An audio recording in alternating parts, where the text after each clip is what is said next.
Hey there! My story is a little different from the stories you might have seen on MSA. Want to know why? 'Cause it has a ghost in it. I'm Beatrix, and unlike other kids who are born crying, I was born smiling. Yep, and that sort of freaked out my mom and the doctors. Come on, little angel, it's time to cry. But instead, I cooed and laughed. Mom had so much fun playing with me and making me beatbox. That's the reason she named me Beatrix. Needless to say, growing up, I had a great life, and my parents absolutely adored me. They made me feel like I was the center of their universe, especially Dad. We were like two birds of a feather. He was an amazing singer and owned a studio. He often took me there, and I was always in awe of the place. Daddy, can I be a singer too when I grow up? You already are, kiddo. In fact, you're so good, you even make crying sound like a melody.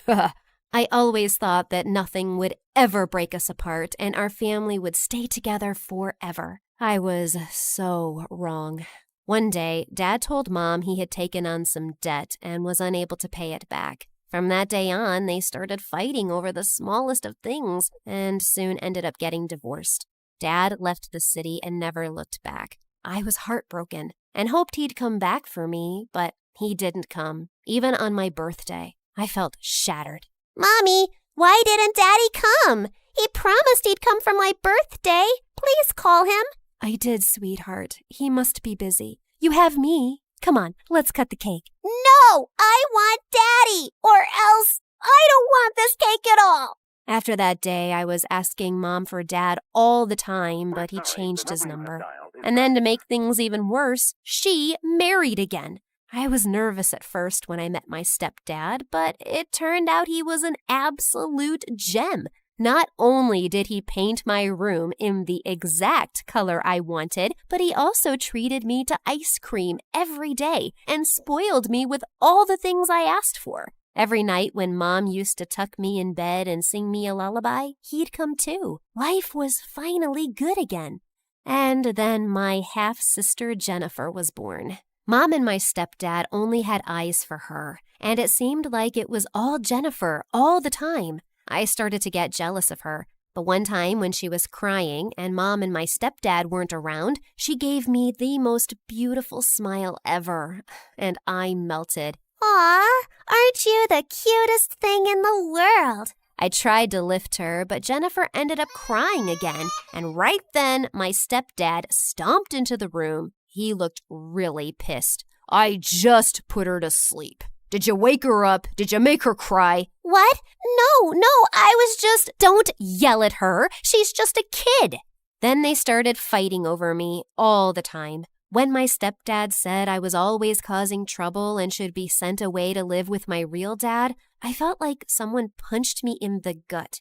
That's when I felt like I wasn't a part of my own family. But I kept quiet and didn't complain. And since no one even knew where my real dad was, I wasn't sent away. But then I noticed something strange was happening. I couldn't go outside anymore. Mom even had to homeschool me for a month. Thankfully, I grew out of it eventually with Mom's help. And as Jennifer grew up, she loved being around me. We were pretty close, even though she was competitive and wanted Mom's attention all the time. Like, when I'd come home from school and run to hug Mom, she'd jump in and hug her first, then talk to her and keep her busy until I gave up and would go to my room. I didn't mind because she was still very small. But one day, she broke Dad's phone by accident when we were playing with it. Beatrix, please don't let them know it was me. It was an accident. Please, please, please. I don't want them to be mad at me. I couldn't see my baby sister that way, so when Mom entered the room and saw Jennifer crying, she assumed I had done something. Mom, we were playing, and I accidentally broke Dad's phone. Why can't you be more careful, Beatrix? Why are you two in his office anyway? Don't you know how angry? At that exact moment, Dad rushed in and turned as red as a fire truck. He began yelling at me and Mom. Look at what your daughter did. I told you she's only trouble. Your daughter? Oh, wow, that hurt. After that fight, I began distancing and avoiding my stepdad every time I saw him. Since at home I had so many problems, school was a relief. There I was part of the music club, and singing always felt like a joy. One time when I was in 12th grade, I was performing in a school play, and the lead had to sing a lullaby but forgot the words. I didn't know them either, but I jumped up and sang the same lullaby Mom used to sing me when I was little. When I was done, there was silence. Oh, shoot, I must have sounded bad. But then, all of a sudden, there was a thunder of applause, and I was stunned. Oh my God, Beatrix, you sounded so amazing! Oh, stop. You're just being nice. Wait, who are you? I'm an ad producer, and I'd like to work with you. But before I could even finish my sentence, the man handed me his card. I called him a couple of days later, and then I found out he wanted me to sing a jingle for a Christmas ad. It was so much fun. When I got paid, I went to Mom and told her I wanted to take her out for dinner, but she seemed so occupied. That's very nice, honey, but I have to go out with your sister tonight. She got 15th position in her class in the exams. Oh, wonderful. Okay, I'll come too. Well, you know how she is. She said it's a mom-daughter thing only. We'll go out some other time. I hope that's all right. Sure. It was pretty clear that Jennifer was more important to her than me. Mom never made the time to go out with me, even as I finished high school and moved out to my own apartment. After a few years, I started to get lots of attention for my singing, and people were totally loving it. I worked hard, and eventually I got a huge show in New York. I was so psyched about it and invited Mom and Jennifer, but minutes before I was supposed to start, Mom said they couldn't come. When I got on stage and saw the crowd and the 2 empty seats in the front row, I suddenly got really nervous and forgot the lyrics. My brain went blank, and since I was on the stage for so long and still hadn't performed, the audience started booing me. I felt my heart sinking, and then everything went dark. When I woke up, I found myself in the hospital. That was supposed to be my big break. Everything is ruined now. It's not, Beatrix. You just need to take it slow. Trust me, you'll be on the stage again soon. Everything will be okay. I wanted to believe her, but right when I was about to step out of my hospital room, I froze at the door and couldn't move. Honey, what's the matter? I don't know. I'm too scared to leave. I hurried back to the bed and refused to move. After talking to the doctor, I was diagnosed with a condition called agoraphobia. It was just like when my dad left. The stage incident triggered the condition I already had but forgot about. It meant I had trouble being in crowds and open spaces. It had been months since I left my home, and Mom was worried sick for me. She suggested I move into the house next to hers. It had been empty for years because the owners had left town. I was fine with it, as long as it was kept locked and I could stay inside. Mom and Jennifer were the only ones allowed in. My stepdad never visited. Jennifer was incredibly understanding, and we grew even closer. Mom came over every day, always spending time and taking care of me. One day, after she left and I was alone, I heard the sound of a door creaking open. I got up to check all the doors in the house and found the back door completely open. That was weird. I remember locking it. Soon after that, weird things started happening. Like, once I noticed the stove was on, even after I was sure I had turned it off. And then my shoes went missing. What was happening? Was I going crazy on top of everything else? I told Jennifer, and she thought the unthinkable. Maybe my house was haunted. I didn't want to believe it, but I couldn't explain it. One day, Jennifer brought over a Ouija board. Why did you bring this? Well, if there is some ghost here, we need to communicate with it and ask what it wants so we can go away. I wasn't too sold on the idea, but I thought I might as well try. Yeah, just like those stupid kids in horror movies. In just a few minutes, it turned out to be a very bad idea. I thought Jennifer was moving the pointer, but she swore it wasn't her, and it definitely wasn't me. It spelled out, "Get out." Awesome! I was even more scared now, and I couldn't move or even leave the house. I was stuck. Things died down for a little while, But one day, while I was watching TV, the volume got super loud and the channel changed by itself. I was terrified and ran out of the house without thinking and immediately ran into the most beautiful delivery guy I ever saw. "Are you okay, miss? I thought maybe someone was in your house. I can check if you want." I just nodded and followed him into the house, and after 10 minutes, he assured me that no one was around and nothing was wrong. "I work around here a lot. If you have any problem, let me know and I'll help you, okay? I'm Easton." From then on, Easton came to visit me every once in a while. We would sit near my door and talk. I told him about my agoraphobia, and he would bring me things that I couldn't get for myself. He was so thoughtful and sweet. One day, when Easton and I were talking, Jennifer came to visit me. The three of us had a good time. Once he left, I could not stop talking about him. He's so kind and sweet. You know, we like the same pizza, and we both love the Marvel movies and Be an Easton sitting in a tree. Kissing. No, what are you talking about? You have a crush on him. It's so obvious. Oh no, it's true. The day Mom was supposed to meet him, I invited her and Jennifer, but he called and said he had to work late. Mom seemed disappointed. I went to get them some snacks, and when I got back, I overheard Mom and Jennifer talking, and Mom was crying.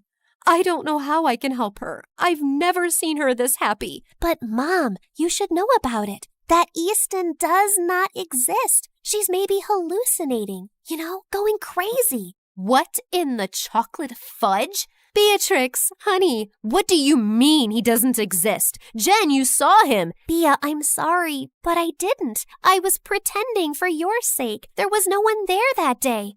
If Easton wasn't real, then who was I texting a while back? That was me. I put in my number when you weren't looking. Could it be true? After everything, I thought maybe she was right. Maybe I really was losing my mind. Mom consoled me for hours until I finally calmed down. Then we made an appointment to meet the doctor the next day to see if I really was going cuckoo. Just a week later, I was trying to get ready when a diary fell out of my cupboard. I went pale when I saw what was written. Easton used to live here all those years ago? This freaked me out so much that when the doorbell rang, I screamed. I was shaking as I opened the door. But the minute I did, I went pale with fear. It was Easton, standing right in front of me. Beatrix, I'm sorry for not showing up last week. Stay away from me. Why are you haunting me? What do you mean? What's going on? You're not real. You're my imagination. Or a ghost. That explains all the weird things that's been happening. The stove, the TV, the weird... What? Of course I'm real. I don't know what you mean. I began screaming and yelling for Mom.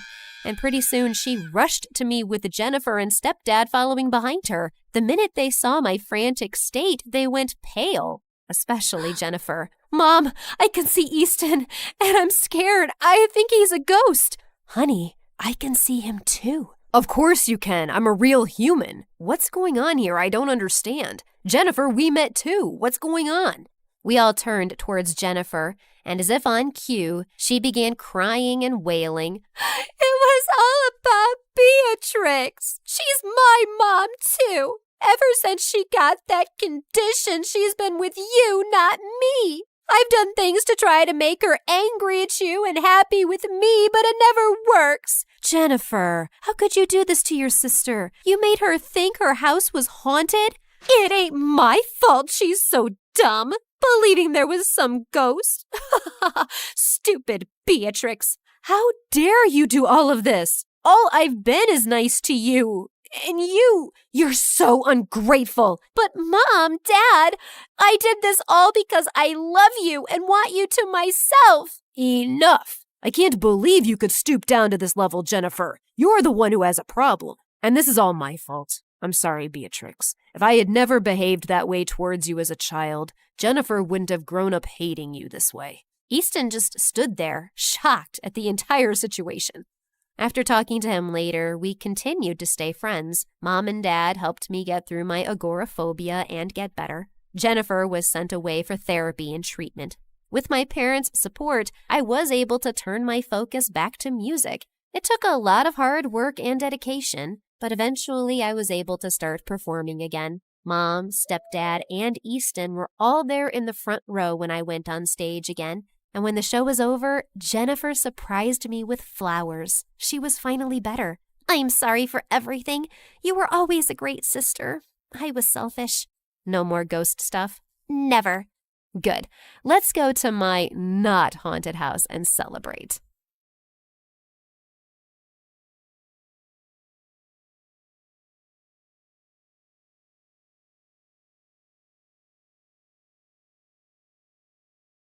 Hi, I'm Grace from Vermont. Before I continue, hit the like and subscribe button. If you do, you'll meet the love of your life while on vacation near a pool. My parents were billionaires, so I got whatever I wanted growing up. Dad was the head of a huge fashion company that my mom helped him run. Dad was ruthless in the boardroom, like an ancient warrior. But when it came to me and my mom, he was a total pushover. He gave us everything we could ever want. Just one island? Anything for my girls. I'd give you the moon if you asked for it. Even though my life was practically perfect, I had a bad stutter, which made me a laughing stock at school. Wow, that's a pretty skirt. Where did you get it from? Shouldn't it? It's cool. I'll just check some stores. It was awkward, and my parents took me to the best doctors, tried speech therapy, medication, and even hypnotism, but nothing helped. I started to lose confidence, but my parents were always supportive and inspired me to accept myself, just as I am. It doesn't matter if it takes you 1 try or 100. Never stop speaking your mind. Your voice is just as important as anyone else's. As I grew older, I became more comfortable with my condition and even made friends at school. But my favorite thing in the world was being the princess of my house. Life was good, till I turned 13 and everything changed. My parents told me they were adopting from the orphanage, but it wasn't just 1 girl, but 5. I wasn't as thrilled as they were, but I didn't show it to my parents. Besides, it could be fun to have so many sisters. So I got on board. The day they were supposed to come home, I decked up the whole place and must have tried 100 dresses before finding the perfect one. I wanted to make a good impression. The oldest one, Olivia, was my age, and from the looks of it, she loved fashion just as much as I did. I'm Grace.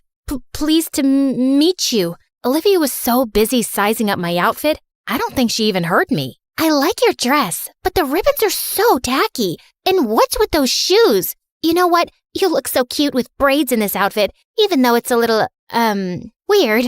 I think she looks nice. Ignore Olivia. She's just jealous. It was clear from the beginning that Olivia had an issue with me for some odd reason, but at least the other 4 were gentle. Margot and Beatrice didn't care about fashion, but they were easy to talk to. We became friends in no time, gossiping about boys and school and fighting over the best spot by the pool. Harper and Quinn were younger and stuck to themselves. Harper was obsessed with insects and was always collecting ladybugs and other creepy crawlies. Quinn was like her sister's shadow, silently following her everywhere. A week after my sister's arrival, my parents took us on a shopping spree so they wouldn't have to wear the same clothes from the orphanage. And Olivia bought everything I did. At first, she just wore the same belt or hat, but soon she was copying my whole outfit. Why are you copying me? I think you're copying me, but it's cool. I know I have a great eye for fashion, so it's a compliment. Oh my God, the new Gucci bag. I didn't care if Olivia wanted to dress like me. It just bugged me that she was lying about it. So one day, I pretended I was going to wear the ugliest outfit. But then I changed at the last second. Olivia showed up to breakfast looking like a clown. Wow, Olivia, you look so good. Yeah, right? I saw Gummy Hadid wearing this. You mean Gigi? And I don't think that she would ever wear something this funny. The only thing funny here is the way you talk. Olivia, apologize this minute. Why? It's just harmless jokes between sisters, Dad. Whatever. Sorry, Grace. Please don't cry now. After that day, Olivia stopped copying my outfits, but we just couldn't see eye to eye. I tried to be friendly, but she was just a mean witch. So after a while, I stopped being nice and just ignored her. While Olivia was a pain in my butt at home, in school, I had Pearl. She was the head cheerleader and a total bully. One day, my sisters and I were eating in the food court at the mall when Pearl swooped in like a vulture. How are you doing, Grace? Just leave me alone. What? I didn't quite catch that. were you trying to say something? Zip it, moron. Don't you have something else to do? Like bore people with your dumb cheerleading moves? Oh, but I'm getting bored. And you're so entertaining. Did I do that right? That was perfect. Before I could say anything, Harper pulled out a jar of ladybugs from her backpack and dumped them on Pearl's hair. What have you done, you moron? Pearl screamed and ran off. Instead of staying with us, Olivia took off to help her.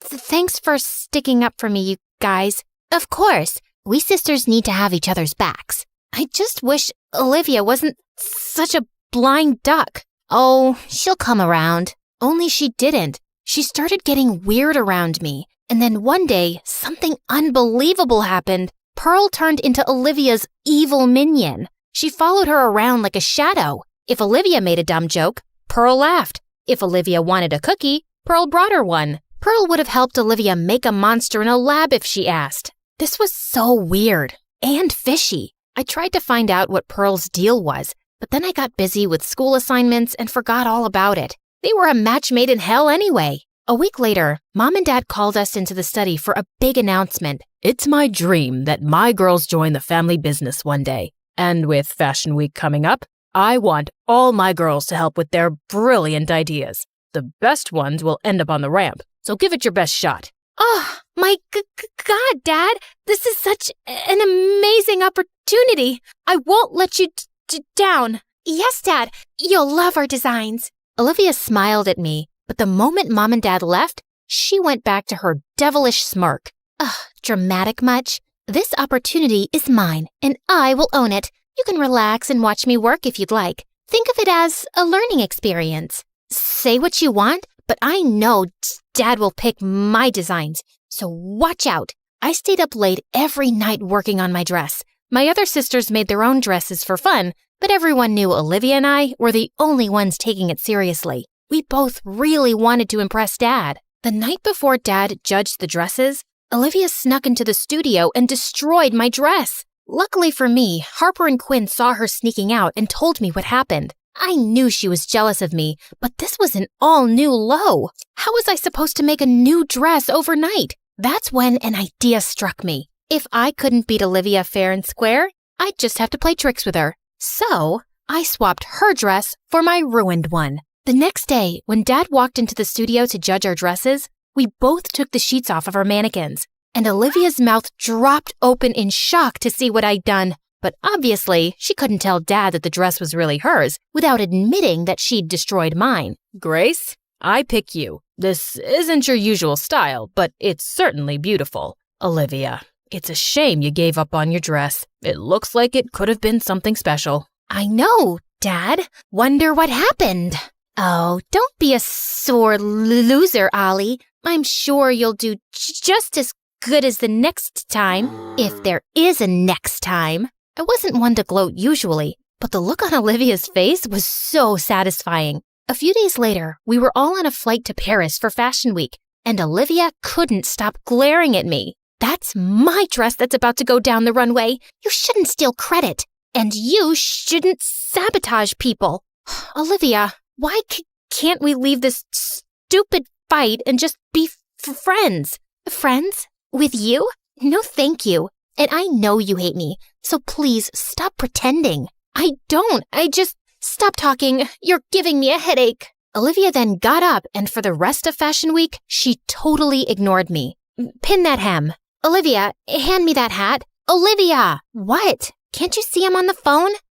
Can you help? Who are you even talking to? Ugh, just leave me alone. This girl was so weird. Even when we got back, she wouldn't talk to me, not even rudely. She'd either stay in her room or hang out with Pearl. And worse was that she'd started inviting Pearl to our place, which really annoyed me. Oops, I got to that first. Ugh. After a successful show at Fashion Week, Dad started getting a lot of orders. He worked for months on a new line, and all the designs were kept under lock and key in his studio, and nobody was allowed inside. But in less than 2 weeks before his runway show, someone leaked pictures of the new collection all over the internet. The tabloids went wild guessing who it could be. I can't believe someone would do this. All my hard work is gone. Nobody has access to my study except you girls. If anyone knows something, tell me now. I took a quick look at everyone, and all of us were equally shocked. Fine. If that's what you want,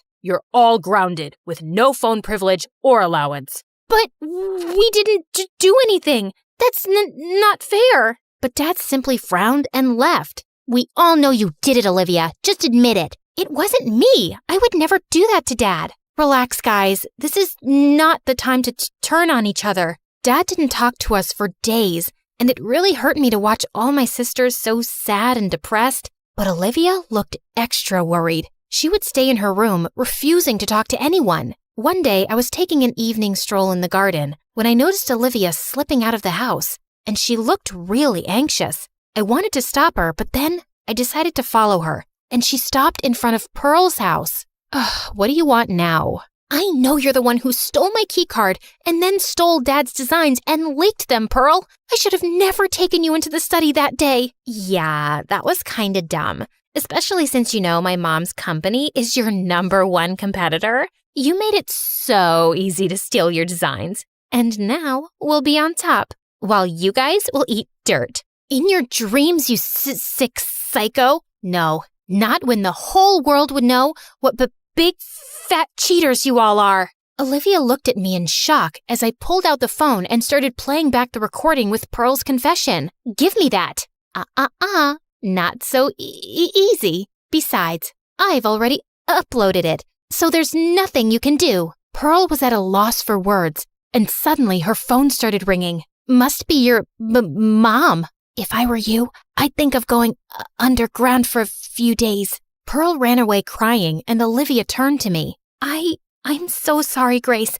I should have been smarter. You should have. But right now, we need to figure out how to help Dad. We don't have much time before the show. So are you with me? Yes, of course I am. My sisters and I locked ourselves in the mansion for a week straight, staying up late every night, altering his designs. Harper and Quinn did all the sketching, and Margot and Beatrice gathered all the fabrics and accessories Dad would need. Then Olivia and I helped Dad put everything together. When the day of the fashion show arrived, we were ready. The paparazzi and critics were waiting for the curtains to rise, expecting the show to be a disaster with all the leaked designs. But when the curtain rose and the spotlights came on, the entire audience gasped. The new designs were even more beautiful, and the show was a massive success. And Dad was super proud. You set aside your differences, and you worked hard. You pulled together as a family. I'm so proud of all of you. It was Grace. She's the one who brought us together on this. Team effort. That's what sisters are for. Olivia and I smiled at each other as the rest of my sisters hugged me. I just knew everything would always be fine, as long as we stuck together.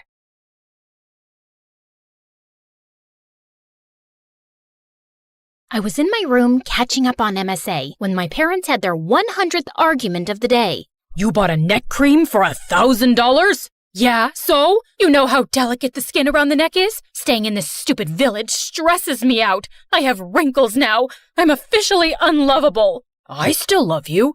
Like that matters. Outer beauty is just a lie, Mother. It's what's inside that counts. If you really want to be loved, you need to fix your personality. And while you're at it, please fix your posture too, or you'll have a hunchback soon. Mom stared at me before bursting into tears and running away. Okay, maybe it was a bit harsh, but hey, that was me trying to help Mom become lovable. It was a good deed. Hi, I'm Julia, and I'm about to tell you how my parents ruined my life. But before I do, please hit like and subscribe. I knew very early on that I wasn't an ordinary kid. By 3, I could use a knife and a fork to cut apples to perfection. By 10, I could recite Shakespeare word for word. By 13, I could bake pastries that could give a French baker a run for his money. I've always wondered how I turned out to be so amazing. Maybe my great-great-grandma or grandpa was an extremely responsible, talented, sophisticated person, and I got my unique genes from there because my parents were a total mess. Dad owned a vineyard, and every year he would struggle to create a new wine variety, and every year he'd fail. Mom was a self-involved ex-beauty queen who kept complaining about how she gave up everything for her marriage. Now her only talent was blowing up money we didn't even have on makeup and skincare. Like this one time time when I was 16. Mom bought some anti-aging cream off the internet that gave her a bad reaction, and Dad had to pay a lot for her skin treatment. My face looks like a swollen monkey's butt. This is all your fault. If only you were rich and I could afford plastic surgery. If only you were smart enough to read the label, darling. Did you just call me dumb?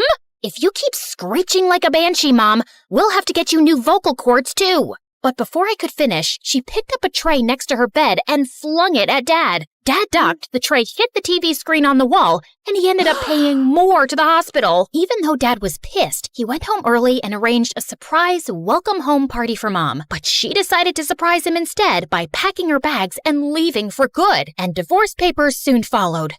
How could she leave me like that? I've done nothing but love her. Please compose yourself, Dad, and let's not cry over spilled milk. What?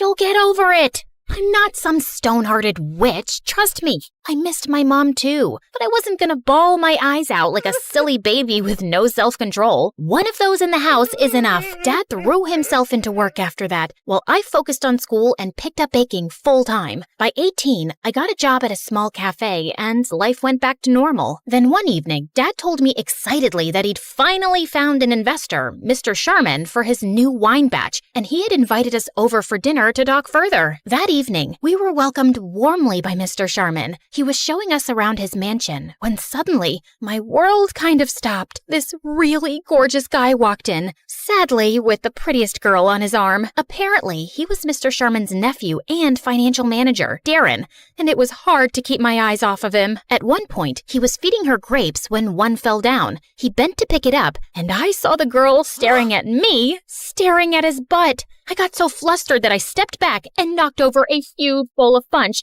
getting plenty all over myself. So humiliating. As I cleaned myself up and walked out of the bathroom, I crashed into Darren in the hallway. Wow, are you always this clumsy? Or do I have this effect on you? I am not clumsy. I am the very picture of grace, and you have no effect on me. My date said you were staring at my butt when the accident happened. That's a false accusation, a blatant lie. Why would I be staring at your rear end? It's okay. I don't blame you. I work out a lot. Yes, it shows, and your behind is perfectly sculpted like a Georgia peach.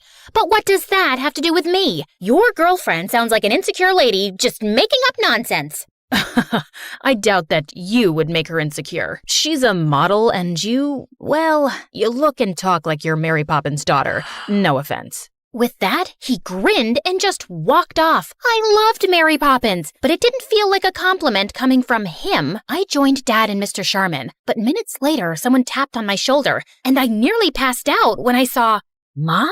Surprise! What? What is happening? Mom told us how she'd met Mr. Sharman on a cruise and they'd fallen in love. They'd been dating for a few months, and she only recently moved back to the city. I went to the house and saw that your dad was still poor as a street rat, so I thought of investing in his business and helping him out. Am I not the best ex-wife ever? This is certainly unexpected, but calling yourself the best ex-wife is an exaggeration, Mother. My father and I have something called self-respect, and we'd like to keep it, so please excuse us. I grabbed Dad's hand and we left. We were still reeling from the shock of meeting Mom, but the next evening she showed up at our door begging us to hear her out. I wanted to turn her away, but Dad gave her a chance. I know I left you too abruptly and hurt you, and I'm really sorry. But despite everything, you're still my family. I have a chance to make things right by getting your father the break he deserves, and I'd love to reconnect with my only daughter too. I wanted to be less cynical and believe this was an unselfish act, but I wasn't convinced. Dad, however, was staring at her with stars in his eyes, and he agreed to take Mr. Sharman's investment. After she left, I turned to Dad. I know you want to succeed, but is this really a good idea? Trust me, I know it is. Also, I think your mother's still in love with me, and I have another shot. What? Dad, no, she's happy with her rich boyfriend. We'll see.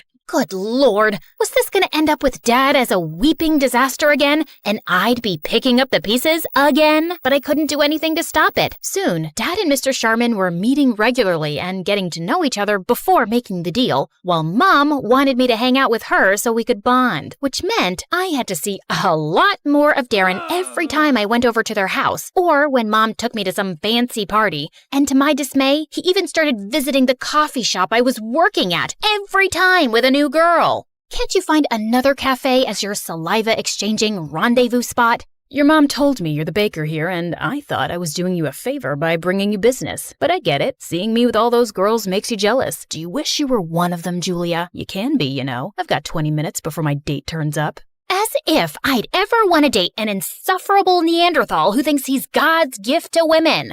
One kiss from me, and you think I'm God's gift to women too. I'm curious, have you ever kissed anyone? I mean a boy, not your cat or your grandma. Of course I have. I have a very steady boyfriend of 2 years, and I'm wildly in love with him. Wow, does he also talk like he has a stick up his butt? I'm dying to meet him now. Let's have a double date tomorrow. How about a movie and dinner? I'll text you the details. Just then, his date of the day turned up, and I walked off. I had to find myself a boyfriend by tomorrow. I asked one of the newest interns at the cafe to be my date, and showed up at the movie theater the next evening. After I'd introduced my boyfriend happily, we took our seats and the movie started. But Darren and his date kept giggling and whispering like teenagers. Sorry to disturb you guys, but my boyfriend Billy— Actually, it's Bobby. Billy, Bobby, tomato. Anyway, Barry and I are trying to watch the movie and would appreciate it if you guys could keep it down. Darren simply smirked and looked away, but minutes later he started making out with his date. You're still noisy. You're still annoying. Cut it out. Bite me. I grabbed Darren's soda and spilled it on his head. He got angry and knocked down my tub of popcorn, and we got into a huge argument. Soon enough, we were thrown out by security. Wow, this was a terrible date. I'm so sorry. Let's part ways with these two and grab some burgers? Sure, if you can tell me my name. You're so funny. Baby. It's Bobby. My date stormed off angrily, and I caught one look at Darren's smug face and fled the scene. But the next morning, as I was walking to school, a car slowed down by me, and I saw it was Darren. Hop in. I'll drop you. No, thank you. I do not need you to rub last night in my face. You're clearly troubled if you can't manage to have a real boyfriend. But I don't have time for that right now. I need to talk to you about your mom.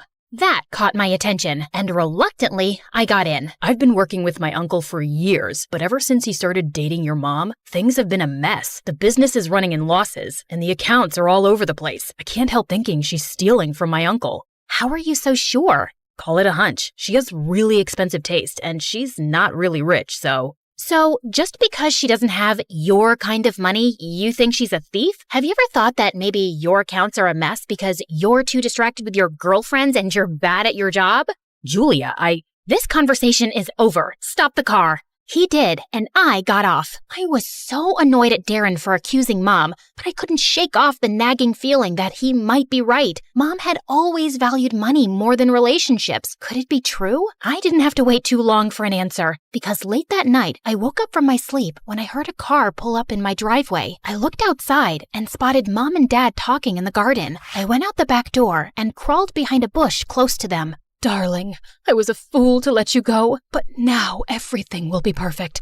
Once we have the money, we can leave this place and go anywhere. But what if we get caught? My boyfriend's an idiot. I've been stealing money from him for months now, and he has no idea. By the time he realizes it's me, we'll be long gone.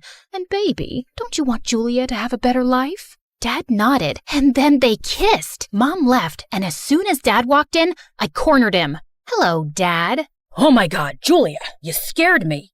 You can't cheat Darren's uncle. He's willing to invest in your business, and you're just gonna take off with his money? Why are you ruining this amazing business opportunity? Because your mother and I love each other, and that matters more than anything else. Once we have the money, we can start over and be together anywhere we want. It's still illegal and criminal. This isn't who you are, Dad. And what makes you so sure she won't leave you again? Because she's changed, and I know things will be different this time. She really loves me. The only two things Mom loves are money and herself.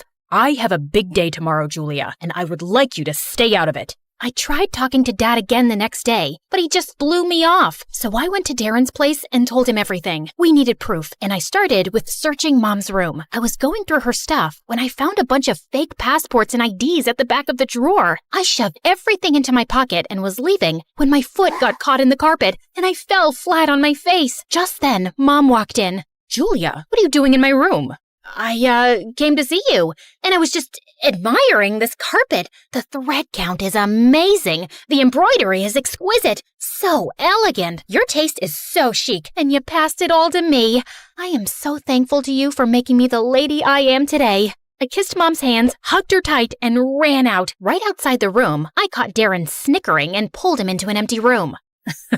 Admiring the carpet? How'd you come up with that? Quick thinking, and I found something. But before I give anything against my mom, promise me that Dad will not face any criminal charges. I know he's at fault too, and I'm asking a lot here, but he's just an innocent man who is blindly in love with the wrong woman, and he's the only family I have left. Darren touched my cheek gently, and suddenly I felt hot tears rolling down my face. I get it, Julia. My dad left when I was really young, and it's not easy dealing with something like that. I promise you, I'll keep your dad safe. You really mean it? Darren nodded and pulled me into a hug, and it felt amazing. He dropped me home, and that night, I slept with Darren in mind. The next morning, Darren called me up and told me that he was chasing some lead and would meet his uncle at a golf event to tell him everything. I wanted to talk to Dad one last time before Darren exposed Mom, but he wasn't around. That's when I noticed an invite to the same golf event on Dad's table. I quickly took a cab and reached the venue. The place was huge, and I was running out of time, and that's when I spotted an old lady climbing onto a golf cart.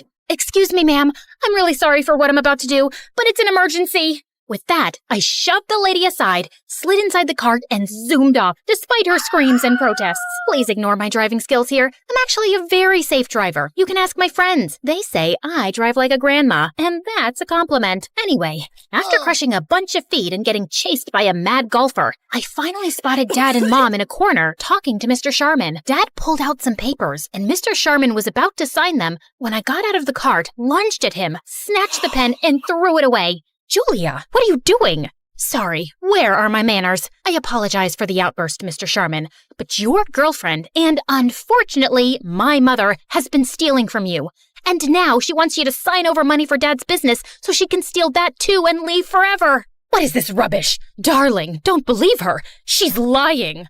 Oh, no, she's not. I turned around and saw Darren walk in with all the evidence we'd collected and some papers. He told everyone how Mom was actually a con woman who'd been running around conning millionaires the last couple of years, and her latest target was Mr. Sharman. I always had my doubts about you, but I had no proof. But then, you booked this one-way flight leaving for Ibiza tonight, and I chased that transaction to find out about the secret account where you've been stashing away my uncle's money. Wait, you were gonna leave for Ibiza without me? You just bought one ticket? Julia was right. You were gonna take the money and just leave me. I tried to warn you, Dad, but why did you come back, Mom? You could have conned anyone. Why Dad? Suddenly, Mom looked like a raging mad woman. Because he was such an easy target. Your dad needed money, and I wanted an exit from this miserable relationship with his old hag Sharman. So I decided to use him to get the money and leave the country. I would have been successful if you hadn't butt in, Julia. Seriously, why do you hate me so much? I don't hate you, Mom. I feel sorry for you because you're doomed to stay alone. Have fun in jail. Mom got arrested that day, and I never saw her again. Darren convinced Mr. Sharman to not press charges against Dad, and it took some pleading, but thankfully he agreed. Dad and I were on our way out when suddenly I heard Darren calling my name. Dad left to wait in the car as Darren caught up with me. I just wanted to say thank you. That can't have been easy for you, watching your mom being taken away. Honestly, it wasn't that hard, and thank you for not sending Dad to jail. Actually, I wanted to tell you that I like you, Julia. I kinda have from the first moment we met. Do you think you could go out for a movie and dinner with me as my date? So I can be another trophy in your Playboy Hall of Fame? I politely decline. Will you listen for a minute? All those girls you saw me with are blind dates my mom set up. She's dying for me to find a girl I can settle down with. I clearly don't like her choices because I've had eyes for you only. Oh, well, that's flattering. But you'll have to woo me and treat me like a lady and work your way to my heart. Darren's still trying his best to impress me, and I'm almost in love with him. Okay, fine, I am in love with him. We're getting engaged soon, and all of you are invited to the party.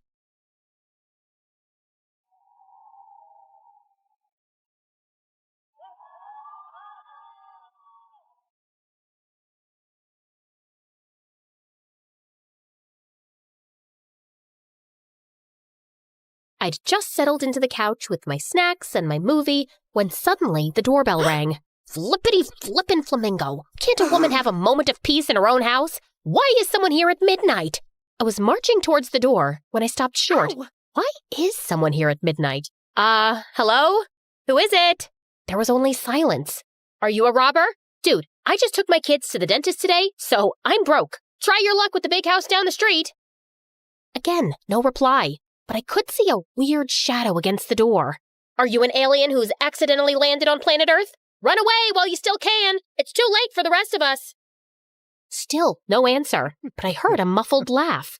Look, I've been having a rough time lately, and I am so not in the mood for this. So I'm warning you, I'm coming out with an axe, and I am not afraid to use it. I flung the door open and jumped back, half expecting to be attacked. But when the porch light fell on the face under the weird hat, I recognized someone I thought I'd never see again. Milo? Not a phone call or text for 12 years, and now you just show up at my door at midnight? Did someone die? Hi, long time no see. Yeah, here's the thing, Jen. Thousands of people across the globe will die soon if you and I don't travel back in time and fix a tiny mistake you made in high school. Can I come in? I was hoping this was the part I'd wake up and realize it was just a stupid dream that made no sense. Yeah, no such luck. Hi, I'm Jennifer, the oldest MC of My Story Animated.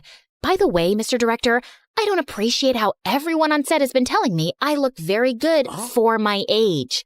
That's something you'd say to someone in their 60s. I'm just a hot 35-year-old. Sorry, I think I'm catching something from one of my kids. Nasty buggers. Anyway, I'm old enough to be your mom, so y'all better show some respect and strap in for my story because it's gonna be da bomb. Okay, no one says that anymore? Whatever. Now, before I continue, please like and subscribe to MSA. I'll give you a quick walkthrough of my past. It's kinda important. I was born on December 27th, 1983, a cute lump of fat weighing 10 pounds, 8 ounces. I was an only kid, so my childhood was carefully documented by my adoring parents. Cute, still cute. Then, yikes! Puberty hit, and that was just ugly, hella ugly. I had it all. The braces, the unibrow, the baby fats still holding on tight. I didn't think I'd recover from that phase. So I worked hard on being smart and funny. Then, boom! I turned 16 and had a big crush on a boy. Lost the weight, lost the braces, and people started using a word for me that I hadn't heard before. Pretty.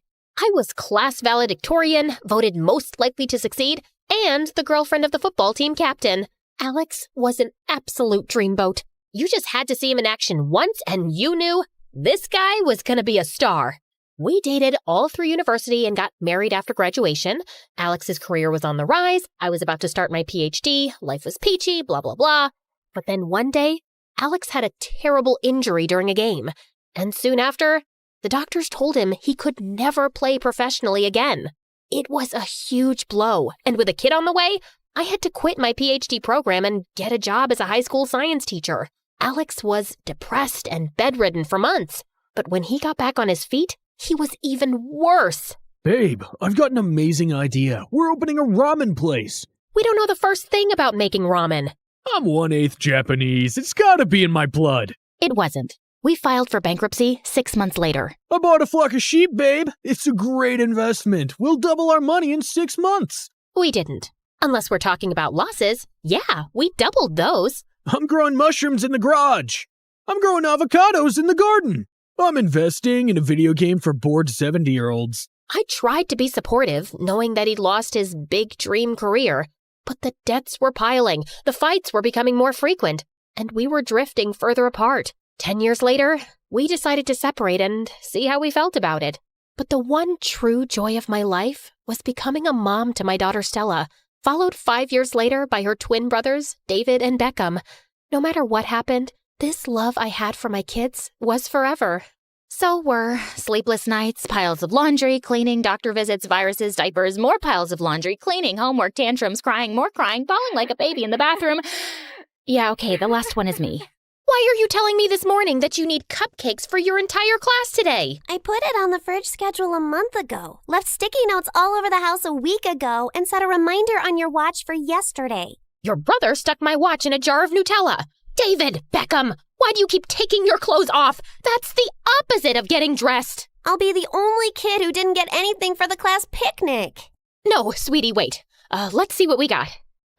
Here's a jar of peanut butter and some cookies. Ew, no, those are stale. You want to take some prunes?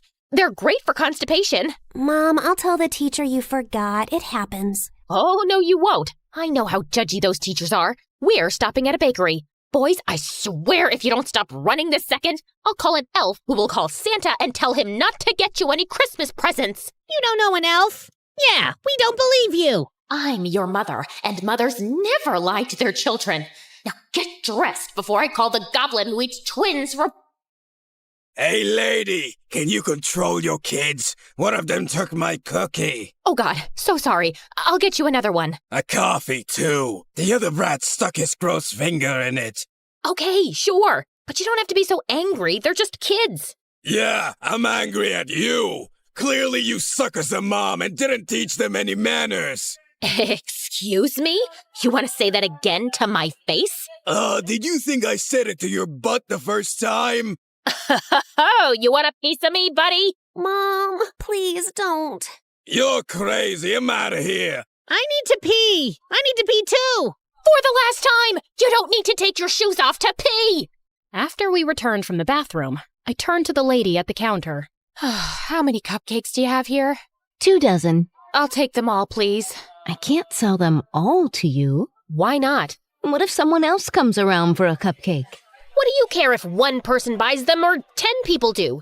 You just want sales, right? No, I want to make people happy. Then go be a party clown in your free time. But right now, I need you to sell me those cupcakes. I'll pay you $10 extra. No. Give me it! I jumped behind the counter and started taking out the cupcakes. The lady started wrestling with me and screaming for security. I pushed her, she pushed me back, and I went flying straight into a baker walking out of the kitchen with someone's wedding cake. I'll never forget that moment.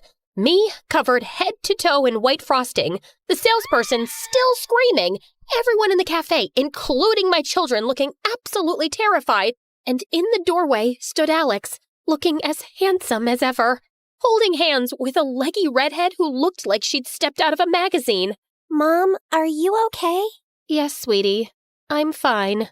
I'm not fine. I feel like I'm one of those hamsters on a wheel, and the wheel never stops, and I'm running and running, but somehow I've gained weight. How did that happen? You had 3 kids, honey, and you're an amazing mom. No, I'm not. The twins are adorable, but they're maniacs. And Stella is so smart, and I'm constantly disappointing her. She knew Alex was dating someone for months, and she didn't tell me to protect my feelings. A 10-year-old shouldn't have to do that. How do you feel about Alex having a girlfriend? I know the marriage has long been over, but I just wasn't expecting him to get over it so quickly, you know? I know. So, yeah, we got a divorce with shared custody of the kids. I became kinda friends with Cassie or Katie or whatever that dumb redhead's name is, and life went on. Now it was Alex's turn to keep the kids overnight, and I had big plans for myself, which were rudely interrupted. You have white hair now. You have a bigger butt now. You checked out my butt? Don't sound so excited. I just made a logical guess. Milo, you want to tell me where you've been for 12 years? You just suddenly left town without so much as a goodbye? Oh, wait, what day was that? Yeah, my wedding day. And you were the best man. I told you I had a brainwave related to my research. Also, you know I hate people and weddings and happiness in general. You left me a text, and I haven't heard from you since. Why come and see me now? Because we have to travel back. Okay, sit down and I'll set up a PowerPoint presentation. Use your words and make them make sense. Okay. So, do you remember what we were doing on the night of 15th December 2000? Sometimes I'm in the shower and can't remember if I just shampooed my hair. So no. Do you remember that you were a nosy person and you suspected something shady was happening in the abandoned warehouse in our town, and you dragged me there one night to find out more? Oh yeah, I remember that. And I was right. It was some super freaky science lab. But then we went back a week later and it was gone. Yeah. Have you heard about the xenovirox virus? I recently read about some cases in the news. Soon it'll be a lot more, all over the world. Apparently the virus was created in that shady science lab by some people in government as biological warfare. What? No way! Do you remember that when we were in the lab, you accidentally bumped into some things on a countertop? Did I? You knocked over a vial and the liquid in it got mixed with fluid in another beaker. That was the vaccine. Because of your mishap, the scientist working on it got the wrong result, and he concluded that the vaccine was impossible to make. The project was shut down because it was too risky having a virus from which no one could be protected. So it looks like I did a good thing? You'd think so, but there's no way to really destroy a virus. It was kept in a secure facility all these years, and I don't know how and when exactly, but it escaped, and it's spreading like wildfire now. And because of your accident, the vaccine for it was never made. Oh my god. Well, someone will make it now, won't they? Not fast enough. Jen, it's really serious and we gotta go back and fix this. What do you mean, go back? Didn't I already mention the time travel thing? Yeah, so I stumbled upon a rip in the space-time continuum, which helped me to discover the way to open portals whenever I want and travel to the past. That's what I've been working on for almost 2 decades now. Oh, no. Jennifer, please wake up from this terrible dream. Is it that bad meeting me after all this time? Yes, because not a single thing you've said has been good or made sense. How do you even know all this about the vaccine and the virus? Time travel. I just told you. You used to be a lot smarter, Jen. You actually expect me to believe you're a time traveler? If there's anyone who'll believe me, I expect it to be you. I looked into his sharp blue eyes and knew he wasn't kidding. Okay. If you've traveled back in time, why didn't you just fix the problem yourself? Believe me, I tried. But I can't seem to do it alone, and I can't ask anyone else. Come on, we gotta go now. I have this night to myself, Milo, and I don't want to be some hero and save the world. I just want to watch a movie and fall asleep 5 minutes after it starts and have pancakes in the morning. And no, I won't have to make 3 dozen pancakes or eat the cold ones. Fresh, hot pancakes just for me, and coffee, and peace. Let me have this, please. Jen, everyone you love is at great risk. Do it for your kids. No, that's just emotional blackmail. Is it working? Yeah, fine. It's working. Let's go, you weirdo. You're gonna go like this? Yeah? What's wrong with this? Oh, nothing. You look lovely. Is that mustard or barf on your coat? Shut up. Put this hat on, please. Yay! I get a funky hat too. Next, Milo took out a cube, placed it on the ground, and it sprang up into a tent. Hey, I need one of those collapsible things for camping with the kids. That's the astral tent. It's my time machine. Now, I just need a minute to set up the temporal destination. I'd followed Milo here, curious to know what he was going on about. But it just hit me then. Milo was actually mental.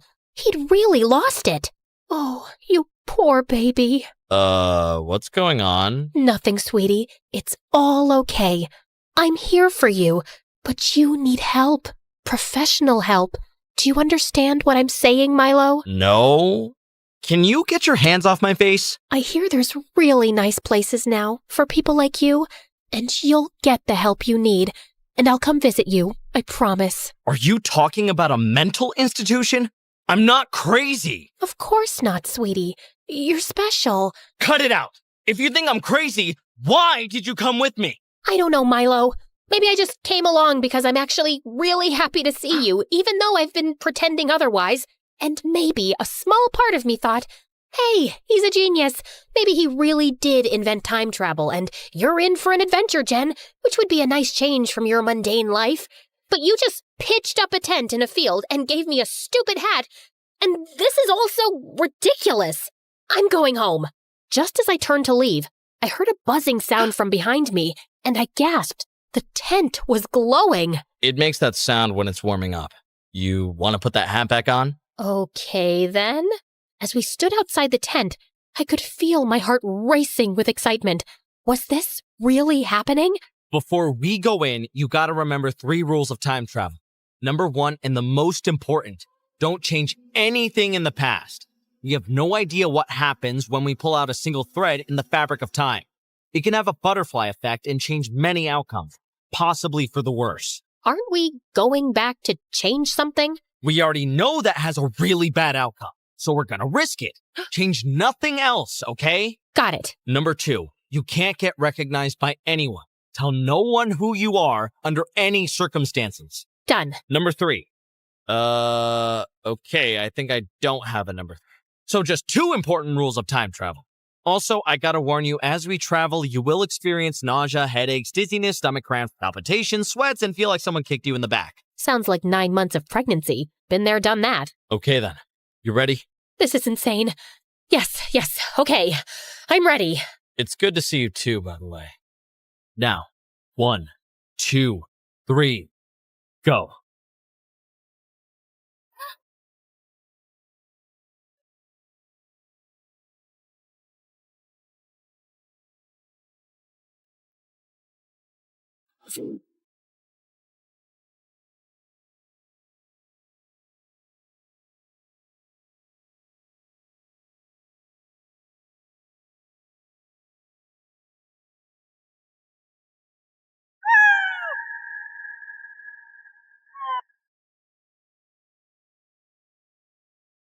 Oh my god. That was amazing.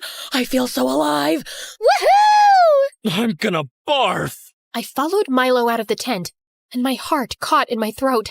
I knew this place. It was the football field in our high school. I'm fine. Thanks for asking. Uh-oh. I think I kind of made a small mistake. How big is small when we're talking about time travel? I just got us here a little earlier than planned. But don't worry, you'll be back at your house the same night I visited you. We just got a couple of extra days here. As long as I get back on time. Where's my cell phone? Jen, the iPhone wasn't released till 2007. It doesn't exist right now. Welcome to the winter of 2000.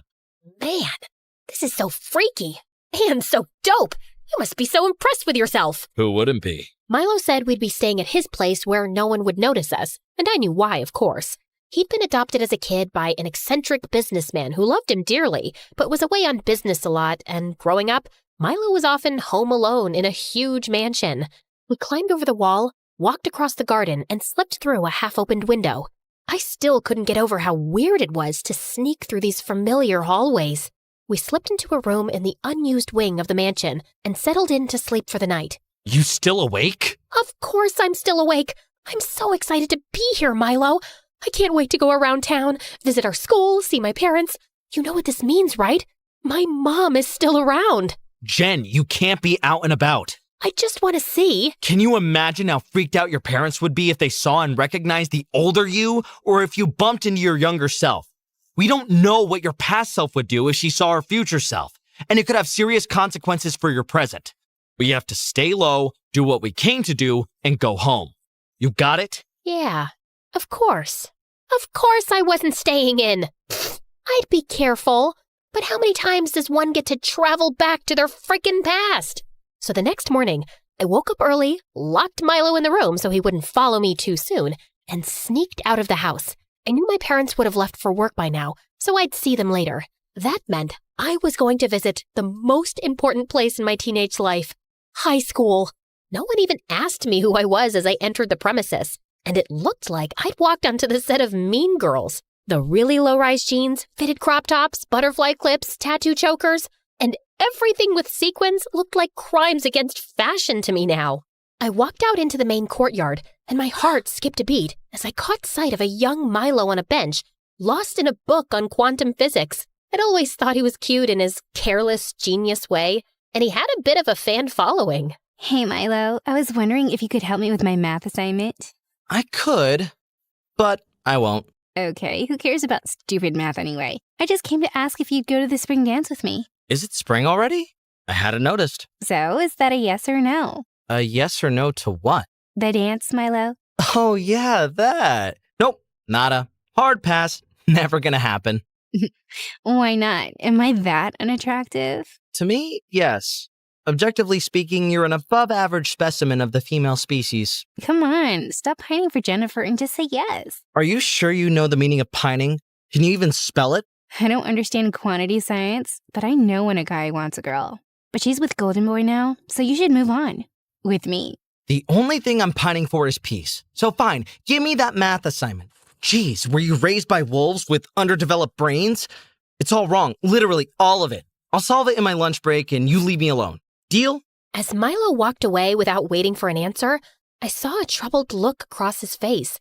I'd sometimes thought Milo and I had a spark, but he'd never said anything, and I always assumed he didn't want to be more than friends. I made my way to the football field next, knowing exactly what to expect. Alex bunking his classes to practice football. But as I got closer, it nearly took my breath away seeing him playing and looking so vibrant, and my heart broke a little knowing how that dream had ended. Hey lady, who are you? And why are you staring at that boy? Hey, it's not a crime to stare at your husband. And by that I mean the coach. Beautiful man. Can't keep my eyes off him. Coach Jackson is your husband? I didn't know he was married. Husband-to-be. Hopefully, if I can put a ring on it. Okay, I gotta pee. Be right back. I ran off in the direction where I remembered the bathrooms were and decided to wait it out in case the janitor was still outside. But as I was wandering through the hallway, I suddenly saw Alex walk in with his ex-girlfriend, Bianca. Oh God, I couldn't risk being seen by them. I slipped through the first door close to me and realized it was the boys' locker room. I heard footsteps coming closer, so I jumped into an empty closet seconds before Alex and Bianca came in. And then they started kissing. What the actual heck? Alex was cheating on me in high school? Bianca, we can't keep seeing each other. I have a girlfriend I really like. So, I have a boyfriend I really like too. Why can't we have some fun on the side? Yeah, we fought a lot when we were together, but we always had great chemistry.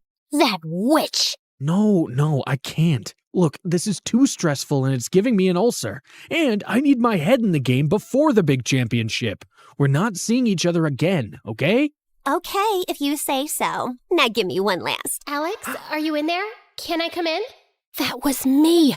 That was my 17-year-old voice. Oh my God, it's Jen.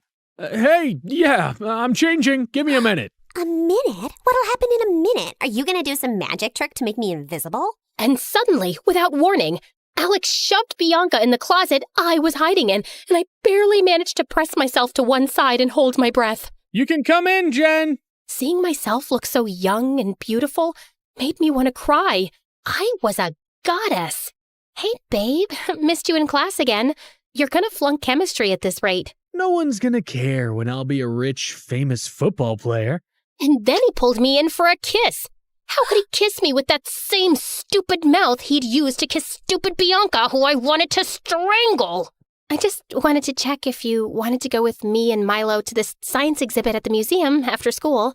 His dad got special passes. Gross. I'd rather be hit by a car. Seriously, it's by this really cool scientist who's worked on a quantum entanglement. You're not even listening anymore, are you? Of course I'm listening. You said blah blah something, blah blah blah. Why you're even friends with Milo, I'll never understand. He's my best friend, and he's really cool. He's a dork, and he acts like I'm some dumb jock. You guys have fun, babe. I've got a thing with a friend anyway. As the two walked out hand in hand, I could see Bianca smirking. Yeah, the thing with a friend is a makeout session with me. Stupid Jen. Gosh, you slimy little... Ah! Bianca jumped out of the closet like she'd been electrocuted, staring at me in shock. I was so close to getting out unnoticed. Stupid me. Who are you, you pervert? How long have you been hiding here and spying on boys half your age? What? No, I can explain. Go ahead then. Okay. Yeah, so I do have an explanation, and it's a really good one, too. And suddenly, Bianca let out an earth-shattering scream. I shoved her back in the closet and ran for my life.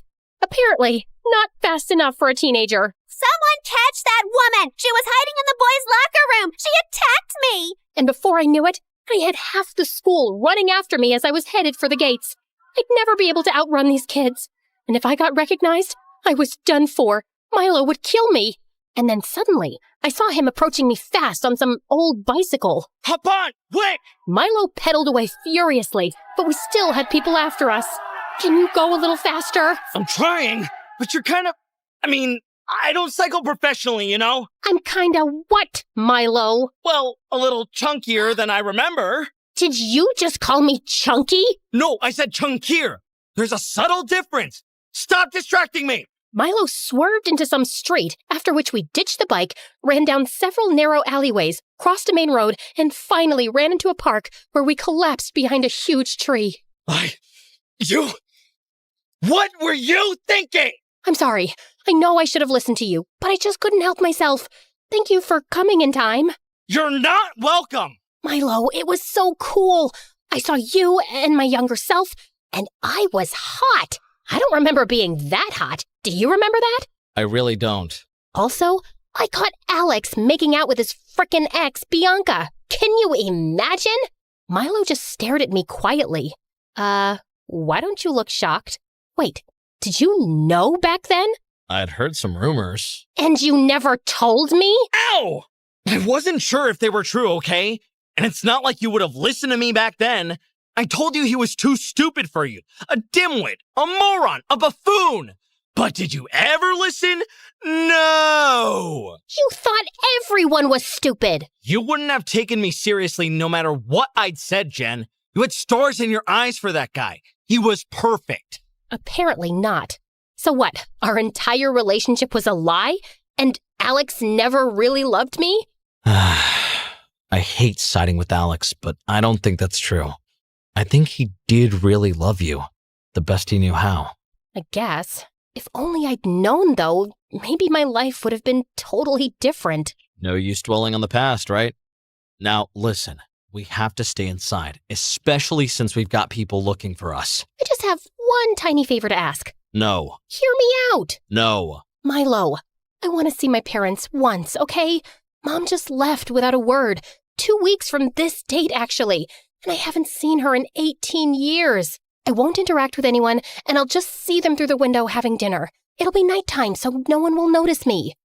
Fine, just one look through the window, and I'm coming with you. And later that evening, as we crept up to my house, my heart almost exploded. There was Mom, as lovely as I remembered, and Dad laughing and looking like a completely different person from now. Milo had joined us for dinner, and we were picture perfect. I loved how you guys always made me feel like I was a part of the family.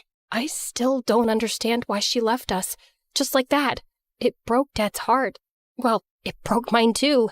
I felt Milo slip his fingers through mine, and we watched for a few more minutes before we left. How about we get pizza from our favorite spot and talk tonight? We've got a lot of catching up to do. Sounds like a plan. And God, I've missed Gianni's pizza. Best in the world. This is the worst pizza in the world. Why does the marinara sauce taste like wet socks? The pepperoni is like rubber. How come we didn't notice this before? I don't know, man. This is inedible, and I'm starving. Can we explore your kitchen, please? Your dad's a millionaire. Why do you only have eggs in the fridge? Because he wasn't around much and I wasn't interested? I don't mind you boiling some eggs. Why should I do it? It's your house. Or is it my job because I'm a woman? I didn't know we'd traveled back to 1950. Jeez, it's not a feminist issue. I'll boil them. Do you even know how to boil eggs? I'm a scientist. Of course I know. The stove turns on the other way, genius. God, men are such useless babies. Give me that. I'll do it. I can handle boiling an egg, woman. I don't have the energy to bicker like an old married couple. Just let me do it. As we both pulled at the saucepan, it went flying out of our hands and landed with a loud clunk on the floor. Milo immediately pulled me into the tiny pantry, and we waited with bated breath, expecting some servant to come running in. I think no one heard us. We can go out now. Let's give it a few more minutes. We can't risk getting caught. I felt acutely aware of how close Milo was and how he seemed to be analyzing my face. You haven't changed much since high school, you know? Liar. Just earlier today you said I'm chunkier. I just meant you're not a skinny teenager anymore. And you look great. I'm sure you get asked out all the time. Oh no. I'm probably known as the lunatic mom of 3 kids in my town. I attacked a salesperson and destroyed a wedding cake at a bakery not too long ago. Oh, God. I wish I'd been there to see it. I don't like that crazy, angry side of me at all. And yeah, that would make anyone run away if they were interested in the first place, which I highly doubt. I doubt the opposite. Suddenly, Milo was even closer and tucking away hair behind my ear, and my arms were going around his neck, and I could feel his breath on my face. And just as I leaned in, the door burst open, and we stared in complete horror at a younger Milo who was staring back at us. Don't move. Don't breathe. He's literally staring at us. I think he's sleepwalking. I used to do that. I'm not sleepwalking. Are you? Me? From the future? No. And that's older Jen. This is just a dream, Milo. You'll wake up from it soon. Well, that's disappointing. For a minute, I got excited thinking you'd come from the future to tell me time travel is possible, and Jen and I ended up together. It's not. And we didn't. Oh, okay. Good to know. Can I grab those cookies? Thanks. And then, young Milo just walked away. Oh my God, what just happened? Do you have any memory of this encounter since you met your future self in your past? I hadn't thought about this in years. But yeah, now I remember having this weird, vivid dream as a teenager about meeting our future selves. I thought that's all it was. A dream. This is insanely cool. Also, let me get this straight. 17-year-old you wanted us to end up together? Milo's face flushed. I thought you always knew I liked you, but deliberately ignored it. So I assumed you just wanted to be friends. I suspected it sometimes, but you never said or did anything. There was never a good time. We only saw each other every day. You had a crush on someone first, and then there was someone else, and then there was Alex. Alex was the first serious relationship. The rest were just crushes, Milo. I may have even lied about one of them to get some reaction out of you. Wait. Hold on. Back up. So that means you liked me too? Maybe. Okay, yes. There were times when I thought we could be more than friends, but you were always so inexpressive and in your head. I never knew what you really wanted. So this is my fault? Looks like it. Also, is this why you disappeared from my wedding? I really was making groundbreaking progress on my time travel work. I was totally consumed by it and didn't need any distractions. But yeah, I thought seeing you actually walk down the aisle with that dumb jock would be a bit hard. Maybe if you said something, it would have turned out differently. Things with Alex weren't always perfect, even when it looked like they were. But I guess this is how it was meant to be. You know what? I'm exhausted. I'm gonna call it a night. The next morning, we decided just to focus on what we had to do that night to make sure the scientists' vaccine experiment didn't get messed up. Can't we go to the lab earlier today and remove the equipment so I never bump into it? That place is guarded at all times. The only opportunity we have is what our younger selves have discovered all those years ago. There's a half-hour gap between guards changing shifts at night. Which is also the time our younger selves will be breaking in, and we can't be seen by them. Exactly. We can only follow them carefully and actually prevent the accident from happening at the time it happens.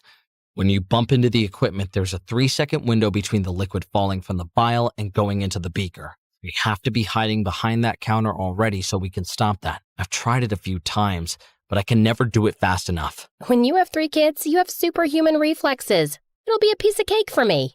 It felt surreal as we hid in the bushes outside the warehouse, observing young Jen and Milo ahead of us, and we waited for 5 minutes before we climbed through the window they used to get in. Milo, I'm stuck. Push the window up a bit more. It seems to be jammed. How are you stuck? I just came through this too. I guess my butt is just bigger than yours, isn't it? Just do something. Milo pulled hard at my arms, and I finally got through and landed on him with a soft thud. We waited breathlessly for a few seconds to see if someone had heard us, then went down the passageways that led to the lab. We slipped in quietly behind young Milo and Jen, then crouched on the floor and crawled over behind the counter. What the heck is going on in this place? I don't know. Half of this stuff has biohazard signs on it. I really think we shouldn't have come here. I told you so. Shut up. It's gonna happen in 10 seconds. Are you ready? Yeah, I'm ready. We counted down the seconds, my heart pounding in my ears, and the second we heard young Jen crash into the equipment, I leapt up, reached for the beaker, and pulled it away just before the liquid from the vial fell into it. And I felt a strange ripple in the air, like something major had changed. Hey, are you okay? Look, we gotta get out of here before someone finds us. As the two ran out, Milo and I slowly got up, my hands still shaking as they were clutching onto the beaker. I actually did it! Oh my God, Jen. We've just averted a huge future catastrophe. Now, let's get out of here before we cause another one. We ran out the way we'd come, climbed out the window, and saw young Jen and Milo sneaking off ahead of us. We decided to take a breath and give them a head start. But just a few minutes later, several black cars came at full speed and halted in front of the warehouse. Milo and I quickly ducked behind a bush. And then I saw something which made my heart drop.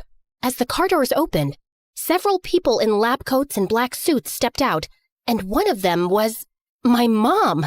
Without even realizing, I let out a loud cry, and Milo clamped a hand over my mouth. Mom looked around sharply, and for a second, I thought she was staring right at me. Did someone else hear that? No, what did you hear, ma'am?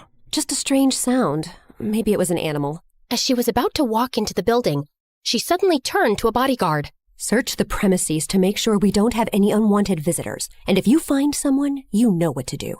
As the men started spreading out, Milo quietly dragged me backwards towards the fence. He lifted a plank to let us through, and then we ran as fast as we could. Milo, stop. I can't breathe. My mother. She's somehow a part of this horrible virus project? Did you know she was involved? I swear I didn't. The last few times I went into the lab, I escaped before these cars got here. It's my first time seeing her, too. This is ridiculous. My mom was known for the best freaking apple pies in this town. That's what she was known for. How can that cold, scary person be my mom? How could she be part of creating a weapon?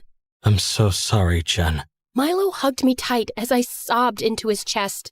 I want to go home, to my present. Can we just go now? Yeah, I just need to get my briefcase from my house.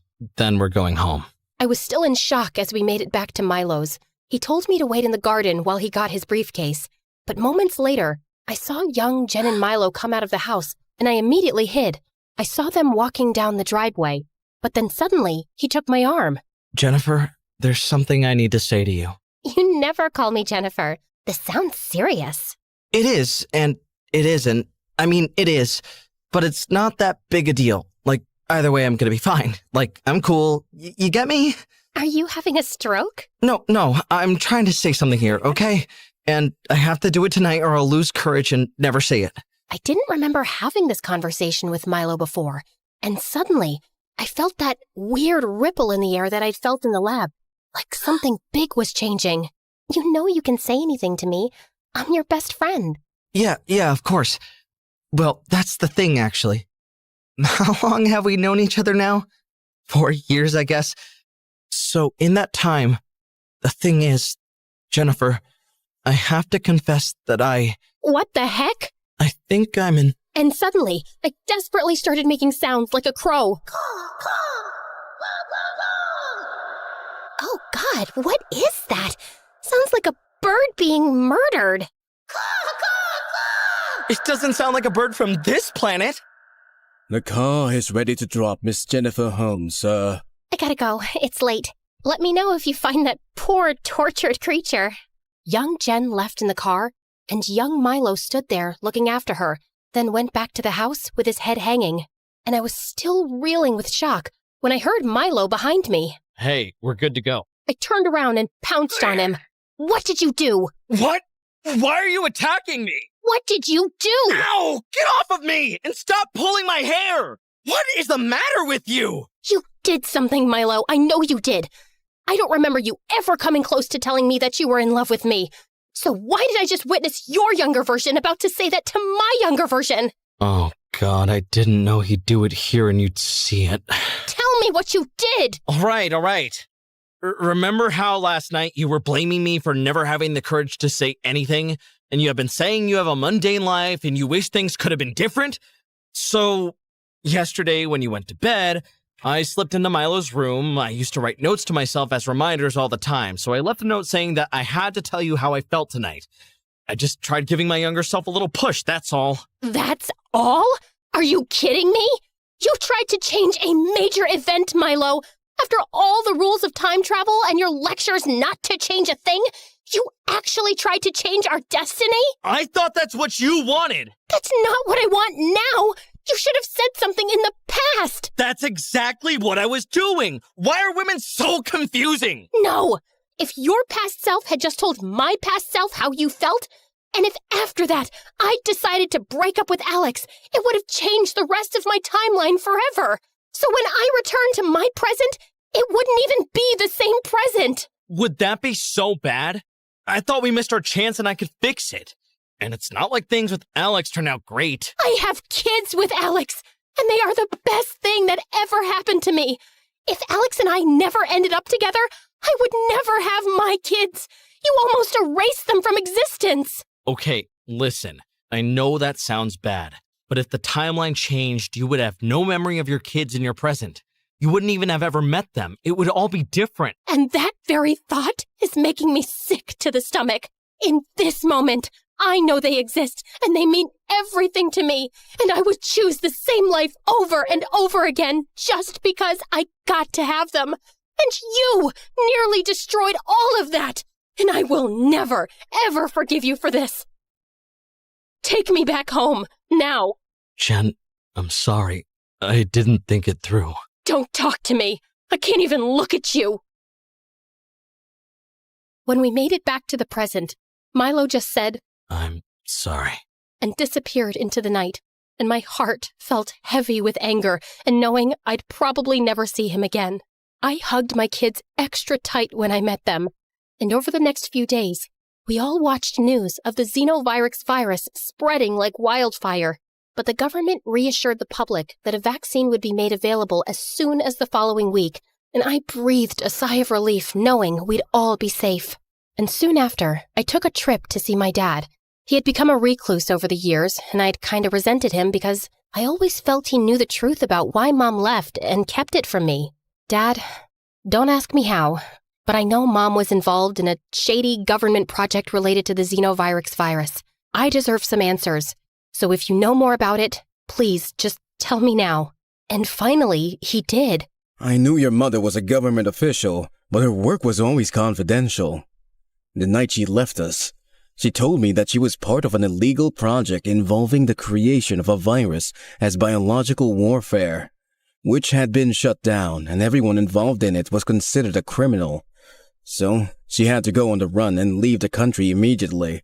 I was just trying to protect you. I didn't want you to think she was a monster. Honestly, I haven't heard a word from her since. I'm really sorry you had to carry that burden alone. I wish you'd told me. No, I wish I had too, and we wouldn't have drifted apart. We can still fix that, Dad. The truth about Mom was a bitter pill to swallow, but it was better to have some closure, and I got close to Dad again. I even felt more at peace with my decision to divorce Alex. Well, sort of. You know, Alex, I really am sorry that you didn't get to live your football dream. I know it meant everything to you. Wow. Thank you. Yeah, it was really hard. Ow! Why did you just kick me? That's for cheating on me. Don't even deny it. I know you did. What? When? Think long and hard, Alex. It'll come back to you. And try to be a better man now. And seeing my younger self just made me think about the dreams I once had. I decided to apply for PhD programs again. And yeah, it was hard studying while juggling the mom gig, but I was happier than I'd been in years. My anger at Milo faded as months passed by, and I wanted to talk, but I had no way to track him down. But then, as fate would have it, I was running after a bus one day when I bumped straight into him. Literally bumped into him. Ow! Please don't punch me! I'm already hurting!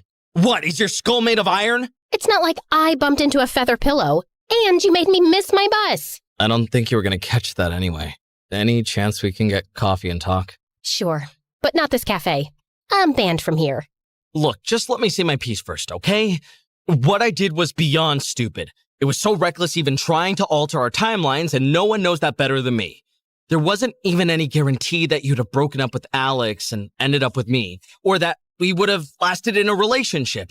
Maybe I would have never continued working on time travel, and then we'd have never gone back to fix the vaccine.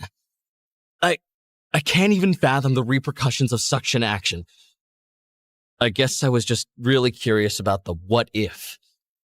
But I'm so glad you stopped it in time. I know it's a lot to ask for, but is there any chance we can agree that I was a complete moron and you can forgive me one day? I'm curious about the what ifs too. And I did sounds like I wanted a different life. But I've realized that maybe everything that happened, however it happened, had the best possible outcomes for all of us. I want to believe that. And I guess we were supposed to meet again now after all these years. So why don't we just pick it up from here? Hi, I'm Milo, a whack job scientist and time traveler. I'm emotionally stunted, but I'm working on it. Hello, I'm Jen, mom of 3, science teacher and PhD student, also taking therapy for anger management. Cool. I just really want to know one more thing. What's that? What are you doing for the rest of your life?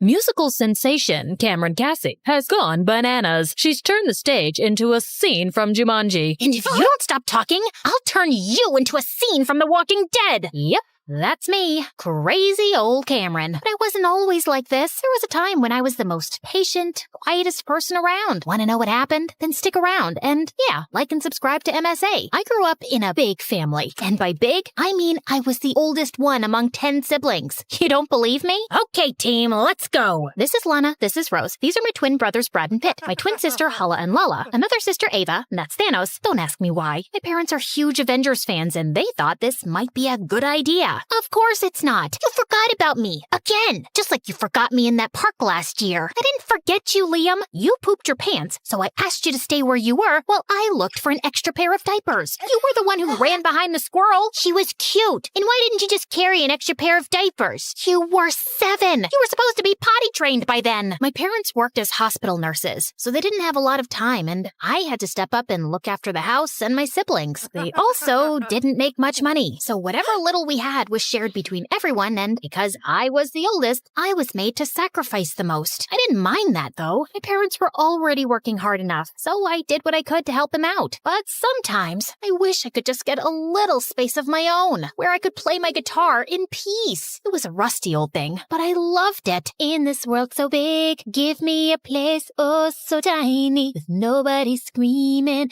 or acting whiny. Ah! What the heck was that, guys? Sorry, Pitt started it. No, I didn't. Brad threw his lunch in my face. I didn't throw it at you. I was just throwing it away. Why? Because it's tasteless. I want pizza. I want pizza too. Did someone say pizza? No one's getting pizza. Go inside and finish your veggies or no TV for a whole week. So, yeah, things weren't peachy at home, but school was worse. Between house chores and studies, I had no time to make friends and grew up to be an introvert, which somehow made me the perfect target for bullies like Bailey. We'd been classmates all our lives, but ever since her family struck it rich, she became this mean, hostile person with a personal vendetta against me. It didn't make sense. She was the lead drummer of the school band, really popular, and even had her own YouTube channel where she did covers of famous songs. So I just never understood why she was so obsessed with me. Like this one time in high school, I was casually singing my favorite songs when Bailey barged in. Hi, everyone. So in this episode of Off-Key Talents, we have Cameron Cassie. She thinks she sings well, but she sounds like someone stepping on a squeaky toy.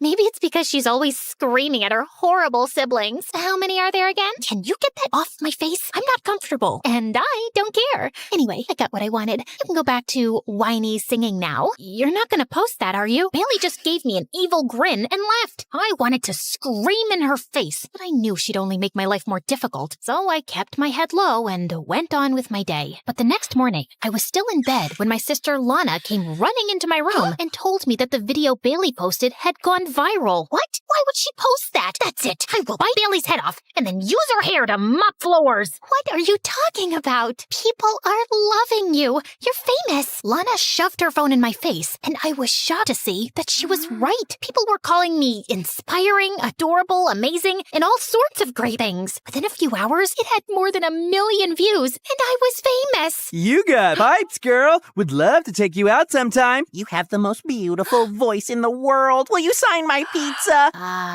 Sure. Bailey sat in a corner, looking totally humiliated, and it was the best day of my life. I was debating whether to thank her or kill her for posting my video without asking me, when suddenly my phone rang. It was some lady who told me that Tucker Wayne, owner of one of the biggest talent agencies in the world, wanted to see me. Apparently, he was assembling an all-girls band and wanted me as the lead singer. The money was great, and he'd even sent me a first-class ticket to New York for the same night. I was pretty excited, but my parents weren't happy. Who's gonna look after the house? Maybe we could hire some help? Don't be ridiculous, Cameron. We don't have that kind of money. Millions of people go to New York every day because they think they can change their lives. What makes you think you're any different? You'll only become disappointed. And what if I'm successful? This opportunity could change our lives. Fine, do what you want, but don't come sulking back to me when you fail at this stupid music thing. I was hurt that my parents didn't support me, but I knew this was my one chance to turn things around. So I packed my bags and left for New York that night. When I arrived, a limo whisked me away to the most stunning building I'd ever seen. Mr. Tucker greeted me warmly and gave me a tour of the studio. The first day of recording was an absolute blast. Everything seemed to be falling into place until a few days later, I was chilling in my hotel room when the door flung open and Bailey walked in. Ah! Bailey?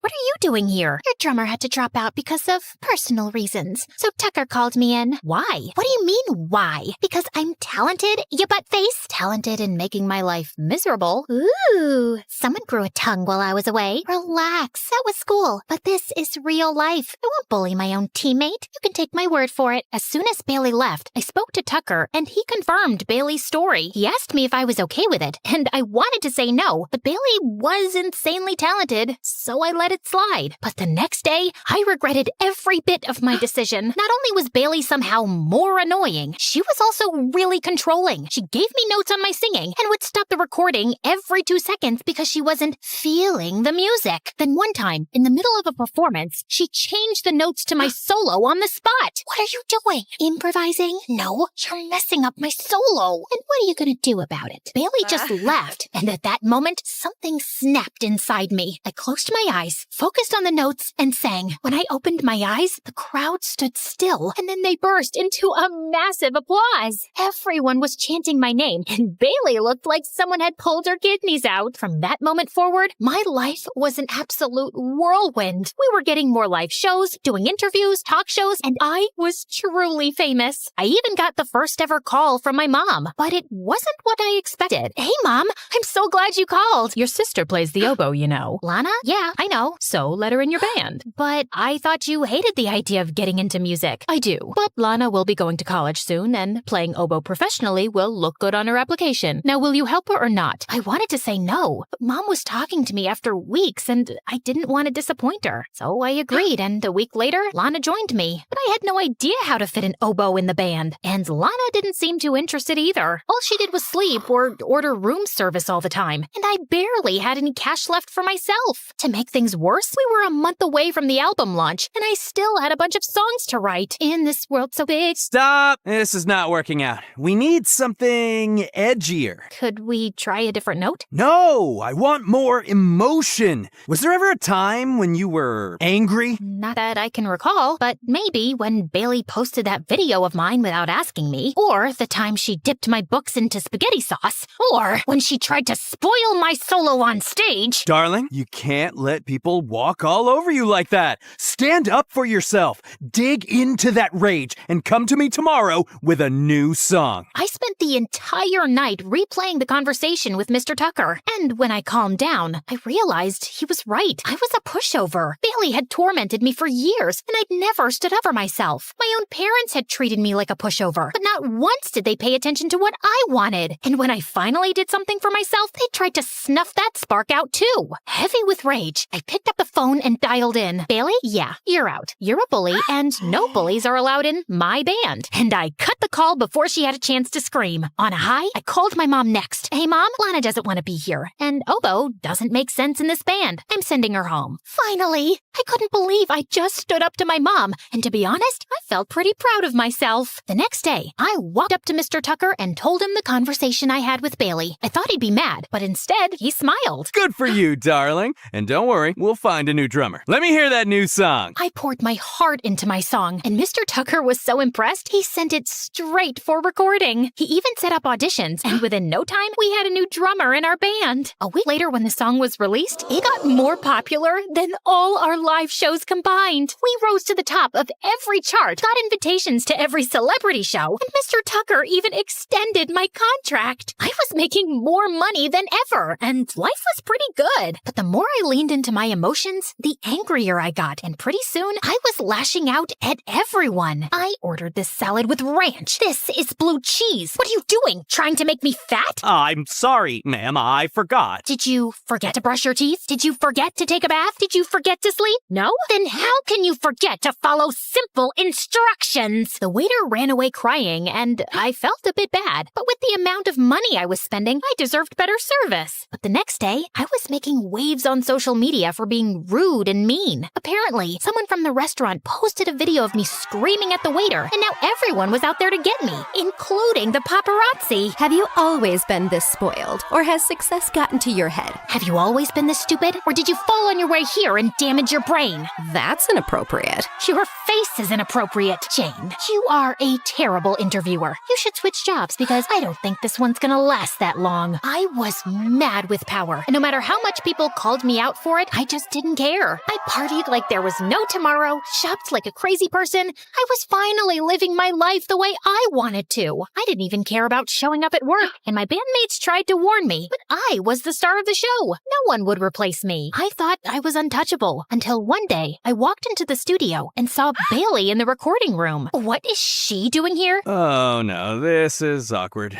I was gonna tell you, but you're off the band, Cameron. Since when? And why? Because you're a loose cannon, and I can't let you tarnish my reputation anymore. But I did what you asked me to do, and now you're kicking me out? I'm the star of the band. You can't replace me. Honey, everyone is replaceable in showbiz. Now, bye-bye. Have a nice life. I was stunned. Just like Bailey and my mom, Tucker had manipulated and used me. I felt betrayed, but I had no time to sulk. I wanted to show these suckers what I was made of. So I tapped into my network to find a new label, but no one was ready to take me on, thanks to my negative image. And while I struggled to find work, Bailey rose to fame. She was having her first ever solo concert, and it was completely sold out. I couldn't let her win this time, so I crashed her concert, sneaked my way to the stage, and right before Bailey was about to sit down for her performance, I pushed her away. What are you doing? Stealing your thunder, just like you stole mine for years. Cameron's back, baby! I kicked over her drums, and in a moment of pure rage, I grabbed the guitar and smashed it to pieces. Some of the things went flying into the crowd, and everyone started panicking. Show was canceled, security was called in, and I was thrown out of the venue. Tucker even threw me out of the hotel, and thanks to my crazy party expenses, I couldn't afford another place. Eventually, I had to move back home, but I was so messed up in the head, I hardly ever came out of my room. All day, I would watch TV and see Bailey's rise to fame, and it only made me realize the things I'd lost. Then one day, I was sitting in my room when Mom walked in. You know you can't stay cooped up in here all day, right? I don't know what else to do. It's not like anyone needs me anymore. That's not true, Cameron. I was angry at you for moving out and then sending Lana back home. Then I realized that we'd been really tough on you. You were just a teenager, and you deserved to have a life of your own. So you're not angry at me now? Of course not, sweetie. We love you. We always will. My mom hugged me tight, and I felt better than I had in days. With my family by my side, I slowly started picking up my life again. I got back to music and even joined my old high school again. I had to repeat a year, but that was okay. At least I had something to look forward to. One day, while playing in the backyard, one of my sisters recorded a video of me and posted it on YouTube. It went viral again. People were amazed by my transformation and started requesting my old songs. So I played them. Soon, I started getting calls from agencies. One of them asked me if I could perform my singles at their show. The pay was good, the venue was close to home, so I agreed. As I got ready backstage, some someone tapped on my shoulder. Mr. Tucker. Great to see you, kid. You've been doing well. Ever thought about coming back? Aren't you working with Bailey now? Yes, but she's boring. You're so much better. I will double your pay if you want. Think about it. As tempting as it was, there was one thing I'd learned in my time in New York. Never let anyone walk over you. So I immediately called Bailey and gave her a rundown of what had happened. Why should I believe you? Because Tucker is a manipulative worm, and I don't want him to ruin your career like you ruined mine. You don't have to believe me, but just watch your back. Wait, thanks for letting me know. It's no excuse, but I'm an only child, you know? And my parents put this insane amount of pressure on me, and your family just seems so big and fun, and I was just jealous. Life's not always as it seems, but we can be a bit kinder to each other. Anyway,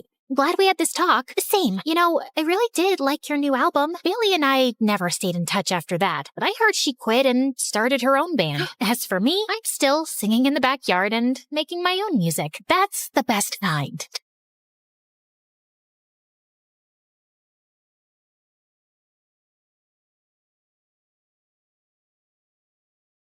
I stole my dad's car and went with my friend Josh to our town's sketchy hidden gambling place. So, did you find a job yet, or is your dad kicking you out soon?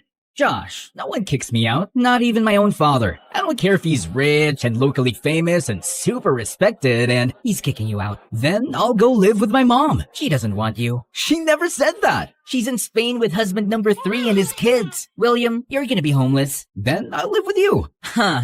My dad hates you. Thinks you're a loser. Man, you studied preschool education. He goes, "What kind of guy studies 4 years to be a nanny?" Serious question. Do you ever correct him? Tell him it's a preschool teacher and not a nanny? Nope. Why would I? He's kind of right. You are the worst friend I've ever had. And yet, here we are. Why? 'Cause you're a loser and can't find a better friend. Man, I don't get it. You're the smartest person I've ever met. A freaking genius with perfect memory. So how are you still such a moron? You know why? It's my stupid sleep schedule. I haven't slept in 4 days, man. I've tried everything. Wherever I go, they hook me up to all these creepy wires for hours. And then they go, "Well, we found nothing. Your brain seems perfect." And yet, here I am, sleepless, tired, all the time. Just then, the police barged in. Turns out the place was illegal and unlicensed. They arrested the owner and kicked the rest of us out. We got in the car. I started the engine, then one of the cops started yelling. "This guy again? What a loser! 4th time we've shut this dump down. And you losers, go home! Stop blowing your money like idiot losers." That's a lot of losers in one sentence, sir. William, shut up. License and registration. He looked at the papers, and something twitched in his expression. He grabbed his walkie. "Yeah, I need the driver out of the vehicle." "What? Why? What did I do?" I was genuinely confused, so I tapped his shoulder to get his attention. Ooh, bad mood. He spun around lightning fast, flipped me over, and slammed me to the ground. "This car was reported stolen." "It's my dad's. It's flagged by mistake, sir. Dad just sold the old plate 5 days ago. Transfer still pending in the DMV backlog. Section 1573B. Clerical mismatch isn't arrest worthy." "You a lawyer, kid?" "Yeah, preschool teacher major. I just read the entire traffic code last month. Insomnia perks." "Nah, he stole it. His dad reported it because he's done with him, man. Told you, you're homeless." "Brilliant. A homeless idiot. And look at this. Expired license, unpaid fines. If you're gonna steal a car, at least try not to be a walking violation. Can't wait to see how you survive on the streets, you spoiled little brat." "Don't call me that. You don't know anything about my life. I've suffered." He hasn't. Don't fall for it, officer. Oh wait, there was that one girl who broke his heart. Shattered it. Every piece smaller than a lentil seed. Well, you'll have plenty of time to think about her in jail. Actually, officer, if he starts crying and sniffling in the holding cell, can you record it for me? I'll give you my number. I do miss her a lot. Hi there, my name is William. People around me think I'm a genius. I'd humbly say I'm above average smart. With one of those stupidly sharp memories that's more annoying than useful most days. You think that means I've got perfect grades, a bright future, a life all wrapped up in shiny potential. Nope. I have severe insomnia. I can go days without sleep, which sounds cool until your brain starts short-circuiting and you start crying over spilled cereal. And yeah, it wrecks my productivity, my focus, my everything. Instead of building empires or curing diseases, I spend my nights playing weird indie video games. And that's why, well, some people think I'm a loser. Until I got recruited by a secret research program, one that experiments on people like me, trying to create humans who don't need sleep. Yeah, things escalated. But let me start from the beginning. I got dragged to a cold cell. The officer shoved me inside. You could be gentle, you know? Or what? You gonna call your mama? Oh wait, she's in Spain with husband number 3.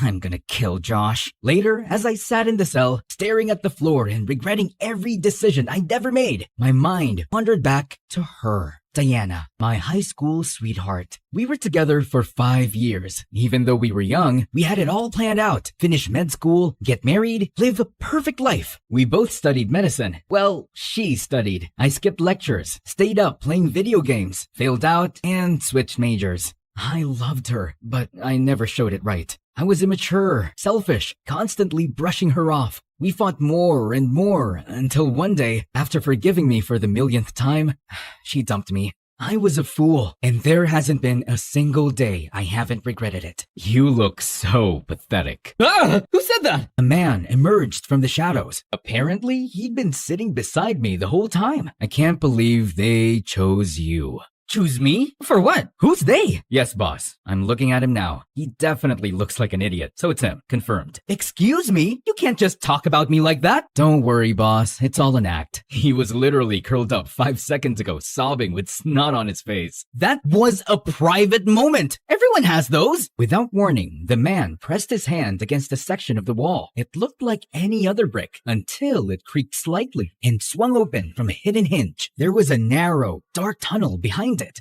Before I could react, he grabbed my arm and dragged me inside. My dad will end you when he hears about this. He literally had you arrested. We walked into a massive soccer field. I was never into soccer, only ever saw it in Mr. Beast videos.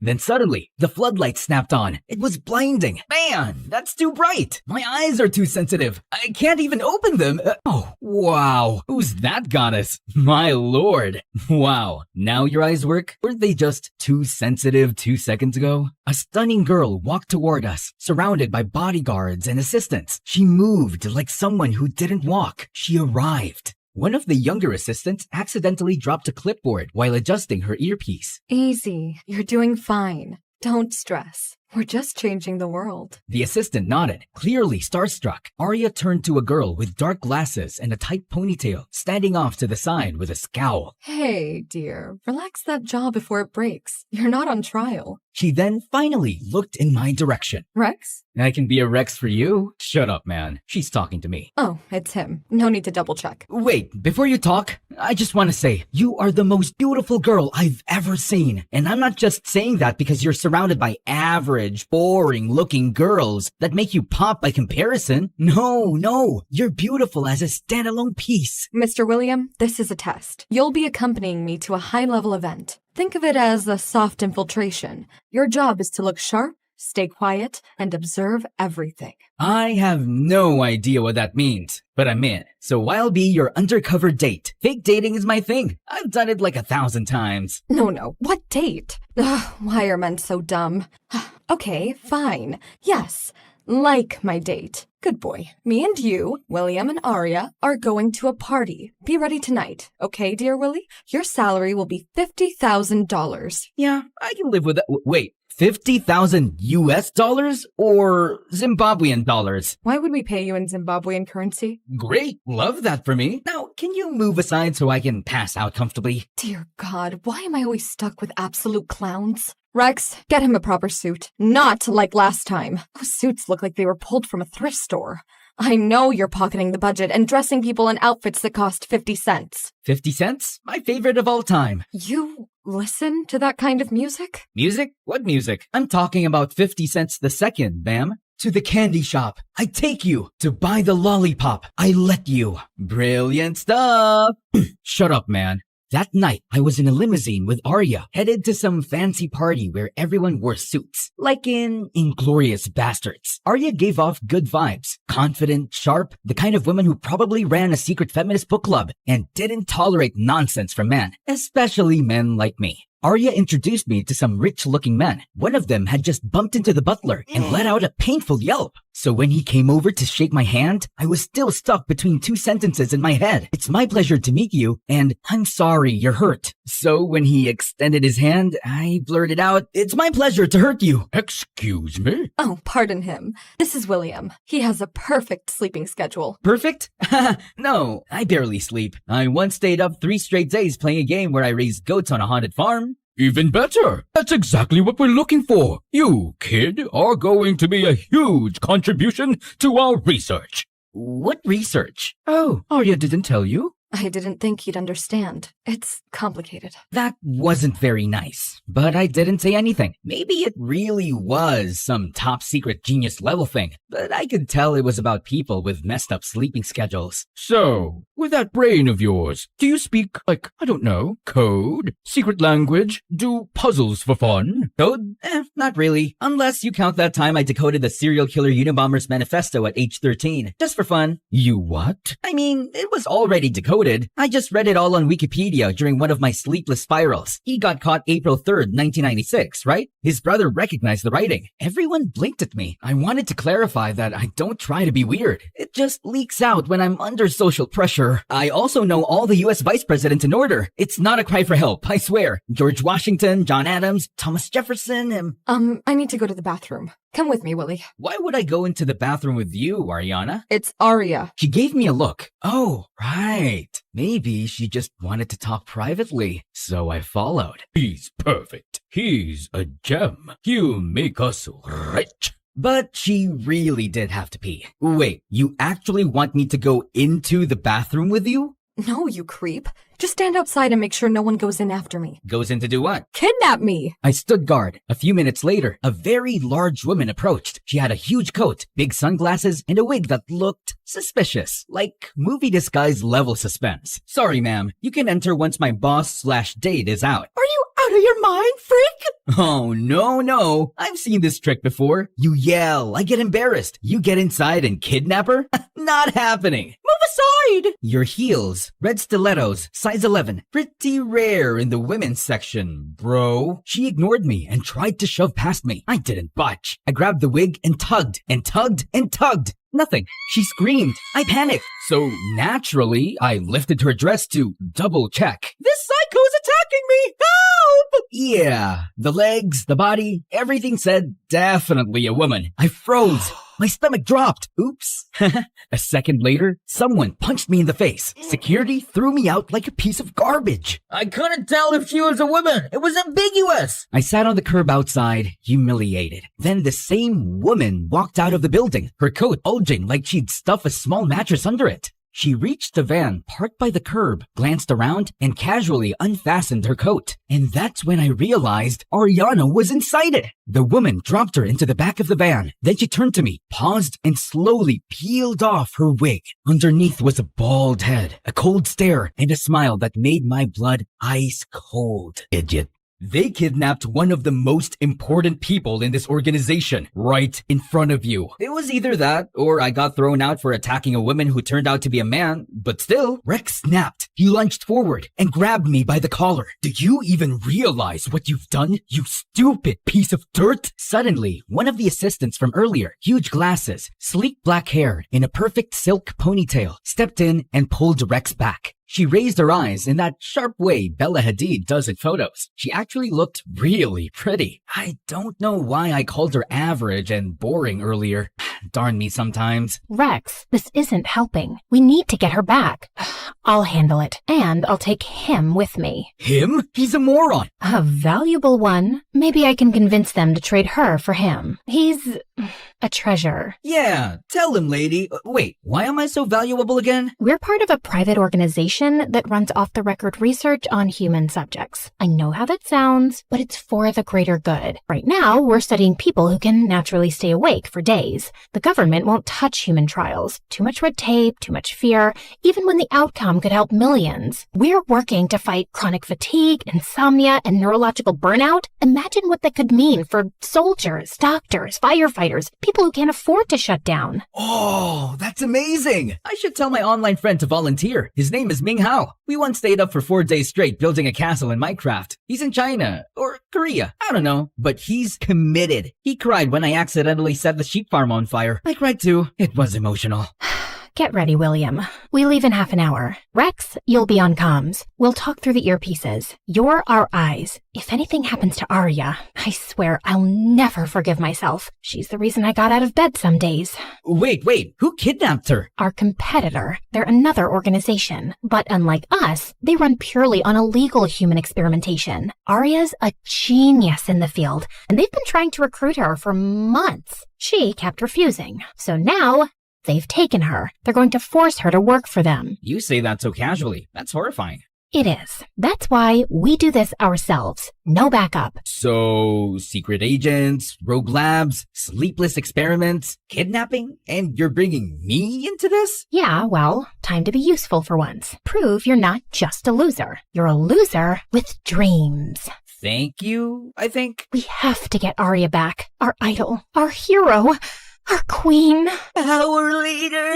Our guardian. The rest of the team suddenly joined in, forming a weepy group hug. I swear, it looked like a cult. Our beloved.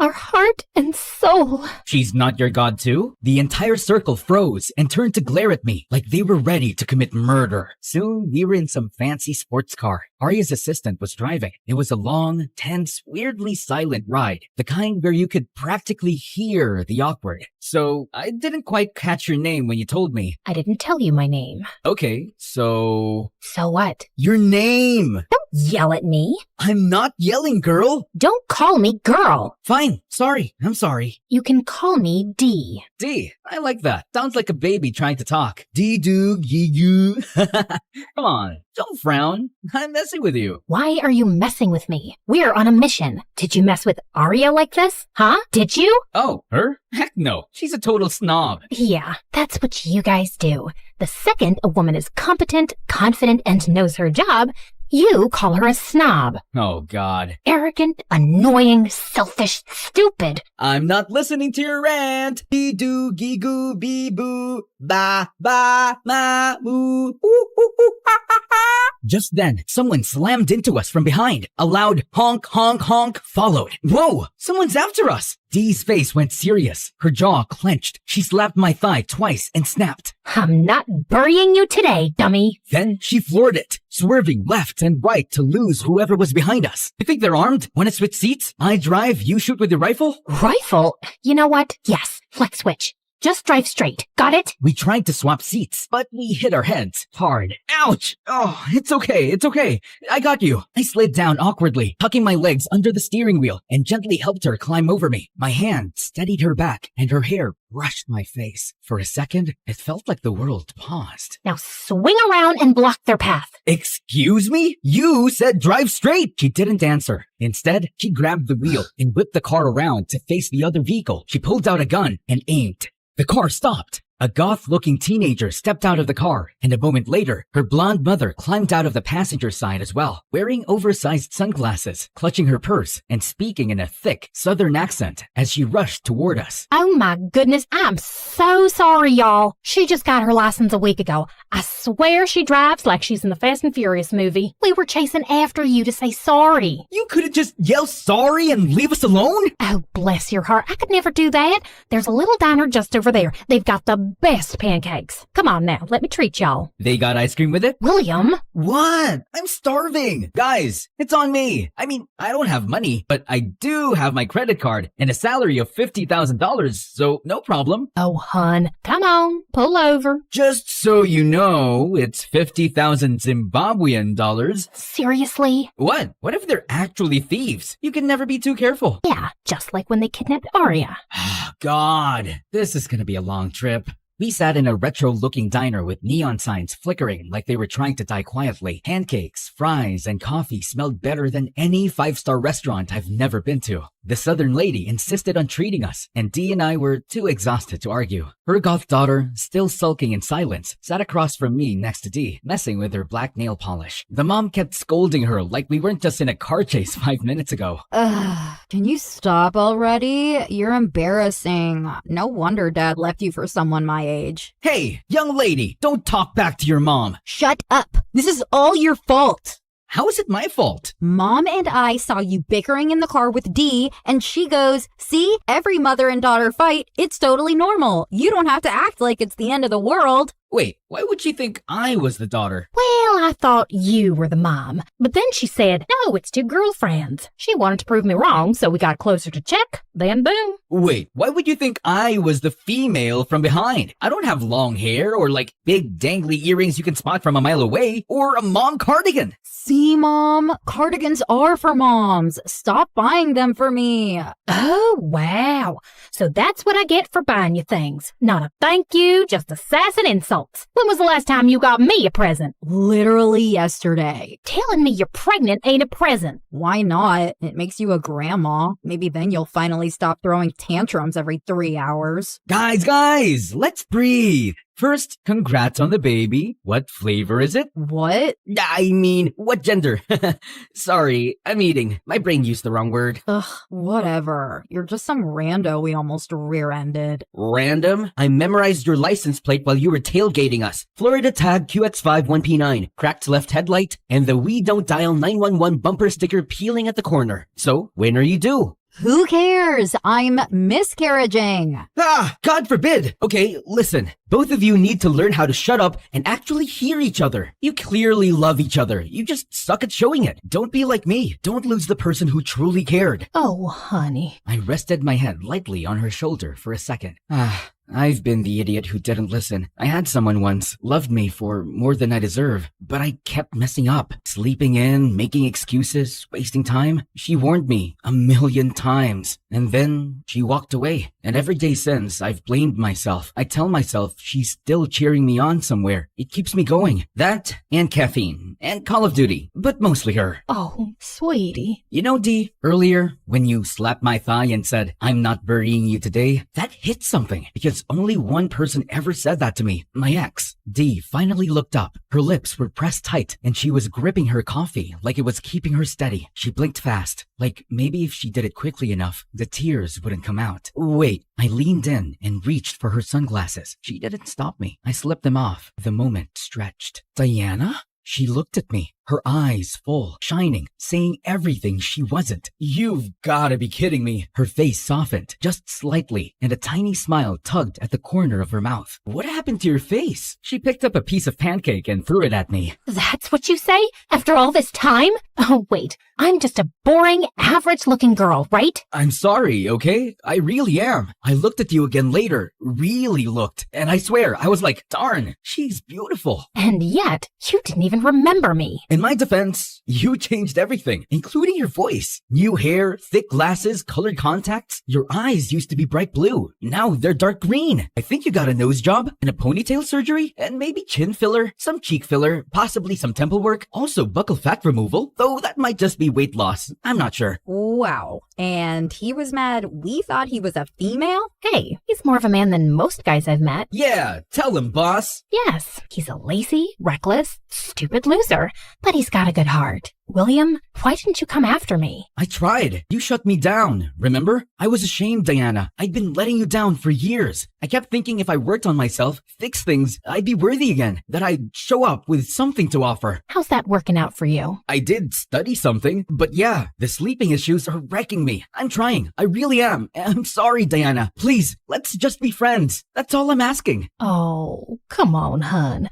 Give him a chance. Diana looked at me. She tilted her head, as if considering it, her eyes softening just a little. Then she grabbed the nearest juice cup and threw it in my face, and just walked out. Diana, wait! Ladies, it was lovely meeting you. Here's my card. Let's stay in touch. And if the baby's a boy, can you name him William? No way. Cool. Drive safe. I'm sorry, hun. I'm sorry, Mama. Why does the card say he's a babysitter? Our car ride was painfully quiet. Awkward, too. I didn't dare say anything that might upset Diana, so I kept my mouth shut. At least, until I couldn't anymore. Hey. Shut up. I just want to say I'm sorry. Shut up. Shut up. Shut up. What more do you have to say? Sorry? Sorry you forgot the so-called love of your life? Her face? Her voice? Sorry you never came back for me? Sorry you didn't work harder on yourself? Even though you knew I was in pain without you? But I did the right thing. I moved on. Look at me. Moving on so well, right? I'm doing great. So don't you dare say sorry to me now. I was actually going to tell you to turn your headlights on, but yeah, that too. What is wrong with you? She started hitting me. I mean, actually hitting. Then she let go of the steering wheel just to hit me harder. Whoa, eyes on the road! She didn't care. She kept throwing punches and random objects at me until, thud, we hit something. What did you just do? Switch seats. I'll drive in case someone needs to take the blame. Good idea. It's your fault anyway. We scrambled to switch places, and just as I opened the driver's door, someone stepped into view. It was dark, but I could make out the shape. Tall, broad-shouldered, built like Thor on a bad day. Then he hit us with a flashlight, straight to the face, just like in a horror movie. The guy looked about 60, with wild hair, a patchy beard, and maybe 4 teeth total. Oh, and he was holding a hammer the size of Thor's. You hit my animal. I understand, sir. Let me check on your animal. Why? Are you a vet? No, but I am, sir. You are? Oh, yes, she is, definitely. We got out and walked toward the creature. It turned out to be a horse, and honestly, it looked completely fine. Still, the man gave me the creeps. Kept staring like he was trying to read my soul with his good eye. I stayed close to Diana and slid my hand into my inner pocket, where I kept the gun Rex gave me, just in case. I've had this horse since he was a foal. That was 10 years ago. If anything happens to him, you'll regret it for the rest of your life. He's got baby teeth. No way he's 10, unless he's aging backward. Are you calling me a liar? Well... Sir, his condition's stable. He'll need a shot, but he'll be okay. I'll write you a check to cover the costs. Who are you? Someone you'll need 100 years to become half of. Ouch, Dee Dee. Okay then, all settled. Nice to meet you, sir. Have a great night. The Thor man didn't respond. We headed back to the car. I turned the key. Nothing. It didn't start. It was working just fine. You're a jinx. You can spend the night in my cottage, not far from here. That's so generous of you, sir. But we really have to keep going. I'm coming. No, wait a second. We stepped into his cottage, and to my surprise, it was actually kind of cozy. Rustic wood everywhere, a roaring fireplace, and a giant creepy picture frame of him with a woman, presumably his wife, and a young boy. Just then, Thorman was carrying 2 bowls of soup. Eat. Oh, no thanks. I'm good. I said eat. Yes, sir. Soup is great. Love soup. I pretended to eat, but I wasn't swallowing. Diana, meanwhile, was going at it like she hadn't eaten in 3 days. Psst, what if he's poisoned? What if he's a serial killer? I'm always ready for death. Would you want to spend your last few minutes with me? Good point. But for your peace of mind, don't worry. Rex has our location. Anyway, I have protein bars. Want one? Yes, please. Then go get one yourself. Meanie. You two bicker like you've been married forever. Got any kids? Oh, no, sir. We're not married. I mean, I wish we were. Well, we were together. I screwed it up. And she'll probably stay mad at me until the end of my life, which might be tonight. Don't make my mistake. Me and my wife, we were high school sweethearts. Married young. Found out we couldn't have kids. And we were fine with that. Didn't even want any. Then one day, 12 years in, she tells me she's pregnant. I was stunned. So I got myself checked. Turns out I couldn't have kids. And I got mad. Really mad. One night, she was sitting right there in front of that fireplace, her back to me. I walked up behind her. And shot her? What? Why would you say that? Then strangled her? Do I look like a murderer to you? You want the honest answer or the one that might spare my life? If you said yes, do you think I'd kill you? Again, the honest answer or the one that keeps me breathing? Oh my God! Stop it, William! Sir, if this is some emotional metaphor about not giving up on love, great, message received. But honestly, I'm exhausted. I saw there's a bed inside. Do you mind if I use it? We'll pay for the stay. You and William can bond out here by the fire. No, I'm coming with you. Don't leave me alone with him. He's not gonna bite you. It's not the biting I'm worried about. Man up. You don't sleep anyway, so you're fine. Not everything is a conspiracy. Sometimes things just work. Arya taught me that. She made me feel like I wasn't a screw-up, like I had a purpose. And just like that, she disappeared into the other room. It stung, knowing she needed someone to make her feel seen. And it wasn't me. I never gave her the appreciation she deserved. Maybe I was even jealous of Arya for giving her what I didn't. But really, I had no one to blame but myself. So you came up behind your wife and I killed her. 2 seconds of silence. I nearly passed out. Ooh, look at your face. Nah, she lived and gave birth to a baby boy. I forgave her. We stayed together, happily ever after. She's actually out doing some shopping. She'll be back any moment. Anyway, I gotta return nature's call. It's poop time. Just then, we heard Diana scream. I rushed inside and found her backed into a corner, frozen. A cobra was slithering just a few feet in front of her, hood spread, eyes locked on her like it had a grudge. I didn't think. I just moved. I grabbed the snake to throw it away, but then I felt a sharp sting in my arm. William! Ow! Okay, that was painful. The Thorn Man burst in alarmed. He took one look at the scene and calmly scooped up the snake. Whoa there, that's Mini Snake. She's not venomous, just dramatic. He tucked her under his arm, and I collapsed against the wall, clutching my arm. Ah, she bit me. I saved your life and got bit. That's gotta say something. And just like that, for the first time since I met her again, she smiled, and that made me happy. Why are you smiling like an idiot? Come on, we've still got a mission to finish.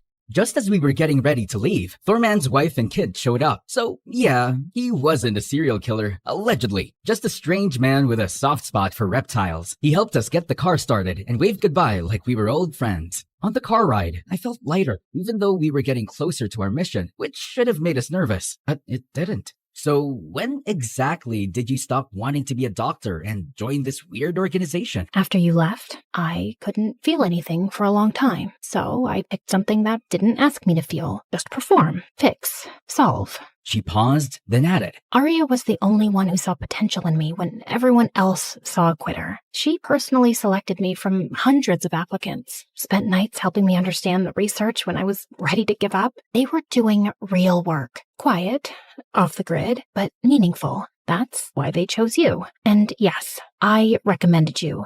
Someone who never sleeps, has a near-perfect memory, a high IQ, and the emotional awareness of a toaster. You just called me a genius and a toaster in the same sentence. Because both can overheat and explode if left alone too long. Just then, my stomach growled loudly. Diana pulled a protein bar from her pocket and handed it over. Oh, you're the best. Oh, glad you finally noticed. Right then, a familiar song came on the radio. I reached over and turned it up. It's our song! No, it's not. Why would our song be Smack That by Akon? With your perfect memory, you forgot our song? Come on, I'm messing with you. Of course I remember. It's Shape of You. We were in 11th grade. You were crying because you hadn't studied for the history exam. So we made a deal. Anytime you needed help, you'd sing, I'm in love with the 2 shapes of you, which meant question number 2. And I'd cough once for A, twice for B, and so on. Yeah. That worked until Mr. Clever kicked us out. Ugh, that old bitter man. I always thought he had a crush on me. Wait, what? If that guy really had a crush on you, there's no way he would have failed us. Well, speak for yourself. No way! He passed you? And I failed? Now I'm mad all over again. Ah, whatever. I forgive you. Still wish you'd studied harder though. Just saying. Hey, you knew how things were at home. Dad was always sick. Mom worked nonstop. I was basically raising my siblings. If I hadn't gotten that scholarship, I wouldn't have even made it to college. Yeah, things were rough. You had so much riding on your shoulders. More than any kid should have. I'm sorry. She gave me a little nodding smile. And for the first time in a long time, I felt safe. We reached a quiet suburban neighborhood. Peaceful, almost too peaceful. We parked at the start of the street and walked a few blocks until we reached the daycare. She's here. In the daycare? It's just a front. No real daycare. This is where our competitor's main facility is. All we have to do is go in and negotiate. Civilly. We rang the bell. A woman opened the door, skeletally thin, with cheekbones so sharp they could cut glass. Her face was tight and hollow, and honestly, kinda terrifying. But I held my expression in front of Diana, who stood calm and professional. She searched us and took everything. Our weapons, our earbuds, even the tiny snack I was hiding. Then she let us in. The entrance looked like a cozy indoor play area, complete with fake toys and posters of smiling cartoon animals. Real baby photos lined the walls too. Those babies better be from Pinterest. If that's their research group, I'm jumping out a window. She led us to an elevator, which carried us 4 levels underground. It was slow, uncomfortably quiet. Okay, so just putting it out there, I once peed in a ball pit. I was 6. I still think about it. You also peed in the sink when you were 22. That was one time. The bathroom bowl was clogged, and I wasn't feeling great, and my medication was out of whack, and why are you like this, man? Right then, the elevator doors opened with a ding. We stepped into a cold, open space, warehouse style, and followed her through a maze of metal doors and narrow hallways, one after the other. This is so creepy, Diana. If I had $1 for every time I've said creepy since this started, I'd be a millionaire. I know. Just hold on. It's almost over. At the end of the maze was one final door. Behind it, a massive, blindingly white lab, giant machines, blinking lights, wires hanging like robotic vines. With bodyguards all around, I recognized one of them who kidnapped Arya. He looked at me and winked. I saw him mouthing the word idiot like he said before. Then an elevator platform rose slowly from the floor, and standing on it was a man. A very hairy man. Hair everywhere. Head, arms, chest. Even his eyebrows were so thick, they looked like they could support a falcon. He didn't greet us, just walked to his desk and began typing on a laptop. I was staring at him, at his hands, at the ridiculousness of his brows, trying to guess what he was even browsing. It came out wrong. Sir, please talk to us and stop eyebrowsing. Diana elbowed me in the ribs. Let's cut to the chase. Arya is ours. She's not some object. Let her go. Tell us what you want. We'll do it. I'm afraid you're too late. Why do villains always say that? Can't you say something nice like, would you like a mint, before traumatizing us? He clicked a button on the remote in his hand. A panel slid down behind him, revealing a thick glass window. Behind it, Arya was unconscious on a mechanical bed, suspended midair by wires like some sci-fi puppet. Oh my god, Arya! Please, don't hurt her. We gave her a generous offer. She refused, said her principles couldn't be bought. Well, I imagine her principles are laughing at her now, from the corner of her dying brain. We'll do anything. Just let her go. What we want is William. He's the final piece, our most valuable candidate, the one who completes our collection. Diana hesitated. Her eyes turned to me, full of panic. It's fine, I'll go. Either way, I was getting poked and prodded. Might as well get it over with. She nodded, sadly. I stepped toward the man, until my stomach turned. Oh, wait, all this chemical air is making me nauseous. I feel like puking. No, William, no! Too late. I threw up all over the floor. And there it was, the tiny metal flask, the size of a peanut I'd swallowed earlier as Diana and I planned. She didn't miss a beat. She snatched it up, bit it open, and grabbed Eyebrow Guy, locking her arm around his neck with the open flask right under his nose. Guards nearby started to move. Don't even think about it. This flask contains a contact agent. One drop on your skin, and you're gone in seconds. Everyone, stay back! Stay back! Let Arya go, now. Understood. Assistant, release her. Diana, she's fine, I swear. She's just sedated. We didn't harm her. You'll see. A few assistants appeared, unhooked Arya, and helped her walk toward us, weak but alive. Oh my god, Arya, you're safe. We were worried sick. Now, let me go. Not until William and Arya are safe. Get them out first. No, I'll stay. Just get Diana and Arya out of here. Aww. What a noble little sacrifice. And then, bam! Arya snatched the flask from Diana and shoved her away. What are you doing? What do you think I'm doing? Oh my god, she's a double agent! She's with them! He's not them. He's my husband. The look on Diana's face. I'd never seen her like that. Stunned, shattered. And it hit me, right then, how much pain I'd once caused her. But there wasn't time for guilt. I had to move. You just want me, right? Your precious lab rat? Then take me! Let her go! Let her go? Oh no. She's our puppet. She worshipped me, did everything I asked, trusted me like an idiot. I cherished you. I believed in you. I'd have given my life for you. I modeled my whole career after you. Exactly. That's why you were so easy to control. Desperate for purpose, clinging to the first place that made you feel seen. That good organization? Criminals, just like us. There's no noble mission here. We want humans who don't sleep, who don't stop, who don't question. Soldiers, spies, servants, engineered for obedience. Minds sharper than AI, bodies that don't break, and loyalty so deep they'll do anything we say. Whatever the world needs and the law won't allow, that's the future. And we're not asking permission to build it. The difference is, we're going to win. We'll wipe your organization out, dominate the field, and make billions. You used me. Oh, Diana, sweetie, I needed you here. I knew you wouldn't join me if you knew the whole truth. So I gave you a mission, a crisis, a little emotional blackmail to save me. She glanced at me, then tossed a folder toward Diana. If you want your little lover boy to stay alive, sign these papers. Diana didn't move. She was still processing everything. Relax. They just make you the official owner of our newest facility. Unregulated, covert, and completely in your name. So, if this all blows up, if the authorities come knocking, you would take the fall, not me. And not me either, darling. Where are you taking me again when this all works out? Some island with no extradition laws, 5 jacuzzis, and unlimited shrimp. Ugh, shrimp makes you fart. Aw, I thought you didn't mind mine. Just like I don't mind yours. Your farts are my perfume. Oh, you're disgusting. I love it. I know you'd love it.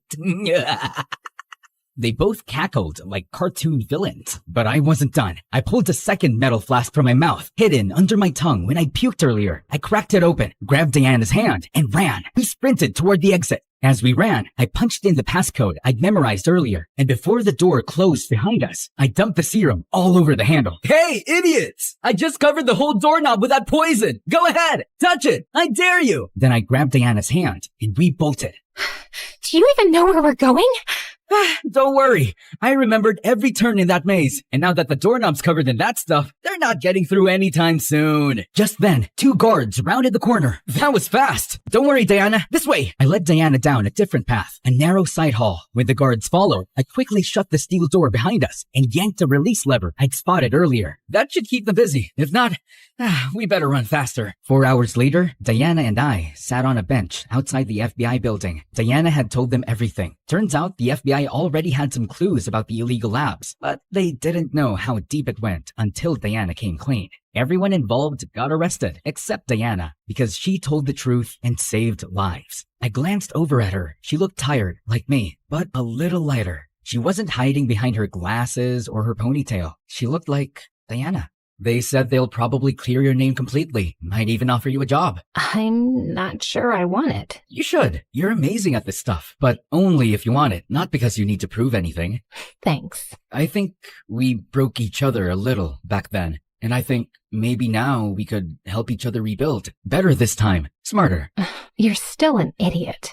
And you're still scary, but I like scary, especially when she brings snacks. That made her laugh, for real. All right, genius. One condition. We don't fix each other. We just support each other while we figure out how to fix ourselves. Deal. Oh, wanna hear a joke? An octopus once said to its girlfriend, "Give me your hand, give me your hand, give me your hand, give me your hand, give me your hand." She chuckled and gave me her hand to hold. And in that quiet moment, I didn't feel like a loser. I felt like someone who could start over and have a life that was worth staying awake for. Will love you for it all. Yeah, I will love you for it all.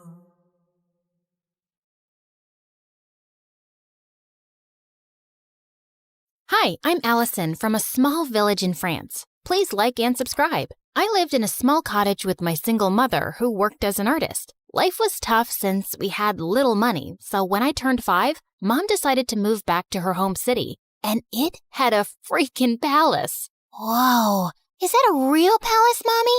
I want to see what it looks like from the inside. I want to meet The king. The king doesn't live there, Allie. Only his sister, the Duchess, does. And only those who work in the palace can go there. Soon after, Mom got a job as a royal portrait artist, and I would beg her to take me along someday. But she always said I was too clumsy and the palace was full of delicate things. I'll be careful, I promise. Oh, I forgot to tell you. There's also a ghost who has lived in this palace for decades. Was the ghost there when you were a kid? Yep. Then it must be old by now.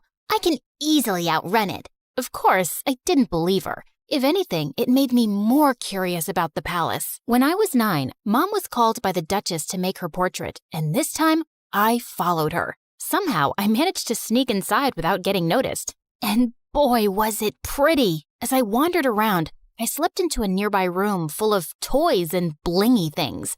I'd never seen anything like that before, and it was so fascinating that I grabbed a few of them. But when I reached home, I felt guilty and scared. If anyone at the palace found out, Mom could lose her job, and this was stealing. I'll bring you guys back someday when I work at the palace. Till then, you can hide here. My passion for working in the palace grew stronger as time passed. I begged Mom to teach me how to paint so I could become a royal painter just like her. And by the time I was 17, I was better than her. One day while I was painting, Mom came home with some big news. The king is coming to town after 17 years, and they want paintings for the whole palace. We started working day and night, finishing all 20 paintings in under a week. But a day before the delivery, Mom slipped and sprained her ankle. I'll ask someone from the palace to pick them up. No, I can take them. I promise. I won't break a thing. Whoa! Are you sure? We can't lose the job. Yes, Mom. You can count on me. I managed to convince Mom and then left for the palace. I also took the stuff I'd taken all those years back. I could finally put that back. When I entered the palace, it was exactly as I'd remembered. Wow. How dull. This place could really use some color. I was so lost looking around that I tripped over a giant statue's foot, and the paintings flew in the air. Just then, I heard someone scream, and when I looked back and saw a girl, I almost passed out. It was like I was looking in a mirror. I touched her to make sure she was real, and she slapped my hand away. Don't you touch me, you peasant. Don't you know who I am? My doppelganger? We look exactly the same.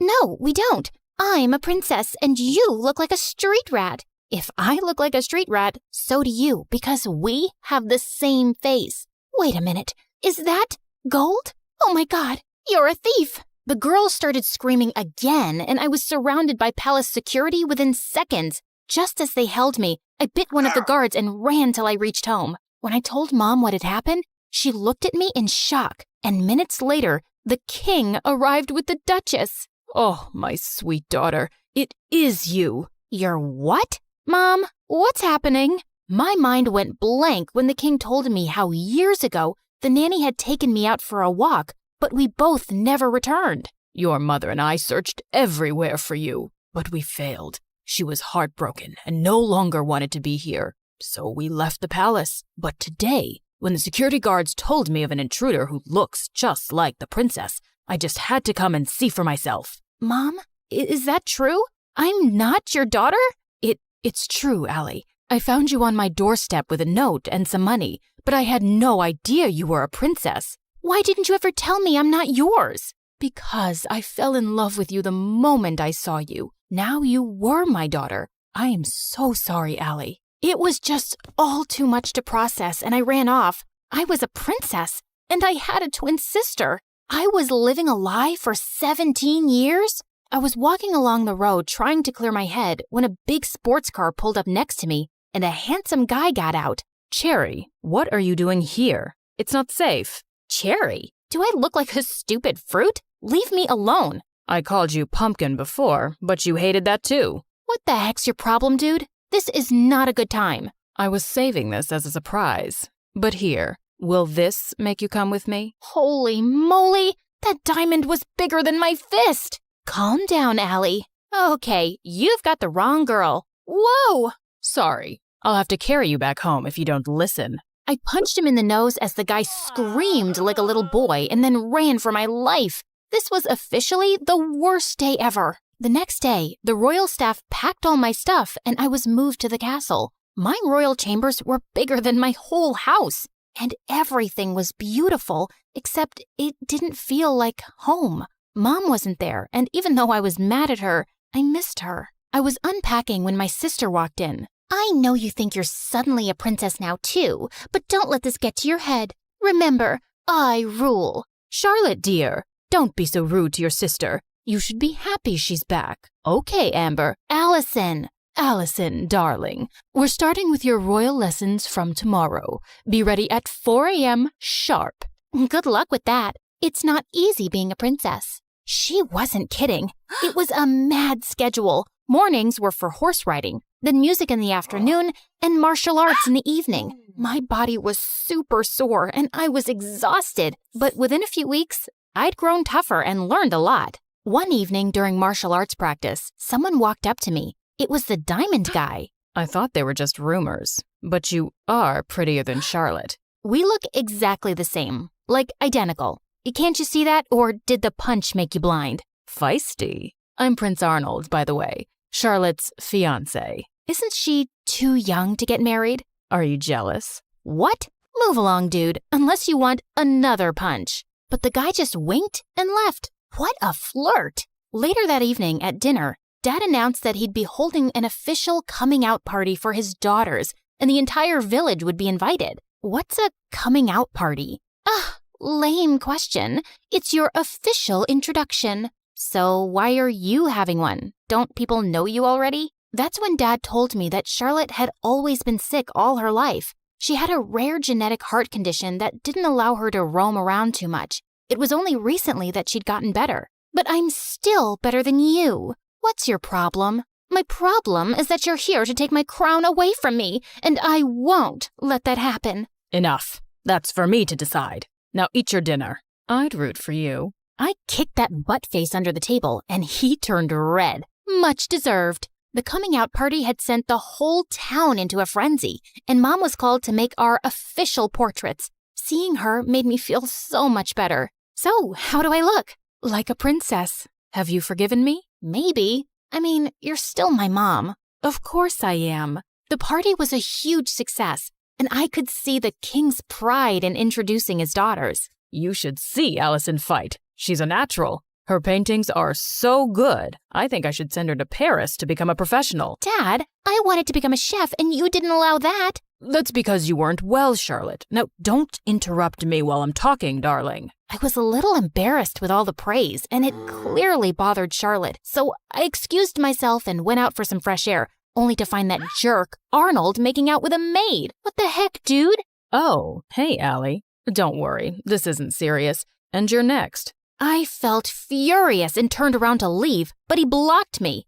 Oh, don't be so mad. Come here. Arnold pulled me in and was about to kiss me when I pushed him hard, but Charlotte walked in just then. What's happening? Wait, I knew it wasn't you. My darling Charlotte, this imposter tried to take advantage of me. She tried to kiss me while pretending to be you. What? That's not true. This guy's been flirting with me ever since I came here. Charlotte, he's a jerk. I just caught him making out with a maid. Enough. First, you try to steal my life, then my dad, and now you have your eyes on my fiancé? I won't let you get away with it. With that, Charlotte went inside and got on stage as everyone stared at her in confusion. Attention! My twin sister is a manipulative witch. She's a thief and a liar, and so is her mom, that lady. Tell me, Allison, did she teach you how to be a lowlife? Because you surely weren't born one. Say what you want about me, but keep my mom out of it. I feel sorry for you, Charlotte. How could you be so bitter? It's so... Before I could finish, Charlotte jumped on me and we got into a crazy fight. As the king pulled us apart, Charlotte started shaking and fell to the ground. We rushed her to the hospital, and the doctors informed us that she had fainted because of stress and needed rest. I wanted to visit her, but the Duchess stopped me. I think it's best that you stay away. You've done enough damage. Brother, she's not good for Charlotte's health. We might not get along, but she's my sister. She's right, Allison. I think it's best if you give each other some space. Maybe you can stay with your mom for some time. It will only be temporary, love, and I'll have you back as soon as possible. I think we dumped too much on Charlotte, and she needs to get better. Of course, I understood. but I was actually happy to get away from everything for a while, especially since Charlotte and I were on the front page of every newspaper the next day. People called us the Crazy Royals. We were a joke. I was packing my stuff when the Duchess walked in. You're finally going back to where you belong. I knew you'd never fit in here, and it was a mistake to bring filth into the palace. I know I didn't grow up here, but I'm still a princess by birth. So please, mind your manners and never talk to me this way again. Don't forget your place. That's exactly what I'm doing. I pushed her aside and left for my old home. Mom was ecstatic to see me, and to be honest, I felt happier than I'd been in weeks. A few days later, once Charlotte was better, the king announced her engagement to Arnold to give people something else to talk about. Dad invited me, but I decided not to go to the ceremony. I just wanted to stay away and avoid any more drama. On the engagement day, Mom had gone out for something when Charlotte came over. What are you doing here? Don't you have an engagement to get to? I can't marry him, Allison. He's a snake. I should have trusted you. Good time to say I told you so. But what do you want from me? After our fight, we can't have another media blowout. Dad will never allow me to call off the engagement at the last minute. Please, come with me.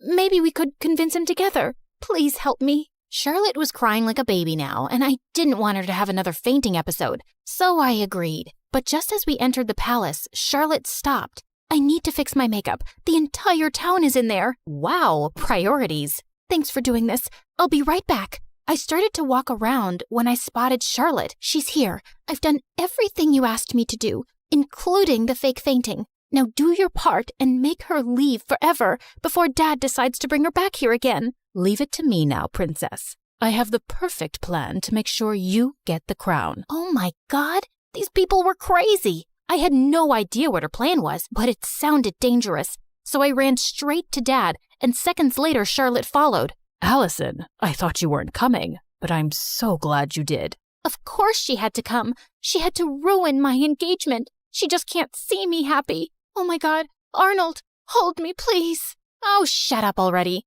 Don't you guys get tired of manipulating? King, Dad, whatever, you should see this. I played the video for the entire hall to see, and Charlotte turned pale. Charlotte? Dad, I'm sorry, but you seem to like her more because she's tougher than me. And when Auntie told me that she was after Arnold and my crown, I couldn't take it anymore. But this was all Aunt's idea. Sister, what were you planning to do and why? Suddenly, the Duchess turned into a mad person and started screaming. I'm tired of being your servant. I'm the older sister and the crown was mine, but these girls took that away from me, and I would have gotten away with everything if this one hadn't shown up. What do you mean? You knew she was alive?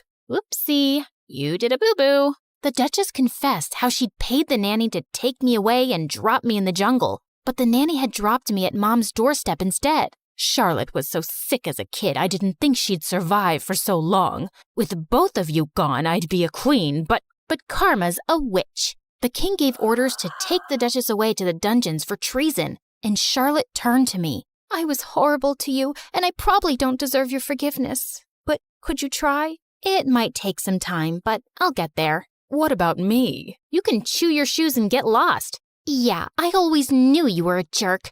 I was called back to the palace, and I took Mom along this time. Charlotte and I changed history by taking over the crown together. We were both queens in our own way. And I learned that those who love you will always stick by your side.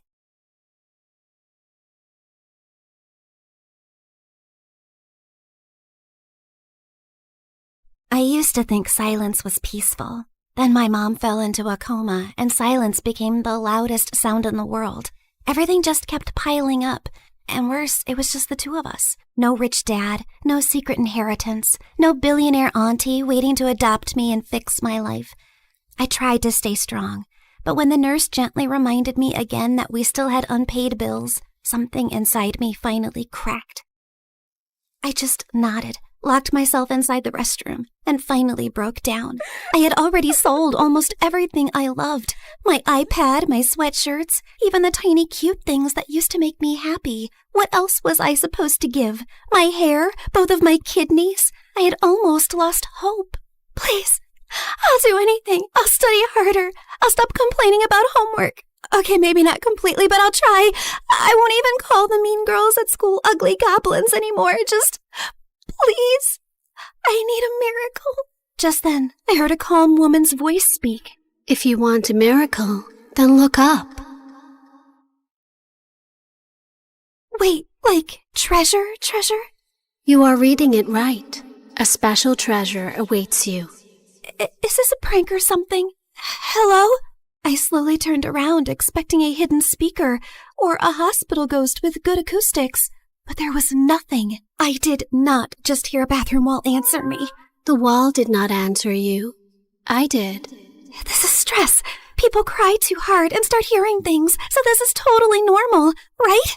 Just then, an arrow beneath the message suddenly started glowing. First I'm hearing things, and now I'm seeing things. What's happening? Believe your own eyes. Only that which you see is true. What is unseen is but an illusion. Okay. Let's say I believe you for 3 seconds. So, are we talking about gold? Money? Something that I could sell for millions? Because I don't need some riddles right now. I need some miracle, or at least some actual cash. Or some treasure valuable enough to change your fate. Whether it becomes salvation or disaster depends on who finds it first. And right now, you're already running out of time. Out of desperation to save my mom, I eventually gave in. I followed her out of the restroom, through the hallway, and toward the exit while she narrated every tiny step like a freaking GPS. Continue forward, and please do not look suspicious.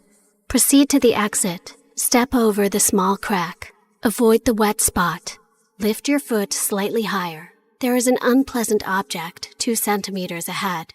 I stepped down, and my whole body froze. Oh, my apologies. I meant there was an unpleasant object 2 centimeters ahead. Too late. Soon, we reached a narrow alley between 2 old buildings. Miss, are you sure this is the right way? The path continues forward. Though I understand your hesitation, narrow passages often awaken the mind's instinct for danger. However, if treasure were always placed in bright, comfortable places, far few people would learn anything from searching for it. So, that's a yes? Oh, that pretty summarizes what I've said. So, yes. I finally stepped into the alley, and thankfully it was only normal scary and not dangerous and life-threatening scary. Just then, everything went silent all at once. Even the dramatic pigeon on the street shut up. Miss Lady Voice? Hello? Are you still here with me? Don't worry. I'm here. Just keep walking. Do not turn back yet. Step back and just breathe slowly. I only asked if you were there, and I answered with additional guidance. The alley stretched longer than it should have. Soon warm wind rushed past me, and when I looked back, the alley was gone, and I was now standing in an open field under a bright blue sky. Holy yummy cheese balls! Did I just teleport to another place? I also noticed a small glowing orb floating in front of me, shining softly like a tiny star. Yes, you have arrived in Mondstadt, the city of freedom, a land of wind, songs, nights, and many stories carried through time. I realized that the glowing orb pulsed when the voice lady continued yapping. So that meant her voice now had some sort of a body? So you mean I'm not somewhere in Europe and not dreaming? Yes. This is not Europe, nor is it a dream. A world with its own laws, gods, stories, wounds, and miracles. Why am I exactly in this unfamiliar land? I just want my mom to wake up. Then keep walking, Sabrina. The treasure hunt begins here. Fine. If this treasure can really give me a miracle, then lead the way. Watch out!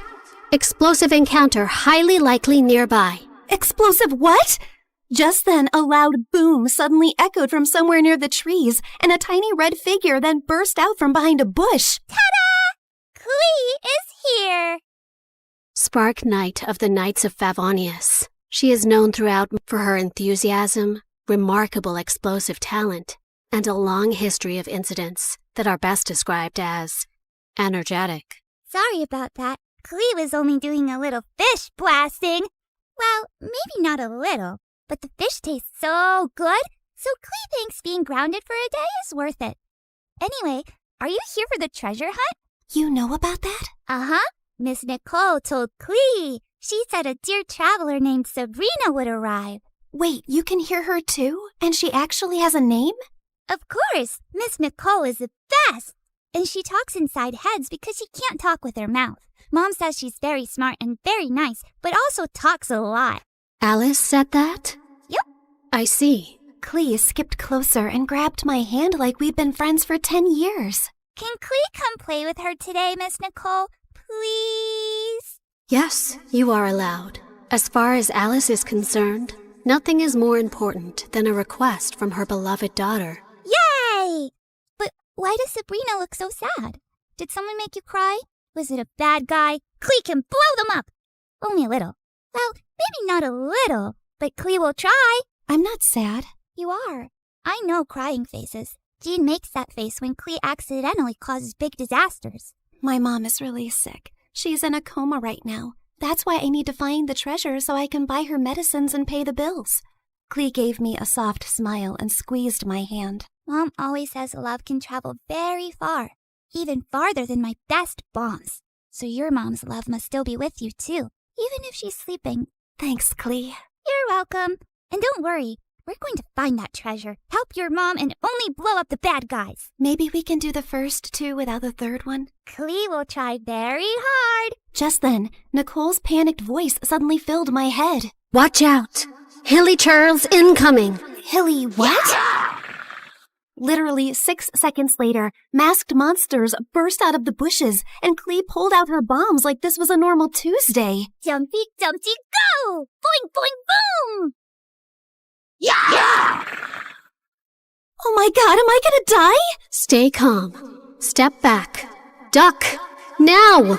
Before I could fully lose it, golden light bloomed beneath us. Moment of birth. A glowing flower platform rose from the ground, blocking the monsters just in time. Then a calm boy appeared above us and landed lightly. Mr. Albedo, you came! Clee knew you would. I heard explosions nearby and thought it would be wise to investigate. Finding Clee here confirms my hypothesis. Sabrina, this is Mr. Albedo. He's like my big brother, and he's super smart. Nicole quickly explained that Albedo was the chief alchemist of the Knights of Favonius, and that his knowledge of ancient mechanisms would be very useful for our treasure hunt. Clee is my little spark knight. I need to keep her safe and sound. Besides, investigating the unknown is certainly my thing, so count me in. Well, I guess the more the merrier. After that, Nicole led us to Thousand Winds Temple, an ancient ruin full of broken pillars, weird symbols, traps, slimes, and things that clearly wanted me flattened. But somehow, because of Nicole's directions, Albedo's magic, and Clee's little bombs, we made it through. I thought you were just going to lead me to the treasure. You did not warn me about all this. Seriously, did I get transported into a video game world or what? A world is only called a game by those watching safely from the outside. To those inside it, every path, every danger, every choice is real. Wow, that was beautiful, but also very unhelpful. Then allow me to be more direct. Keep moving. Something larger is approaching. Larger? Just then the ground shook. From the dark corners of the ruin, 2 giant metal monsters slowly woke up. Please tell me those are statues. Please? Unfortunately, no. Those are ruin guards. Ancient machines built for battle. And judging by the glow in their eyes, they have already identified us as a threat. Before I could pee my pants, someone crashed down from a broken wall and stood between us and the machines like a walking shield. One swing sent a ruin guard flying back like a stupid little tin can. Whoa, this guy looked like he could punch a mountain and the mountain would apologize. Uncle Varka, you came! Clee knew you would. Now the big metal meanies are in trouble. Ah, the almighty Knight of Favonius to the rescue. How timely. Ha! Miss Nicole! Didn't expect to find you leading children into ancient ruins. And I didn't expect you to enter by jumping from a wall. Yet, here you are. Fair enough. When the coast was finally clear, Albedo calmly stepped toward the broken machines and found a small glowing fragment inside them. The moment he lifted it, the air around us shimmered. The first clue has awakened. First clue? Nicole's glowing orb rose into the air, stretched like a flower opening, and became a beautiful woman. Well, there you are. I was wondering how long you plan to stay as a floating light. Wait, you're Miss Voice Lady? You actually had a physical form this whole time?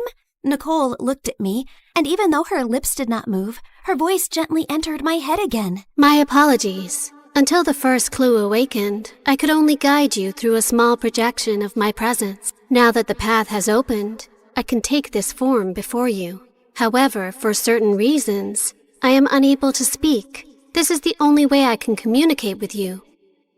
Now then. She continued yapping for 8 more minutes straight. And from what I understood, she was an angel called N from the Hexen Circle, a circle of powerful witches. She then explained that the glowing fragment was a piece of the treasure's scattered light and could lead us to the traces left across Tevat. The treasure you seek was broken long ago. Its light scattered across Tevat, leaving traces behind. This fragment will reach those traces. The brighter it shines, the closer we are to the treasure. Across Tevat? As in, this whole world of yours? Several regions, yes. That means a long trip, but don't worry. With Miss Nicole's incredible sense of direction, we'd never have to worry about getting lost. Yay! More big adventures! Wait, no, not yay. I need to go back. I have classes tomorrow and a sick mom in the hospital. Nobody told me this treasure hunt came with a lot of obstacles and a whole world tour. I understand. Your fear is not unreasonable, but the treasure you seek cannot be reached by standing still. Each clue will bring us closer, and each step will return you to the wish that brought you here. Fine. For Mom, I would continue this crazy mission. After that, everything turned into the fastest, weirdest world tour of my life.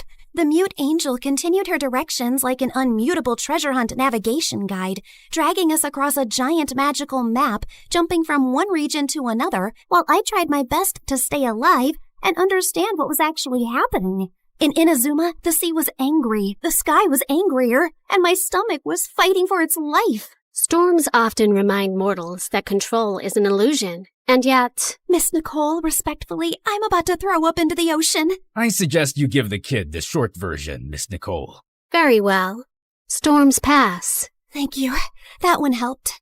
In Sumeru, we finally got one peaceful break near a waterfall. Albedo sketched the view. Klee showed me Dodoko, and when she said her mom gave it to her so she would never feel lonely, my chest hurt in the softest way. After our little break, Nicole led us to Natlan, where we were nearly roasted alive. Fiery creatures chased us through rocky paths while she calmly yelled directions. And at one point, Varka carried Klee and me like luggage. This is fun! Uncle Varka is the best! Hold on tighter! Every trace we followed made the fragment shine brighter. And by the time we reached Fontaine, it was full-on glowing, like it had finally remembered where the real treasure was hidden. Nicole led us beneath the water to hidden ruins, where the fragment pointed us toward the final trace, the one hiding the real treasure. Freaking finally! Soon, we found a mysterious sealed door, and Albedo figured it out like a puzzle in minutes, using one of Fontaine's underwater mechanisms like it was nothing. The sealed door opened, and I thought we had finally reached the treasure. Behind it were more passages, hidden compartments, and even more puzzles. I swear to God, is the treasure shy or what? Ancient civilizations valued protection. Finally, we reached a chamber where a small chest waited on a pedestal. I opened it with shaking hands, but there was no gold, no money, no jewels, nothing I could sell. Inside was just a small, broken, flower-shaped relic. No, we traveled across Tevat for this? For a broken thing? It is indeed damaged. We can fix this, right? Yes, but not with gold, not with force, not even with knowledge alone. Then how? This relic is a vessel of hope. It reflects the heart's deepest wish. It was never meant to make someone rich. It was meant to answer the part of a person who refuses to give up. I stared at the tiny broken flower and slowly understood. The treasure was never something I could sell to fix my life overnight. It was hope. The one thing I had almost lost in that hospital restroom. Nicole said every region had left something inside me. Courage, endurance, wisdom, strength, and truth. I held the broken relic and thought of Mom's smile, her warm hugs, and the little things she did whenever I was sad. I wish for my mom to wake up. I don't need gold or anything. I just want more time with her. Please. Just then, the relic started glowing. Golden light filled the cracks, and the broken petals slowly repaired themselves until the flower became whole again. You fixed it! The restoration is complete. The way home can now be opened.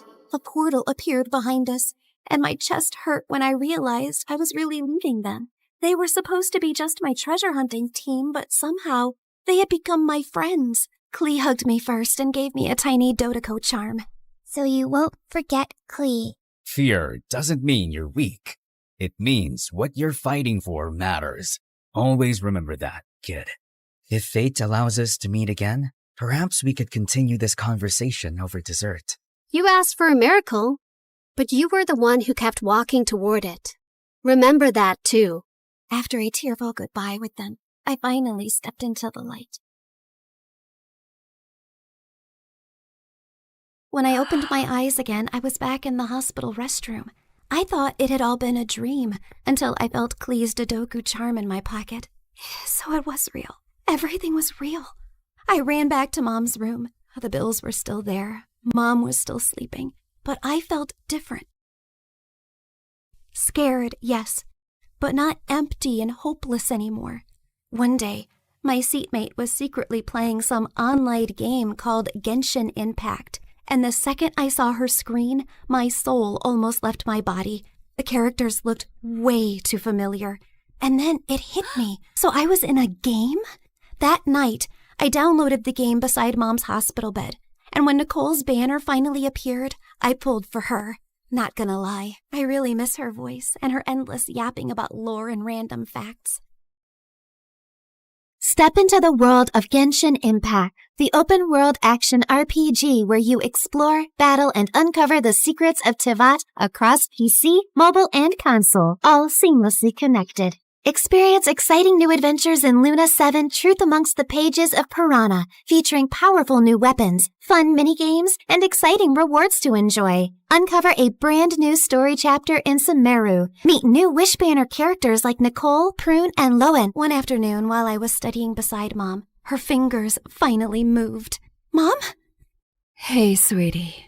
Mommy, you're awake. You're really awake. I missed you so much. And for the first time in a long time, the silence in the room did not feel scary. It felt peaceful at last.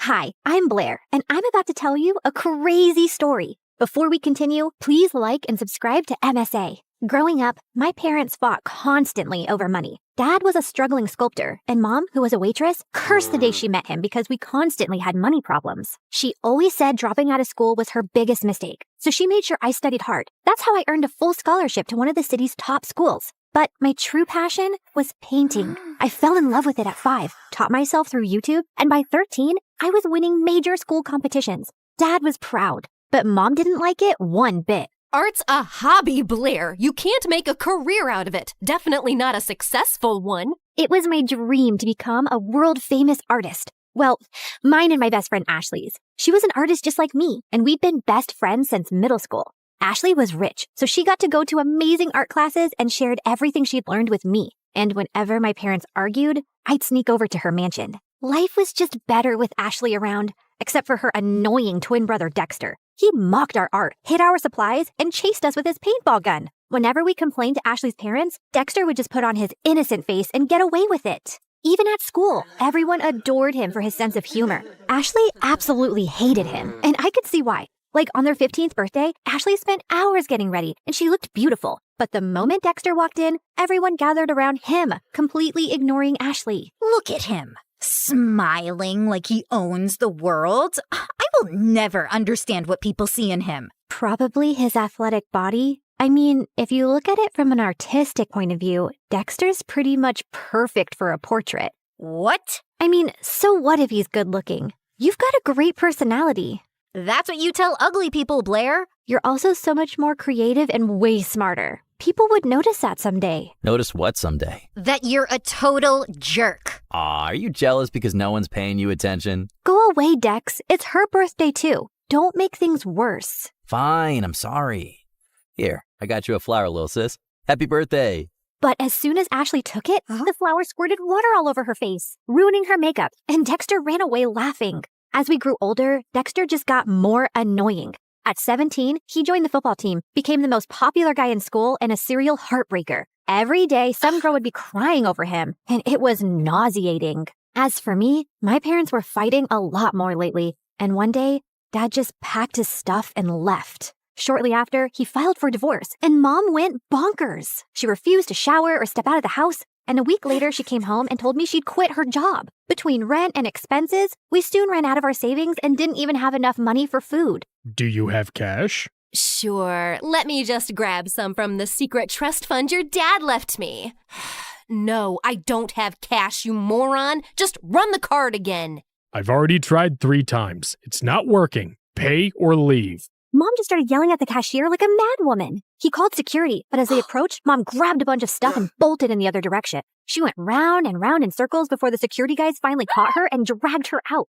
Since Mom was acting all kinds of crazy, I took up a part-time job at a cafe to help out. But between work and school, my life was miserable, and Ashley wasn't helping. What do you mean you're not coming for the concert? We booked this months ago. Things were different back then. Now I have to work. Ask someone to cover your shift. We're short-staffed, and I need the money. But Hank's gonna be there, and I need your help talking to him. You're not getting out of this. Ashley kept pushing me, but I kept refusing, and eventually she gave up. The next morning, she told me Hank had asked her out, and I was happy for her. College applications were looming, and I desperately wanted to get into NYU's art program, where Ashley was applying to. It was expensive, and I needed a strong portfolio for a scholarship. I couldn't risk my mom finding out, so I stayed late after my shifts at the cafe to work on my portfolio. One day, while I was heading back home, it started raining heavily. It was already late, so I couldn't get the bus, and was waiting for a cab when someone walked up to me with an umbrella. Dexter, what are you doing here? I was just across the road running some errands, and by errands, I mean date that didn't go too well.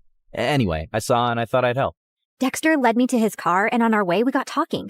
He asked me how I was doing, and I don't know why I ended up telling him everything about Mom and how things were really tough at home. Ashley told me about your parents' divorce, but I didn't know things were so bad.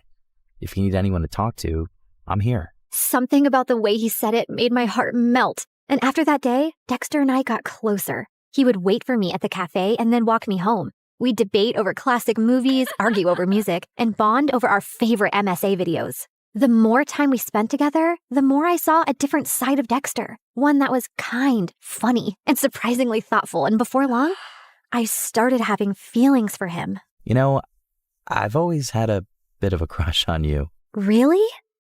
Why? You're kind, beautiful, smart, creative, and you're probably the toughest person I know. Wow, thanks. I always thought you're kind of annoying. Gee, thanks. What a compliment. Let me finish. But now I think you're the only person who gets me. You've shown me what it's like to really connect with someone, Dex. I guess what I'm saying is... That you like me? I like you too. And then Dexter kissed me, and it was perfect. I wasn't sure how Ashley would take it, but before we can even gather the courage to tell her, we found her crying in the school garden the next day. Hank dumped me. He says my nostrils are too big and that my face reminds him of his dead cat. What kind of reason is that? The kind that's a lie. Hank's a total player. Why would you ever fall for him, you dumb... Ow! I mean, I'm sorry you're hurting, but don't weep over that idiot. You're stronger than that. Be a man, woman, girl, be a girl. Did you hit your head or something? Why are you even talking to me? Blair, I need a hug. The next few days were a mess. Ashley was hung up on Hank and dragged me along for endless shopping sprees and salon visits to distract herself, and I didn't think it was a good time to tell her about me and Dex, who I wasn't even getting to spend any time with. She was also home all the time, so Dexter started sneaking into my room late at night. This is not fair. You're totally ignoring me. I know, but she's miserable, and she needs me. Hey, Han, remember when you needed her, but she was too busy falling in love? Anyway, my football team's having a party tomorrow night, and I'd love for you to come.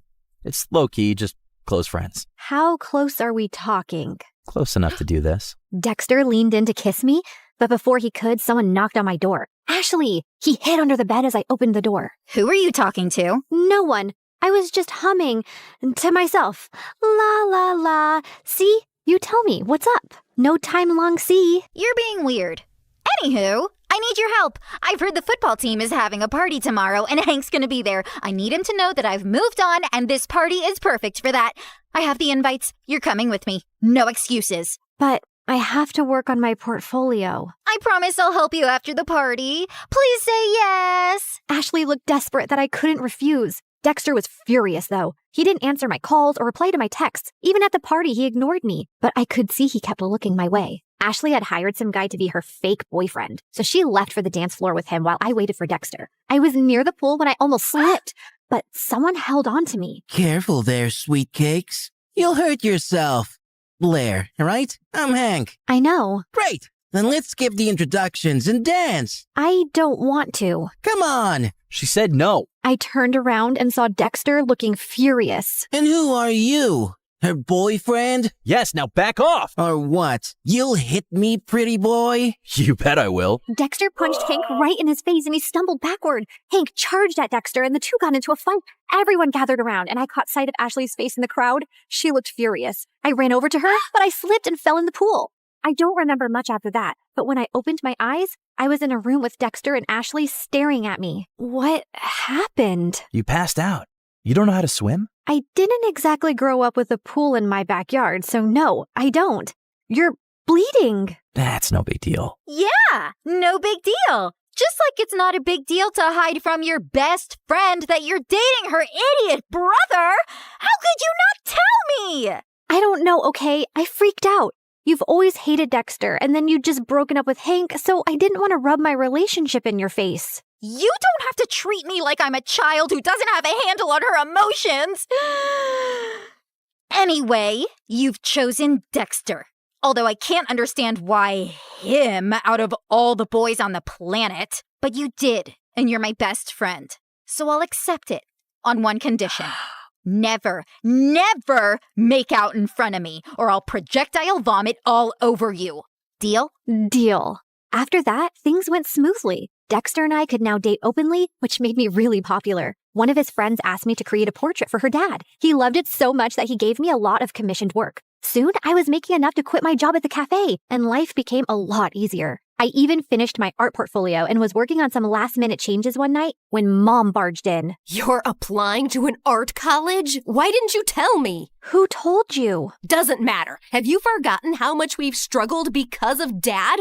And who will even pay for this college? I don't have that kind of money. I'll get a scholarship, Mom. I made a portfolio. Look. No, art school is too expensive and not worth it. You'll join a community college and stay close to me. Now give me that. Mom snatched the portfolio from me and left. I followed her, but she locked herself in her room. No matter how much I begged, she wouldn't open the door. Mom didn't get out of her room the whole day. And since submission was only 2 days away, I had no choice but to give up on my dream. I was talking to Ashley and Dexter about it when he came up with a brilliant idea. Dad knows the dean personally. How about I talk to him and get you a personal interview? And we can ask my friend whose dad bought paintings from you to let us borrow those. It could be your portfolio. That'll work. It should. I'm not letting you give up on your dreams, Blair. What about Mom? She just has to make peace with it. I know you love her, but what she's asking of you is not fair. She's acting like the kid in this relationship. The interview was scheduled for 2 days later, and I spent every second preparing. On the big day, I felt really confident. But as I was on my way, I got a call from the admissions office saying that my interview was canceled. Apparently, I had called and canceled my interview, claiming my mom was unwell, even sending medical reports as proof and withdrawing my application because I needed to take care of her. I tried telling them so many times that it wasn't me, but they just cut the call. I had no idea how Mom had found out about my interview, but I was furious that she'd done this. I went back home to confront her, but to my shock, I found her passed out on the floor. I called 911 and immediately rushed her to the hospital. On my way, I messaged Dad, and by the time we reached, he was already there. And what he told me next shocked me. A month ago, your mom fainted at work and was diagnosed with a rare heart disease. She needs a transplant, but since she couldn't afford it, she turned to me for help. But why didn't you tell me? We're trying to arrange money, and we wanted to wait till then to tell you. She didn't want to worry you. And here I thought she was lying when she submitted those documents. What documents? I explained about NYU and my interview with the dean. I don't think your mom's behind this. She was skeptical, but after seeing your portfolio, she was impressed. She told me she was changing her mind about you pursuing an art degree. I thought she threw my portfolio away. No, sweetie. She was proud of you. But Dad, if Mom didn't call them, then who did? Does anyone else know that she's sick? Yeah, Ashley's dad knows. We needed money for tests, so I asked him for a loan and sent pictures of your mom's report to prove it.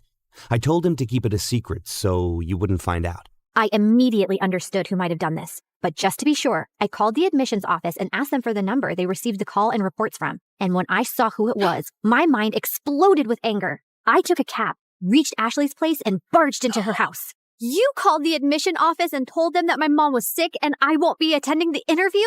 Don't even try to lie to me. I have proof. My mom was sick, Ashley. You could have told me that at least. Instead, you used that against me. Hold on, I think there's some confusion. Why would Ashley do that? Ask her. And suddenly, Ashley's face twisted into rage. Yes, ask me. Ask me why I'd go out of my way to make your life miserable, Blair. It's 'cause I hate you. There, I said it. I hate you. First, you were my best friend, and you chose to date the person I hate most, my doofus brother. It was bad enough my parents always chose him over me, but even you? Also, I couldn't stand how perfect your life was. You have a football jock boyfriend. Everybody loves your art. Everybody loves everything about you. Heck, even the boy I likes you more. I didn't want to go to college and be second to you again.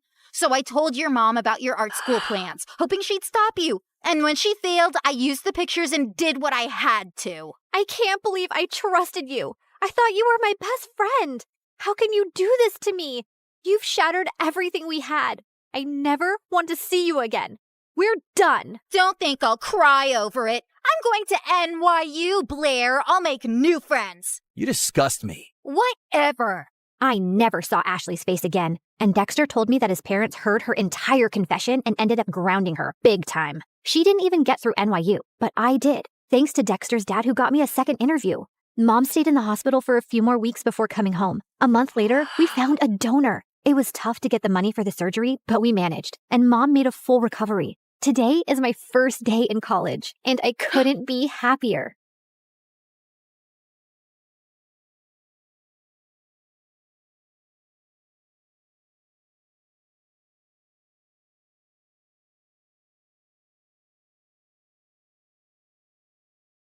I'd just settled into the couch with my snacks and my movie when suddenly the doorbell rang. Flippity-flippin' flamingo. Can't a woman have a moment of peace in her own house? Why is someone here at midnight?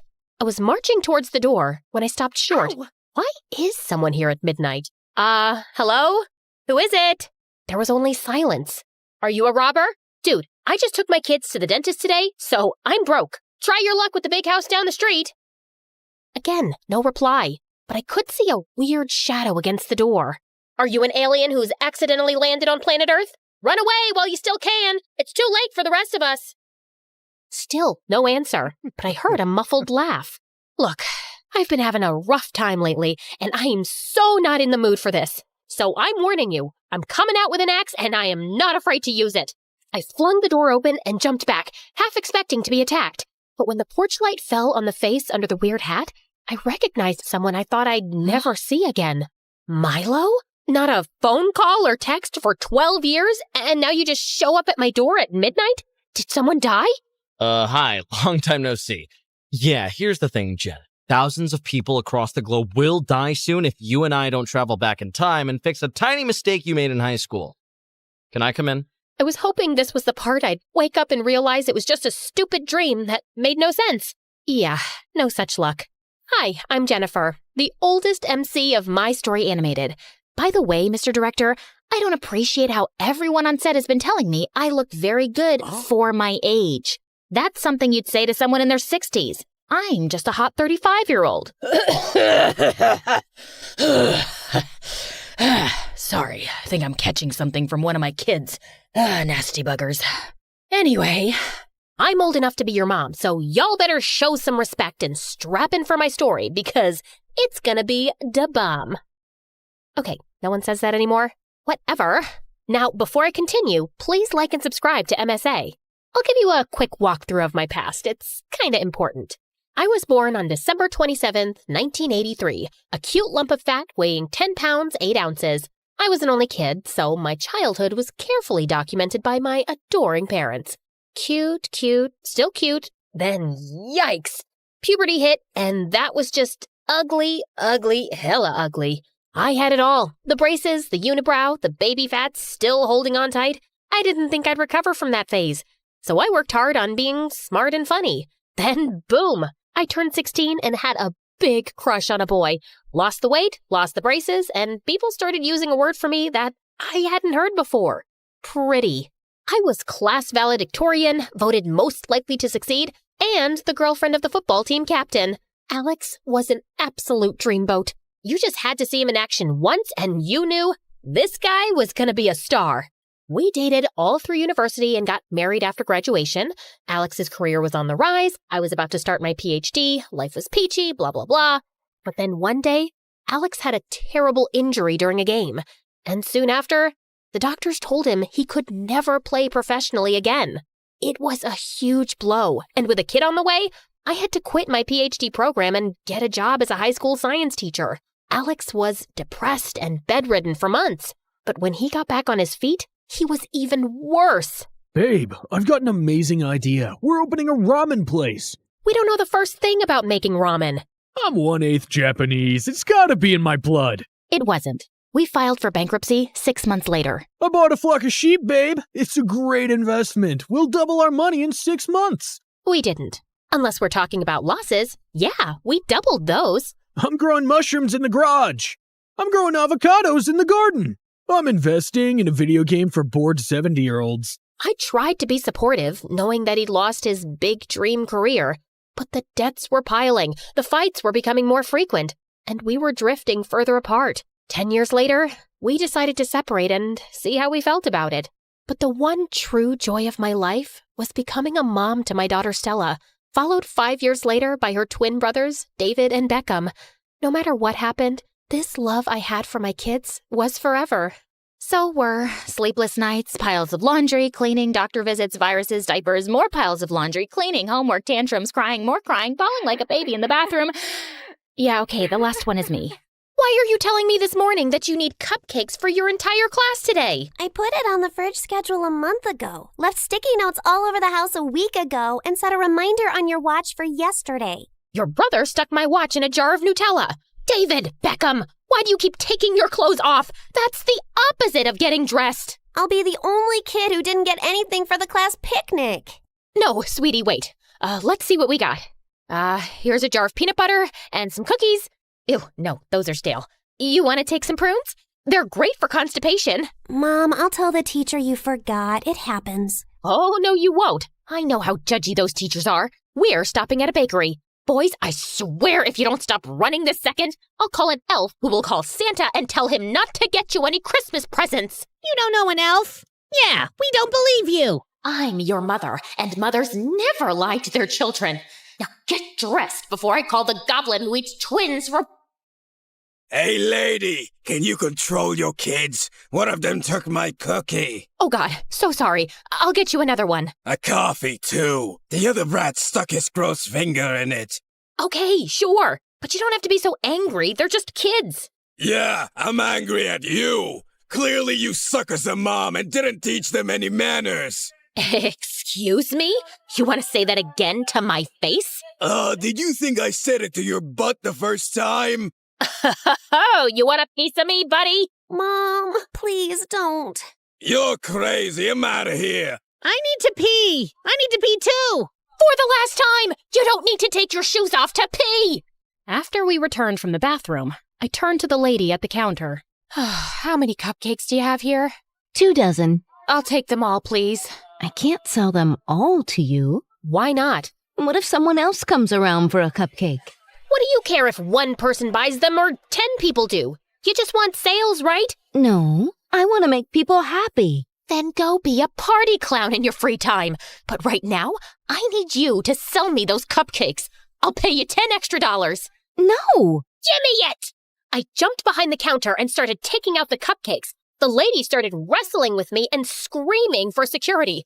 I pushed her, she pushed me back, and I went flying straight into a baker walking out of the kitchen with someone's wedding cake. I'll never forget that moment.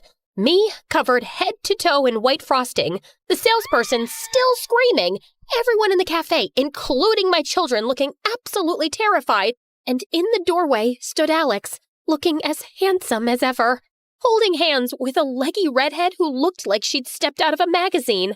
Mom, are you okay? Yes, sweetie. I'm fine. I'm not fine.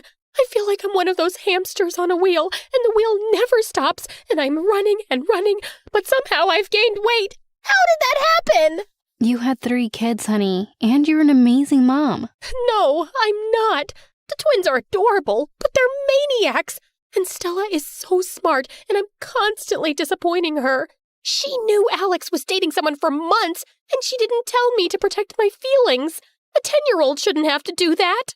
How do you feel about Alex having a girlfriend? I know the marriage has long been over, but I just wasn't expecting him to get over it so quickly, you know? I know. So, yeah, we got a divorce with shared custody of the kids. I became kind of friends with Cassie or Katie or whatever that dumb redhead's name is, and life went on. Now it was Alex's turn to keep the kids overnight, and I had big plans for myself, which were rudely interrupted. You have white hair now. You have a bigger butt now. You checked out my butt? Don't sound so excited. I just made a logical guess. Milo, you want to tell me where you've been for 12 years? You just suddenly left town without so much as a goodbye? Oh, wait, what day was that? Yeah, my wedding day. And you were the best man. I told you I had a brainwave related to my research. Also, you know I hate people and weddings and happiness in general. You left me a text, and I haven't heard from you since. Why come and see me now? Because we have to travel back. Okay, sit down and I'll set up a PowerPoint presentation. Use your words and make them make sense. Okay.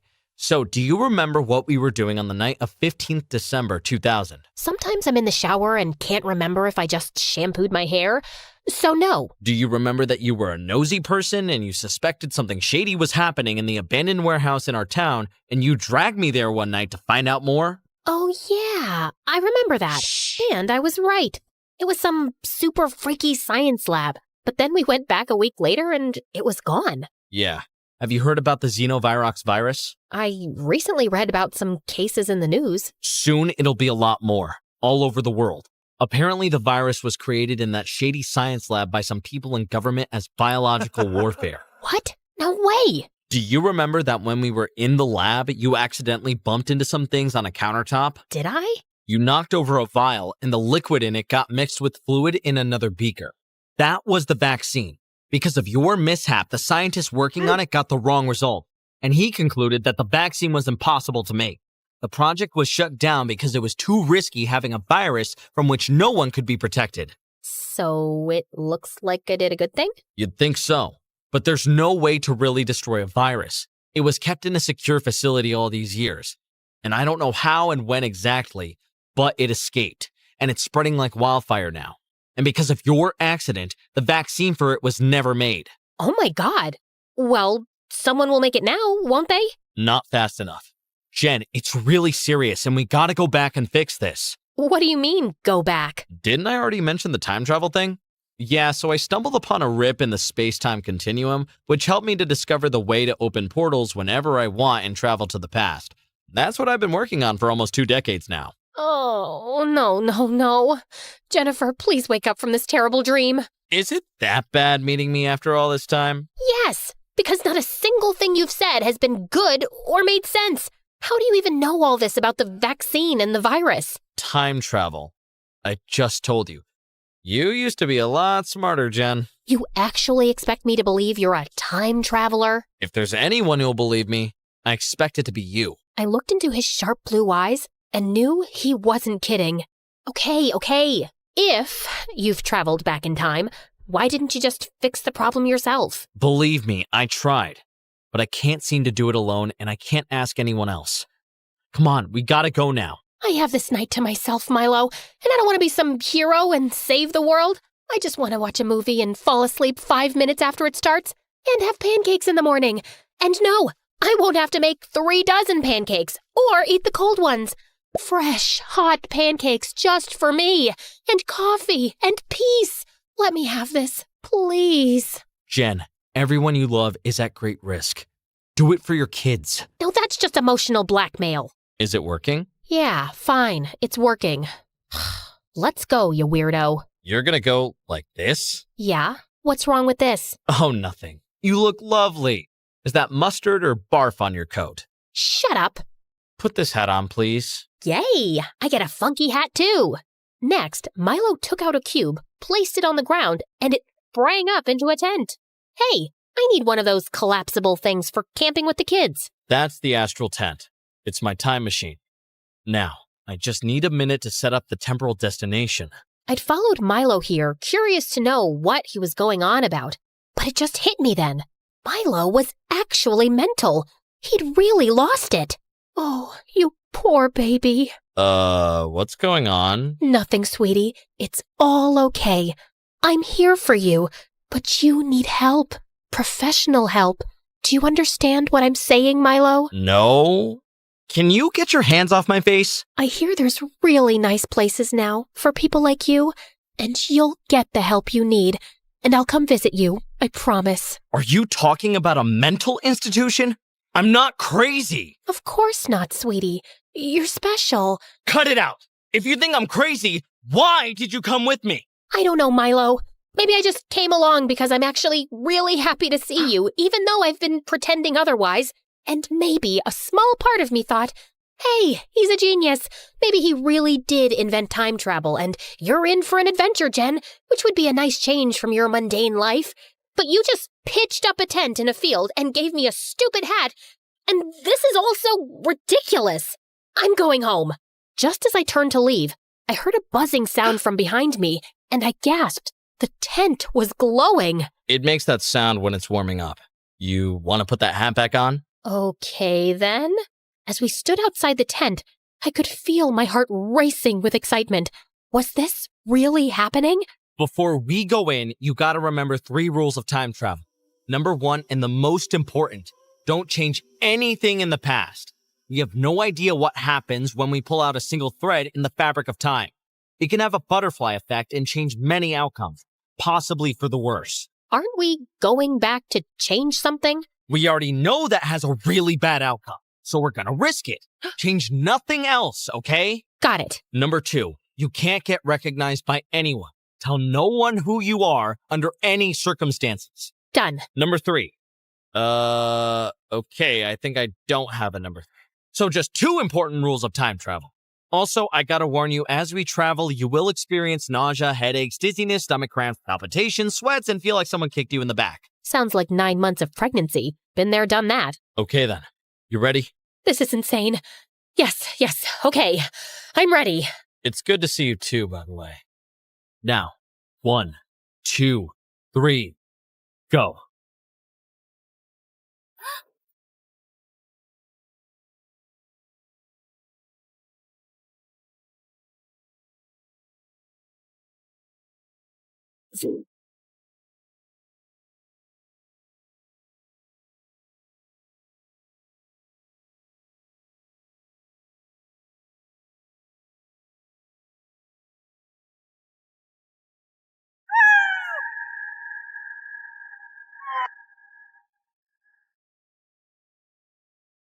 Oh my god. That was amazing.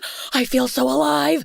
Woohoo! I'm gonna barf. I followed Milo out of the tent, and my heart caught in my throat.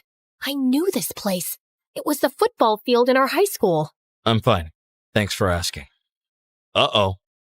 I think I kind of made a small mistake. How big is small when we're talking about time travel? I just got us here a little earlier than planned. But don't worry, you'll be back at your house the same night I visited you. We just got a couple of extra days here. As long as I get back on time. Where's my cell phone? Jen, the iPhone wasn't released till 2007. It doesn't exist right now. Welcome to the winter of 2000. Man, this is so freaky and so dope. You must be so impressed with yourself. Who wouldn't be? Milo said we'd be staying at his place where no one would notice us, and I knew why, of course. He'd been adopted as a kid by an eccentric businessman who loved him dearly, but was away on business a lot, and growing up, Milo was often home alone in a huge mansion. We climbed over the wall, walked across the garden, and slipped through a half-opened window. I still couldn't get over how weird it was to sneak through these familiar hallways. We slipped into a room in the unused wing of the mansion and settled in to sleep for the night. You still awake? Of course I'm still awake. I'm so excited to be here, Milo. I can't wait to go around town, visit our school, see my parents. You know what this means, right? My mom is still around. Jen, you can't be out and about. I just want to see. Can you imagine how freaked out your parents would be if they saw and recognized the older you, or if you bumped into your younger self? We don't know what your past self would do if she saw her future self, and it could have serious consequences for your present. We have to stay low, do what we came to do, and go home. You got it? Yeah, of course. Of course I wasn't staying in. I'd be careful. But how many times does one get to travel back to their frickin' past? So the next morning, I woke up early, locked Milo in the room so he wouldn't follow me too soon, and sneaked out of the house. I knew my parents would have left for work by now, so I'd see them later. That meant I was going to visit the most important place in my teenage life, high school. No one even asked me who I was as I entered the premises, and it looked like I'd walked onto the set of Mean Girls. The really low-rise jeans, fitted crop tops, butterfly clips, tattoo chokers, and everything with sequins looked like crimes against fashion to me now. I walked out into the main courtyard, and my heart skipped a beat as I caught sight of a young Milo on a bench, lost in a book on quantum physics. I'd always thought he was cute in his careless, genius way, and he had a bit of a fan following. Hey, Milo, I was wondering if you could help me with my math assignment. I could, but I won't. Okay, who cares about stupid math anyway? I just came to ask if you'd go to the spring dance with me. Is it spring already? I hadn't noticed. So, is that a yes or no? A yes or no to what? The dance, Milo? Oh, yeah, that. Nope, nada. Hard pass. Never gonna happen. Why not? Am I that unattractive? To me, yes. Objectively speaking, you're an above-average specimen of the female species. Come on, stop pining for Jennifer and just say yes. Are you sure you know the meaning of pining? Can you even spell it? I don't understand quantity science, but I know when a guy wants a girl. But she's with Golden Boy now, so you should move on. With me. The only thing I'm pining for is peace. So fine, give me that math assignment. Jeez, were you raised by wolves with underdeveloped brains? It's all wrong, literally all of it. I'll solve it in my lunch break and you leave me alone. Deal? As Milo walked away without waiting for an answer, I saw a troubled look across his face. I'd sometimes thought Milo and I had a spark, but he'd never said anything, and I always assumed he didn't want to be more than friends. I made my way to the football field next, knowing exactly what to expect. Alex bunking his classes to practice football. But as I got closer, it nearly took my breath away seeing him playing and looking so vibrant, and my heart broke a little knowing how that dream had ended. Hey lady, who are you? And why are you staring at that boy? Hey, it's not a crime to stare at your husband. And by that I mean the coach. Beautiful man. Can't keep my eyes off him. Coach Jackson is your husband? I didn't know he was married. Husband-to-be. Hopefully, if I can put a ring on it. Okay, I gotta pee. Be right back. I ran off in the direction where I remembered the bathrooms were and decided to wait it out in case the janitor was still outside. But as I was wandering through the hallway, I suddenly saw Alex walk in with his ex-girlfriend, Bianca. Oh God, I couldn't risk being seen by them. I slipped through the first door close to me and realized it was the boys' locker room. I heard footsteps coming closer, so I jumped into an empty closet seconds before Alex and Bianca came in. And then they started kissing. What the actual heck? Alex was cheating on me in high school? Bianca, we can't keep seeing each other. I have a girlfriend I really like. So, I have a boyfriend I really like too. Why can't we have some fun on the side? Yeah, we fought a lot when we were together, but we always had great chemistry. That witch! No, I can't. Look, this is too stressful and it's giving me an ulcer. And I need my head in the game before the big championship. We're not seeing each other again, okay? Okay, if you say so. Now give me one last. Alex, are you in there? Can I come in? That was me. That was my 17-year-old voice. Oh my God, it's Jen. Hey, yeah, I'm changing. Give me a minute. A minute? What'll happen in a minute? Are you gonna do some magic trick to make me invisible? And suddenly, without warning, Alex shoved Bianca in the closet I was hiding in, and I barely managed to press myself to one side and hold my breath. You can come in, Jen. Seeing myself look so young and beautiful made me want to cry. I was a goddess. Hey, babe, missed you in class again. You're gonna flunk chemistry at this rate. No one's gonna care when I'll be a rich, famous football player. And then he pulled me in for a kiss. How could he kiss me with that same stupid mouth he'd used to kiss stupid Bianca, who I wanted to strangle? I just wanted to check if you wanted to go with me and Milo to this science exhibit at the museum after school. His dad got special passes. Gross. I'd rather be hit by a car. Seriously, it's by this really cool scientist who's worked on a quantum entanglement. You're not even listening anymore, are you? Of course I'm listening. You said blah blah something, blah blah blah. Why you're even friends with Milo, I'll never understand. He's my best friend, and he's really cool. He's a dork, and he acts like I'm some dumb jock. You guys have fun, babe. I've got a thing with a friend anyway. As the two walked out hand in hand, I could see Bianca smirking. Yeah, the thing with a friend is a makeout session with me. Stupid Jen. Gosh, you slimy little... Ah! Bianca jumped out of the closet like she'd been electrocuted, staring at me in shock. I was so close to getting out unnoticed. Stupid, stupid me. Who are you, you pervert? How long have you been hiding here and spying on boys half your age? What? No, I can explain. Go ahead then. Okay. Yeah, so I do have an explanation, and it's a really good one, too. And suddenly, Bianca let out an earth-shattering scream. I shoved her back in the closet and ran for my life. Apparently, not fast enough for a teenager. Someone catch that woman! She was hiding in the boys' locker room! She attacked me! And before I knew it, I had half the school running after me as I was headed for the gates. I'd never be able to outrun these kids. And if I got recognized, I was done for. Milo would kill me. And then suddenly, I saw him approaching me fast on some old bicycle. Hop on, quick! Milo pedaled away furiously, but we still had people after us. Can you go a little faster? I'm trying, but you're I don't cycle professionally, you know? I'm kinda what, Milo? Well, a little chunkier than I remember. Did you just call me chunky? No, I said chunkier. There's a subtle difference. Stop distracting me. Milo swerved into some street, after which we ditched the bike, ran down several narrow alleyways, crossed a main road, and finally ran into a park where we collapsed behind a huge tree. What were you thinking? I'm sorry. I know I should have listened to you, but I just couldn't help myself. Thank you for coming in time. You're not welcome. Milo, it was so cool. I saw you and my younger self, and I was hot. I don't remember being that hot. Do you remember that? I really don't. Also, I caught Alex making out with his frickin' ex, Bianca. Can you imagine? Milo just stared at me quietly. Why don't you look shocked? Wait, did you know back then? I'd heard some rumors. And you never told me? Ow! I wasn't sure if they were true, okay? And it's not like you would have listened to me back then. I told you he was too stupid for you. A dimwit, a moron, a buffoon. But did you ever listen?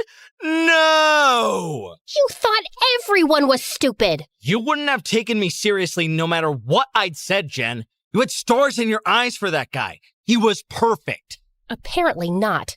So what, our entire relationship was a lie? And Alex never really loved me? I hate siding with Alex, but I don't think that's true. I think he did really love you. The best he knew how. I guess. If only I'd known, though, maybe my life would have been totally different. No use dwelling on the past, right? Now, listen. We have to stay inside, especially since we've got people looking for us. I just have one tiny favor to ask. No. Hear me out. No. Milo, I want to see my parents once, okay? Mom just left without a word. 2 weeks from this date, actually. And I haven't seen her in 18 years. I won't interact with anyone, and I'll just see them through the window having dinner. It'll be nighttime, so no one will notice me. Fine, just one look through the window, and I'm coming with you. And later that evening, as we crept up to my house, my heart almost exploded. There was Mom, as lovely as I remembered, and Dad laughing and looking like a completely different person from now. Milo had joined us for dinner, and we were picture perfect. I loved how you guys always made me feel like I was a part of the family. I still don't understand why she left us, just like that. It broke Dad's heart. Well, it broke mine too. I felt Milo slip his fingers through mine, and we watched for a few more minutes before we left. How about we get pizza from our favorite spot and talk tonight? We've got a lot of catching up to do. Sounds like a plan. And God, I've missed Gianni's pizza. Best in the world. This is the worst pizza in the world. Why does the marinara sauce taste like wet socks? The pepperoni is like rubber. How come we didn't notice this before? I don't know, man. This is inedible, and I'm starving. Can we explore your kitchen, please? Your dad's a millionaire. Why do you only have eggs in the fridge? Because he wasn't around much and I wasn't interested? I don't mind you boiling some eggs. Why should I do it? It's your house. Or is it my job because I'm a woman? I didn't know we'd traveled back to 1950. Jeez, it's not a feminist issue. I'll boil them. Do you even know how to boil eggs? I'm a scientist. Of course I know. The stove turns on the other way, genius. God, men are such useless babies. Give me that. I'll do it. I can handle boiling an egg, woman. I don't have the energy to bicker like an old married couple. Just let me do it. As we both pulled at the saucepan, it went flying out of our hands and landed with a loud clunk on the floor. Milo immediately pulled me into the tiny pantry, and we waited with bated breath, expecting some servant to come running in. I think no one heard us. We can go out now. Let's give it a few more minutes. We can't risk getting caught. I felt acutely aware of how close Milo was and how he seemed to be analyzing my face. You haven't changed much since high school, you know? Liar. Just earlier today, you said I'm chunkier. I just meant you're not a skinny teenager anymore. And you look great. I'm sure you get asked out all the time. Oh, no. I'm probably known as the lunatic mom of 3 kids in my town. I attacked a salesperson and destroyed a wedding cake at a bakery not too long ago. Oh, God. I wish I'd been there to see it. I don't like that crazy, angry side of me at all. And yeah, that would make anyone run away if they were interested in the first place, which I highly doubt. I doubt the opposite. Suddenly, Milo was even closer and tucking away hair behind my ear, and my arms were going around his neck, and I could feel his breath on my face. And just as I leaned in, the door burst open, and we stared in complete horror at a younger Milo who was staring back at us.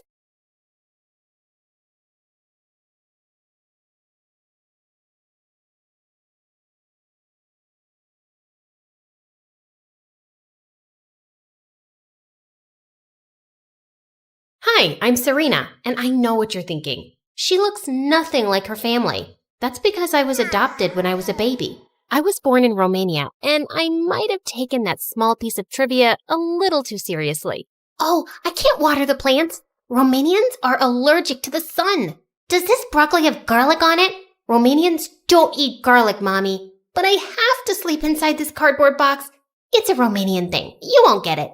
That's a vampire thing, doofus. Now sleep in a bed like a proper human child. God, you're so dumb. I wasn't dumb. I was quirky and cute. But Fred was right. I just never seemed to make the smartest choices. Fred wasn't only my brother. He was also my best bud growing up. He was super smart and solved math equations in his sleep, but he was really awkward and hated outdoor activities. Come out, Fred! Look at all these butterflies coming out of their raccoons! It's cocoons and no thank you. You know they start off as icky caterpillars, right? Quit being such a party pooper and come play with me! But Fred just stayed inside. I chased the butterflies and didn't realize when I ended up rather far from home. I was about to find my way back when suddenly this weird woman came out of nowhere and started showering me with kisses. Ew, get your germy lips off of me. I'm warning you, I know Kung Fu. Serena, I'm your aunt. I know your real mother. She wants to meet you at the ice cream shop. My what now? I didn't really care about finding my real family. I was happy with the one I had. But since ice cream was involved, I was suddenly curious. I was about to get into her van when suddenly a couple of police cars came screeching to a stop before us, and the officers arrested my aunt. They took me to the station with them, and moments later, Mom and Dad came running in and hugged me super tight. Oh, Serena, thank God you're safe. You can't go so far from home. That woman is a kidnapper the police have been trying to catch. She works at the adoption agency and picks up adopted kids for ransom money. Luckily, they caught her in time. Whoa. The psycho woman was jailed for 25 years. But from that day on, my parents were attached to me like my shadow and treated me like a porcelain doll. They wrapped me up in bubble wrap when I wanted to jump on the trampoline. They put me on a baby leash when we went out in public. They even missed Fred's science fairs and chess matches because they couldn't trust anyone to babysit me. You only have yourself to blame. Who's dumb enough to just walk off with a random stranger? Me, of course. I was nothing special. I had no brains and no passion. Most of the time, I felt a little lost. But one day, I saw this 16-year-old Russian swimmer, Mariana, win a gold medal on TV, and my whole life changed. I had posters of her all over my room and even bought all of her merchandise. I was obsessed. I want to be just like Mariana. She's a year older than me and she's achieved so much. But swimming is dangerous, sweetie. You could slip and hit your head. I could do that in the kitchen too. We should baby-proof the kitchen. What? No, I'm not a baby. Please, will you just let me try something for once? I'm sick of staying at home. I begged and whined and threw a couple of tantrums, and finally they agreed to take me to a kiddie pool. Whatever. I was determined to make the best of it, and when I entered the water, it felt like I was finally in my element. I aced all the lessons and turned out to be a natural. Within a year, I joined the high school swim team and even won a local competition. And Mom and Dad finally stopped freaking out like headless chickens. Then I started 10th grade, and things just went bonkers. On the very first day, I was rushing to the shower when I slipped and went crashing into a girl. I am so sorry. Oh my God. What? You're Mariana. Am I dreaming? Ouch! This is definitely real. I am such a huge fan. Oh, really? Is that why you tried to injure me? What? It was an accident. Huh, I doubt it. I eat jealous little wannabes like you for breakfast. Now, stay out of my way or I'll crush you. What a diva! I found out from the head coach that Mariana was recovering from an injury at the local state-of-the-art medical center and would be attending our high school while she was here. Just my luck. The universe sent my idol to my school, and she already hates me. I tried to do damage control and got her some welcome flowers and cheesecake, but she started sneezing and gagging and threw everything in the trash. Are you trying to sabotage me? I'm lactose intolerant and allergic to roses. How was I supposed to know that? You said you were my fan and you don't know this? Some fan you are. I was just trying to be nice. Nice gets you nowhere. Work on your swimming instead, loser. Okay, that's enough. I know you're an international champion, but you can't treat me like this. I really admired you. But now I can see you're just a brat with a swollen head. Get over yourself. Huh, you wish you could be me. I have more talent in my injured little toe than you have in your whole entire body. You can put your entire foot in your mouth because at the next swim meet, I'm gonna beat you. I accept the challenge. Although it's hardly a challenge. I was pumped. I trained extra hard and spent so much time in the pool, I started looking like a wrinkly old grandma. But on the day of the swim meet, Mariana spilled an entire bottle of conditioner on me right before the start. Oops, I'm so sorry. Your skin looked like it needed it. I was fuming. I took another quick shower, but I was super late. And when the whistle blew, I was so out of it that I flopped into the water like a dying fish. I lost badly, and Mariana sailed through the water gracefully like a swan. But what she did next shocked the bubbly farts right out of me. Mariana stepped off the stage after taking her prize and kissed Fred. Hey, what the heck are you doing to my brother? Stand behind me, Fred. I'll protect you from this soul-sucking mermaid. Sorina, Fred has told me so much about you. We met in the library the other day, and I said I was craving some Russian pastries. He got me some the very next day. Fred is a real gentleman. And you're a real lady. What was happening? Fred looked genuinely happy, but Mariana was bad news. The way she'd swam earlier, it didn't look like she was injured at all. But before I could confront her, they left. What a bunch of love-struck jerks. I was so depressed, I spent a couple of hours at my favorite ice cream shop eating my feelings. But once the banana splits were gone, I headed home and, to my surprise, I saw Mariana across the street. She was dressed like some weird spy and went inside a dirty-looking alley. I followed her and saw that she was buying a weird packet from some homeless dude. Hey, what you got there, bestie? Did you hit your head on that dive? I am not your bestie. Is it Russian candy? Is it a wig? Or is it a whole new personality you use only when Fred's around? It's your brother's heart, and it's all mine. She was a piece of work and super suspicious. I wanted to follow her, but I was already late.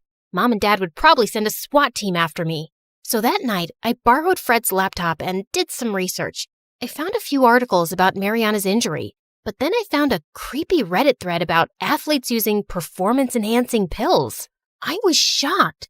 Is that how Mariana had swum so well in the competition with an injury? I had to find out. But the next day, I walked into school and everyone was talking about Mariana and Fred like they were a celebrity couple.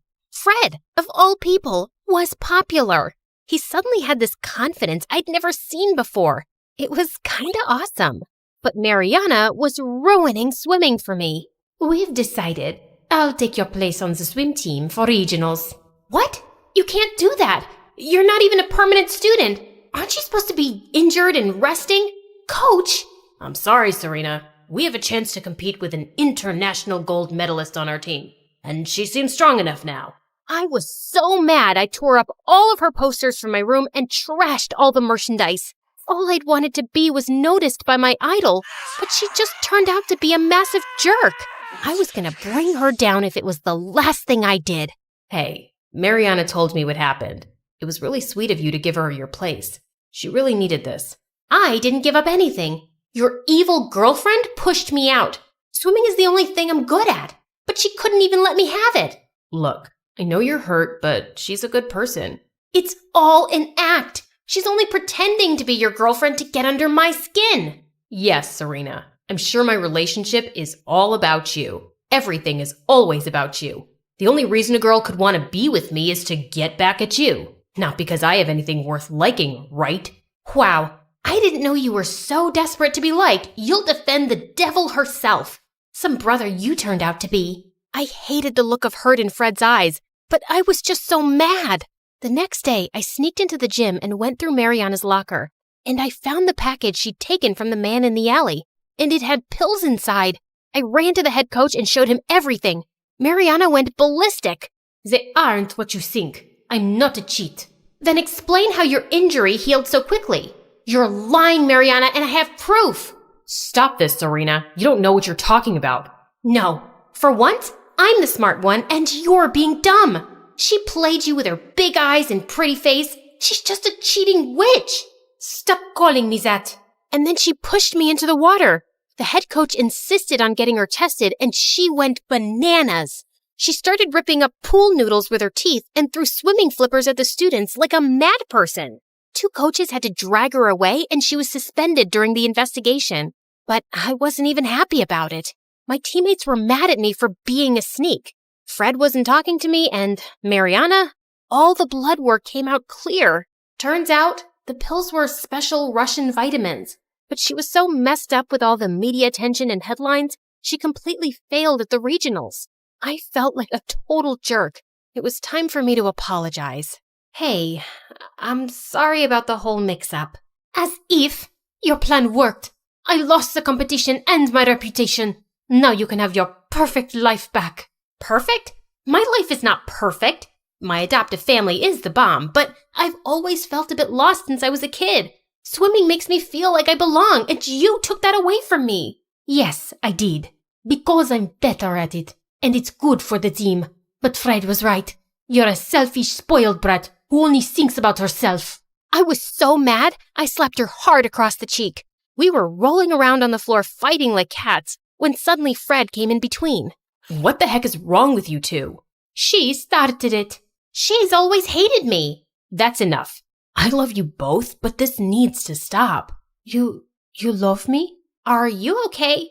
Do you have brain fever? Stop it, Serena. After all these years, I've taken a back seat while Mom and Dad obsessed over you. I thought you'd be okay with me being the center of attention for once. It was true.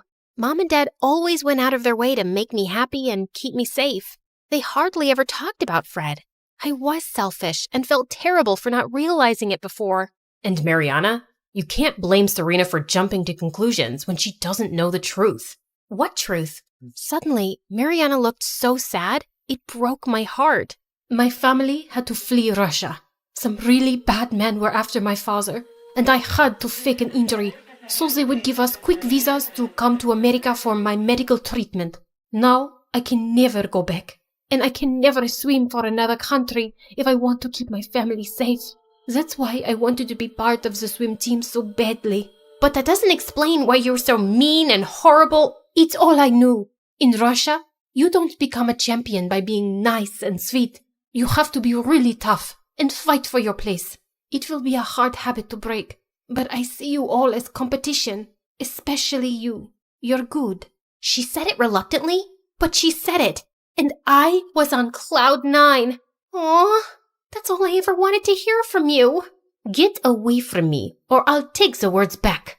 You can't take it back now. You think I'm good, and we'll be on the same team together. It's gonna be epic. Is your sister crazy? What is wrong with her? Why is she so huggy? She's just really happy, and so am I.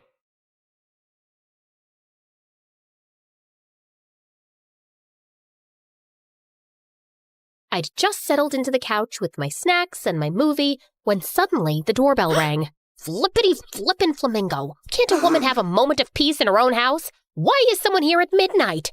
I was marching towards the door when I stopped short. Ow. Why is someone here at midnight? Hello? Who is it? There was only silence. Are you a robber? Dude, I just took my kids to the dentist today, so I'm broke. Try your luck with the big house down the street. Again, no reply, but I could see a weird shadow against the door. Are you an alien who's accidentally landed on planet Earth? Run away while you still can. It's too late for the rest of us. Still no answer, but I heard a muffled laugh. Look, I've been having a rough time lately, and I am so not in the mood for this. So I'm warning you, I'm coming out with an axe, and I am not afraid to use it. I flung the door open and jumped back, half expecting to be attacked. But when the porch light fell on the face under the weird hat, I recognized someone I thought I'd never see again. Milo? Not a phone call or text for 12 years, and now you just show up at my door at midnight? Did someone die? Hi, long time no see. Yeah, here's the thing, Jen. Thousands of people across the globe will die soon if you and I don't travel back in time and fix a tiny mistake you made in high school. Can I come in? I was hoping this was the part I'd wake up and realize it was just a stupid dream that made no sense. Yeah, no such luck. Hi, I'm Jennifer, the oldest MC of My Story Animated. By the way, Mr. Director, I don't appreciate how everyone on set has been telling me I look very good for my age. That's something you'd say to someone in their 60s. I'm just a hot 35-year-old. Sorry, I think I'm catching something from one of my kids. Nasty buggers. Anyway, I'm old enough to be your mom, so y'all better show some respect and strap in for my story because it's gonna be da bomb. Okay, no one says that anymore? Whatever. Now, before I continue, please like and subscribe to MSA. I'll give you a quick walkthrough of my past. It's kinda important. I was born on December 27th, 1983, a cute lump of fat weighing 10 pounds, 8 ounces. I was an only kid, so my childhood was carefully documented by my adoring parents. Cute, still cute. Then, yikes! Puberty hit, and that was just ugly, hella ugly. I had it all. The braces, the unibrow, the baby fat still holding on tight. I didn't think I'd recover from that phase. So I worked hard on being smart and funny. Then, boom! I turned 16 and had a big crush on a boy. Lost the weight, lost the braces, and people started using a word for me that I hadn't heard before. Pretty. I was class valedictorian, voted most likely to succeed, and the girlfriend of the football team captain. Alex was an absolute dreamboat. You just had to see him in action once and you knew this guy was gonna be a star. We dated all through university and got married after graduation. Alex's career was on the rise. I was about to start my PhD. Life was peachy, blah, blah, blah. But then one day, Alex had a terrible injury during a game, and soon after, the doctors told him he could never play professionally again. It was a huge blow, and with a kid on the way, I had to quit my PhD program and get a job as a high school science teacher. Alex was depressed and bedridden for months, but when he got back on his feet, he was even worse. Babe, I've got an amazing idea. We're opening a ramen place. We don't know the first thing about making ramen. I'm 1/8 Japanese. It's gotta be in my blood. It wasn't. We filed for bankruptcy 6 months later. I bought a flock of sheep, babe. It's a great investment. We'll double our money in 6 months. We didn't. Unless we're talking about losses. Yeah, we doubled those. I'm growing mushrooms in the garage. I'm growing avocados in the garden. I'm investing in a video game for bored 70-year-olds. I tried to be supportive, knowing that he'd lost his big dream career. But the debts were piling, the fights were becoming more frequent, and we were drifting further apart. 10 years later, we decided to separate and see how we felt about it. But the one true joy of my life was becoming a mom to my daughter Stella, followed 5 years later by her twin brothers, David and Beckham. No matter what happened, this love I had for my kids was forever. So were sleepless nights, piles of laundry, cleaning, doctor visits, viruses, diapers, more piles of laundry, cleaning, homework, tantrums, crying, more crying, bawling like a baby in the bathroom. Yeah, okay, the last one is me. Why are you telling me this morning that you need cupcakes for your entire class today? I put it on the fridge schedule a month ago, left sticky notes all over the house a week ago, and set a reminder on your watch for yesterday. Your brother stuck my watch in a jar of Nutella. David, Beckham, why do you keep taking your clothes off? That's the opposite of getting dressed. I'll be the only kid who didn't get anything for the class picnic. No, sweetie, wait. Let's see what we got. Here's a jar of peanut butter and some cookies. Ew, no, those are stale. You want to take some prunes? They're great for constipation. Mom, I'll tell the teacher you forgot. It happens. Oh, no, you won't. I know how judgy those teachers are. We're stopping at a bakery. Boys, I swear if you don't stop running this second, I'll call an elf who will call Santa and tell him not to get you any Christmas presents. You don't know an elf? Yeah, we don't believe you. I'm your mother, and mothers never lie to their children. Now get dressed before I call the goblin who eats twins for breakfast. Hey, lady, can you control your kids? One of them took my cookie. Oh, God, so sorry. I'll get you another one. A coffee, too. The other brat stuck his gross finger in it. Okay, sure. But you don't have to be so angry. They're just kids. Yeah, I'm angry at you. Clearly you suck as a mom and didn't teach them any manners. Excuse me? You want to say that again to my face? Did you think I said it to your butt the first time? Oh, you want a piece of me, buddy? Mom, please don't. You're crazy. I'm out of here. I need to pee. I need to pee too. For the last time, you don't need to take your shoes off to pee. After we returned from the bathroom, I turned to the lady at the counter. How many cupcakes do you have here? 2 dozen. I'll take them all, please. I can't sell them all to you. Why not? What if someone else comes around for a cupcake? What do you care if one person buys them or 10 people do? You just want sales, right? No, I want to make people happy. Then go be a party clown in your free time. But right now, I need you to sell me those cupcakes. I'll pay you $10 extra. No! Gimme it! I jumped behind the counter and started taking out the cupcakes. The lady started wrestling with me and screaming for security. I pushed her, she pushed me back, and I went flying straight into a baker walking out of the kitchen with someone's wedding cake. I'll never forget that moment. Me, covered head to toe in white frosting, the salesperson still screaming, everyone in the cafe, including my children, looking absolutely terrified, and in the doorway stood Alex, looking as handsome as ever, holding hands with a leggy redhead who looked like she'd stepped out of a magazine. Mom, are you okay? Yes, sweetie. I'm fine. I'm not fine. I feel like I'm one of those hamsters on a wheel, and the wheel never stops, and I'm running and running, but somehow I've gained weight. How did that happen? You had 3 kids, honey, and you're an amazing mom. No, I'm not. The twins are adorable, but they're maniacs. And Stella is so smart, and I'm constantly disappointing her. She knew Alex was dating someone for months, and she didn't tell me to protect my feelings. A 10-year-old shouldn't have to do that. How do you feel about Alex having a girlfriend? I know the marriage has long been over, but I just wasn't expecting him to get over it so quickly, you know? I know. So, yeah, we got a divorce with shared custody of the kids. I became kinda friends with Cassie or Katie or whatever that dumb redhead's name is, and life went on. Now it was Alex's turn to keep the kids overnight, and I had big plans for myself, which were rudely interrupted. You have white hair now. You have a bigger butt now. You checked out my butt? Don't sound so excited. I just made a logical guess. Milo, you want to tell me where you've been for 12 years? You just suddenly left town without so much as a goodbye? Oh wait, what day was that? Yeah, my wedding day. And you were the best man. I told you I had a brainwave related to my research.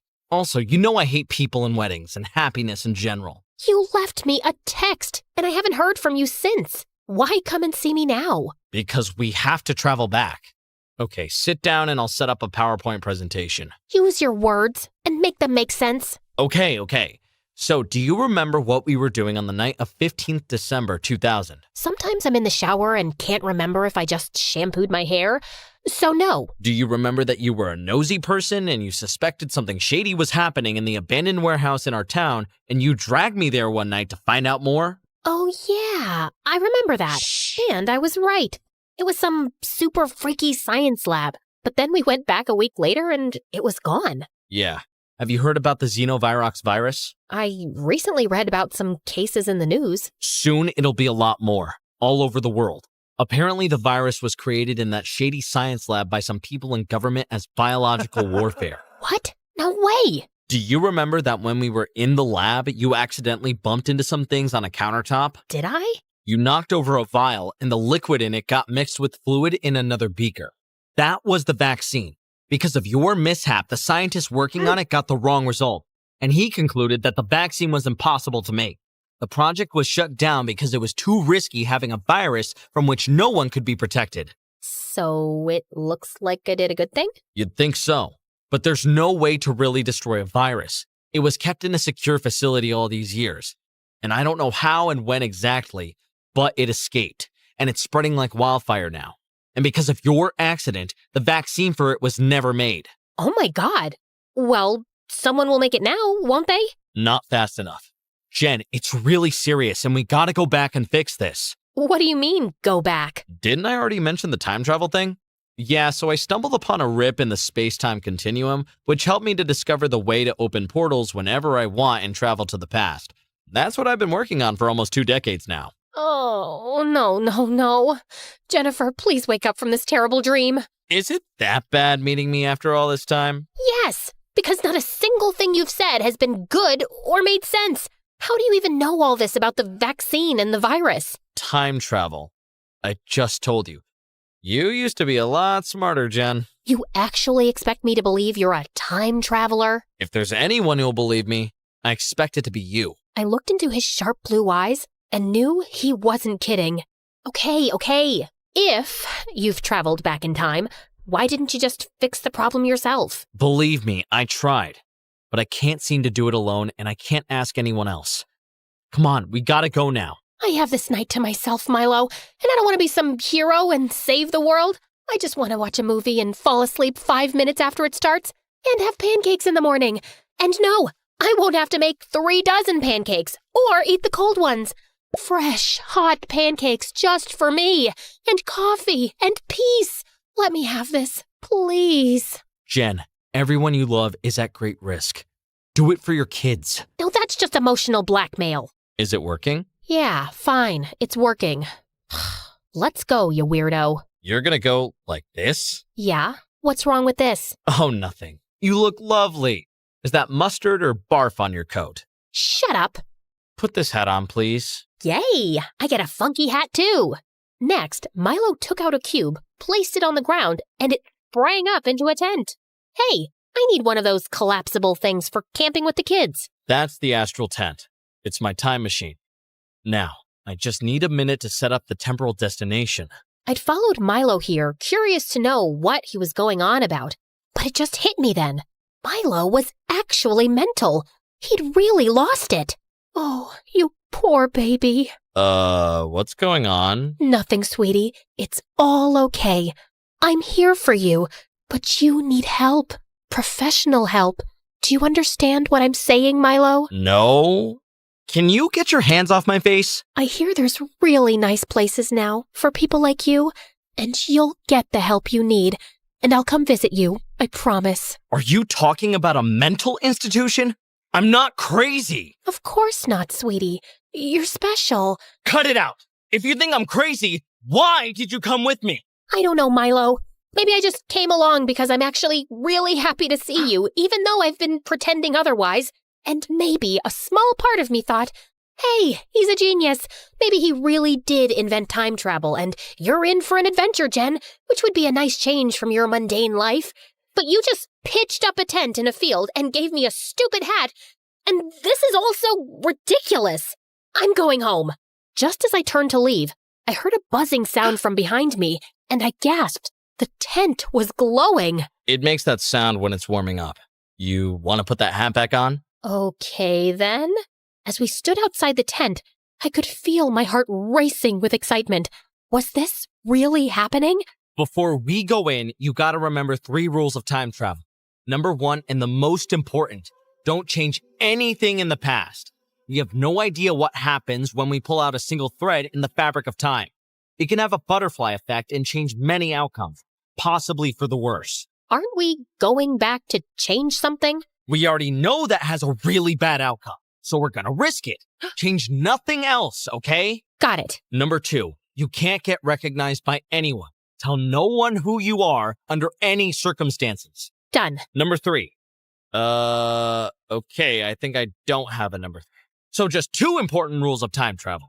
Also, I gotta warn you, as we travel, you will experience nausea, headaches, dizziness, stomach cramps, palpitations, sweats, and feel like someone kicked you in the back. Sounds like 9 months of pregnancy. Been there, done that. Okay then. You ready? This is insane. Yes, okay. I'm ready. It's good to see you too, by the way. Now, 1, 2, 3, go.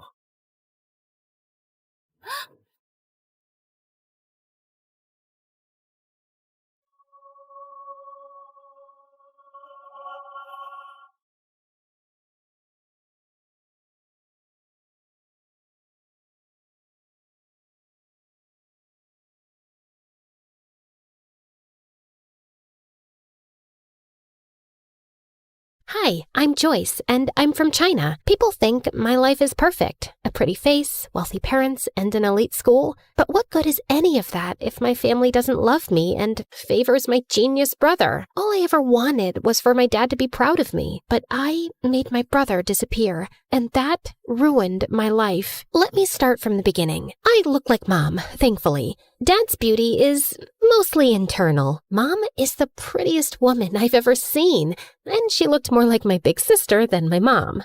She looks like you, but I hope she doesn't have your brain, or she'll turn out useless like you. Well,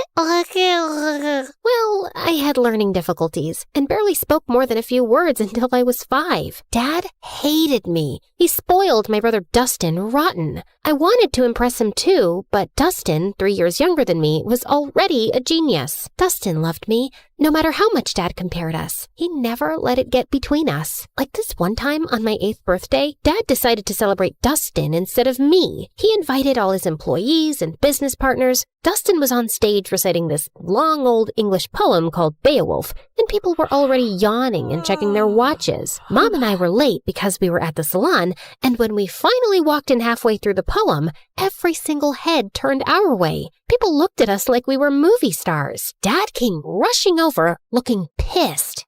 What are you all staring at, huh? It's just 2 girls who care more about their looks than their brains. Joyce, you're just a disappointment. Go upstairs. Actually, do us all a favor and stay there. I went to my room, and a few people, including Dustin, gave me the thumbs up and told me how pretty I looked in my dress. So I gave them my best princess bow, threw a couple of kisses like a celebrity, and kept walking. Once Dustin started 1st grade, my parents adored him even more. Dad gave him the entire 2nd floor, 3 private drivers, and 1 jet. Maybe you're wondering why a 6-year-old needs a private jet. Yeah, me too. But when you're that rich and that obsessed with your genius kid, I guess a bicycle just doesn't cut it. Anyway, once, Dustin took me on his jet to France for breakfast. And when Dad found out, he freaked out and grounded me for weeks. I knew I would never make Dad love me, so I thought maybe being close to Dustin would help. Whenever he did something wrong, like breaking a glass or messing up the floor, I'd take the blame, thinking maybe that would make Dad look at me differently. Joyce, stop! You don't have to cover for me. Dad's not gonna love you more because you're suffering, and it kills me when he talks about you like you're nothing. No, you're just too young to get it. Once, when I was in 7th grade, Dustin had a science project and wanted to test gravity and weight. He used a bowling ball from our private bowling alley and dropped it on different items. One of those items was an old watch he thought nobody wanted, but it turned out it belonged to our maid, a gift her mom had given her when she was a child my age. When she found it broken, she lost it and said she would tell our parents. I panicked. I couldn't let them think their perfect kid could be this careless. So I did something I'm not proud of. I knew our maid had a sick mother, so I called her. This is Joyce. I'm sure you know who I am. Your daughter is threatening me and my brother, and I don't like that. I know you're sick and you need monthly medications, and your husband is useless and your son steals from you. And your only provider is our maid. So I advise you to talk to your daughter and tell her to back off, or I'll talk Daddy into firing her. Do it before it's too late. Then I hung up with a tight feeling in my chest. The maid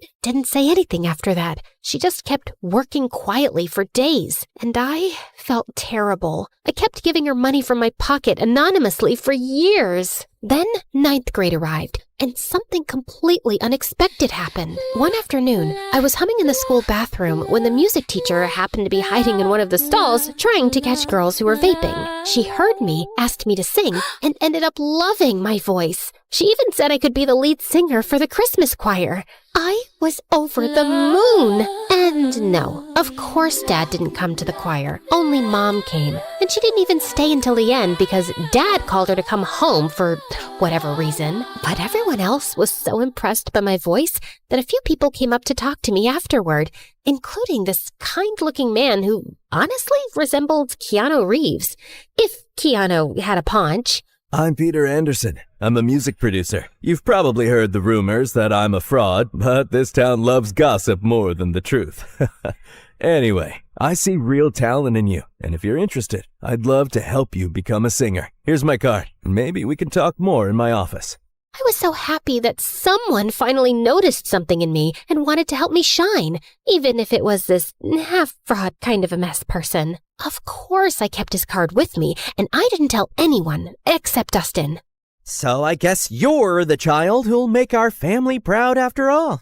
What is that supposed to mean? I mean, Joy, people think the perfect, favored child is the lucky one, but it's actually the ugly, stupid, neglected one. Like, how would you discover your voice if you lived in a cage chasing someone else's dream? Okay, wow, this is getting deep. Don't worry, I won't go that deep. I know your IQ. Anyway, I need a favor. I know you're going to that Halloween party this weekend, and Dad would never let me go. So maybe you could sneak me out with you? I really, really want to go. They're bringing Chicago-style pizza. And if Dad finds out I snuck out, at least he'll know I was with you. Which will make things even worse. Come on! I'll do your assignments for the whole next semester. For the next 2 years. Fine. Shake on it. Wait, did you like this video and subscribe to MSA? Obviously. Why do you think I turned out so emotionally intelligent? Guys, interact with our video so this story blows up. What are you waiting for? Comment now! That weekend, I snuck Dustin out and we headed to this huge party 5 blocks away. Dustin was wearing a white ghost costume. Way too simple for a genius, but whatever. I dressed like Amy Winehouse, and honestly, I looked really cool. The party was wild. Everyone was having fun, and a bunch of kids were wearing the same ghost costume as Dustin. I kept an eye on him until this cute guy came up to me and started talking. I liked him, and when I saw Stephanie staring at us with jealousy, I realized she probably liked him too. She was a girl from my school who was always jealous of me, so I decided to annoy her even more. She walked over and started talking to him, and he didn't mind. So, Alan, did you know I have a really good voice? I can sing Can't Help Falling in Love by Elvis Presley, if you want. They have karaoke here. It's Derek. The singer? No, my name. Anyway, I'll show you how it's done. Then she rushed to the karaoke machine and sang in front of everyone. Her voice wasn't bad, and I saw Derek nodding along. When she finished, everyone cheered, and she looked like she owned the world with that smug smile. I don't know what came over me, but I ran up, grabbed the mic, and started singing too. Everyone went silent, listening. I even saw kids showing each other their goosebumps. When I finished, Derek came over to hype me up. That's my girl. I felt amazing, especially when I saw Stephanie's annoyed face. My eyes followed her as she stormed out of the party, and I saw a few boys in ghost costumes leaving too. That's when I remembered Dustin. I tried to run after him, but kids kept stopping me for high fives and congratulations. By the time I made it outside, I sprinted to the group of ghost boys. Dustin? Dustin! Knock it off! This isn't funny! No one answered. I started pulling off their masks one by one, but none of them were Dustin. Back off, you weirdo! Panic shot through me. I ran like crazy through the streets. Dustin! Dustin! Dustin! 2 hours passed. I couldn't find him. I was so worried sick about my brother, and I knew there was no running from calling Dad. I was finished. Dad and Mom arrived with a few police officers, and Dad looked like he was about to finish me off. He lunged toward me, but Mom stepped between us. He glared at her with furious eyes. So now you're protecting your kid? Oh, that's funny because I didn't see you stopping them from sneaking out in the middle of the night. The officers tried to calm him down while everyone started searching for Dustin. But another day passed, and still no sign of him. The whole town volunteered. People searched through the nights, but nothing. Every second felt heavier than the last. I isolated myself. I text Dustin every day. Stupid messages like, "Where are you?" and "Please come home," as if he'd somehow see them and reply. At night, I'd sneak into his room and sleep in his bed, burying my face in his pillow until his smell faded away. Some nights, I'd just sit on his floor holding his favorite hoodie, feeling like I'd lost the only person who ever really saw me. Dad barely talked to me anymore. Mom didn't yell at me or blame me, but sometimes I'd catch her crying alone, and she'd wipe her tears the second she saw me. "I'm sorry, Mom." She didn't answer. "Can we talk about this? I want to hear your voice. I know what happened is my fault, but I just want you to pat my shoulder, let me cry in your lap, tell me it'll be all right. Just say something, anything." But she didn't. She just gave me a sad little smile, nodded, and walked away. And then I completely shut down. A year of guilt and silence later, I couldn't take it anymore. I needed something, anything to distract myself, even if just for a little while. I remembered the card the producer gave me, and I figured, why not call him? It's not like I had much to do being alone all the time. Wise decision. I'm gonna make you a star, way up in the sky, so bright, your dad's gonna regret not loving you enough. Well, that's definitely a dream to live up to. He started helping me get small singing gigs at local cafes, and I loved it. The attention, the clapping, the feeling that I mattered to someone. One day, someone recorded me singing and posted it on TikTok, and it went viral. People loved my voice and kept commenting that they wanted more. So, Peter created a small YouTube channel for me and uploaded my videos there. He was so proud. It felt nice having a father figure in my life who actually cared. But when my dad found out, he completely lost it. Oh, look at you! Enjoying your little fame with that fraud producer. He's not a fraud. He helps me a lot. He even made me a YouTube channel, and it's growing. Aw, and who gets paid from YouTube? Did he even give you a single cent? Or does he just toss you a few pennies you get from those miserable cafes? I'm not doing this for money. I do it because I love singing. Just like you loved your brother, right? For the first time, I felt real anger toward him. Why couldn't he see any goodness in me? But before I could say anything, he pushed his chair back and walked out. Later that night, he started having chest pains. Mom and I rushed him to the hospital. The doctor said it was stress and that he needed rest. I didn't visit him much while he was there. Not after what Peter told me. Summer vacation's coming up. I was thinking we could go on a little tour around the country. Grow your audience. See where this takes us. I believe in you, kid. I went on that tour in a heartbeat, and I had the best time of my life. For once, I felt like a child again. No guilt, no pressure, just music and freedom. But even then, I worried about Mom. I always felt like she needed rescuing from Dad. That became my motive.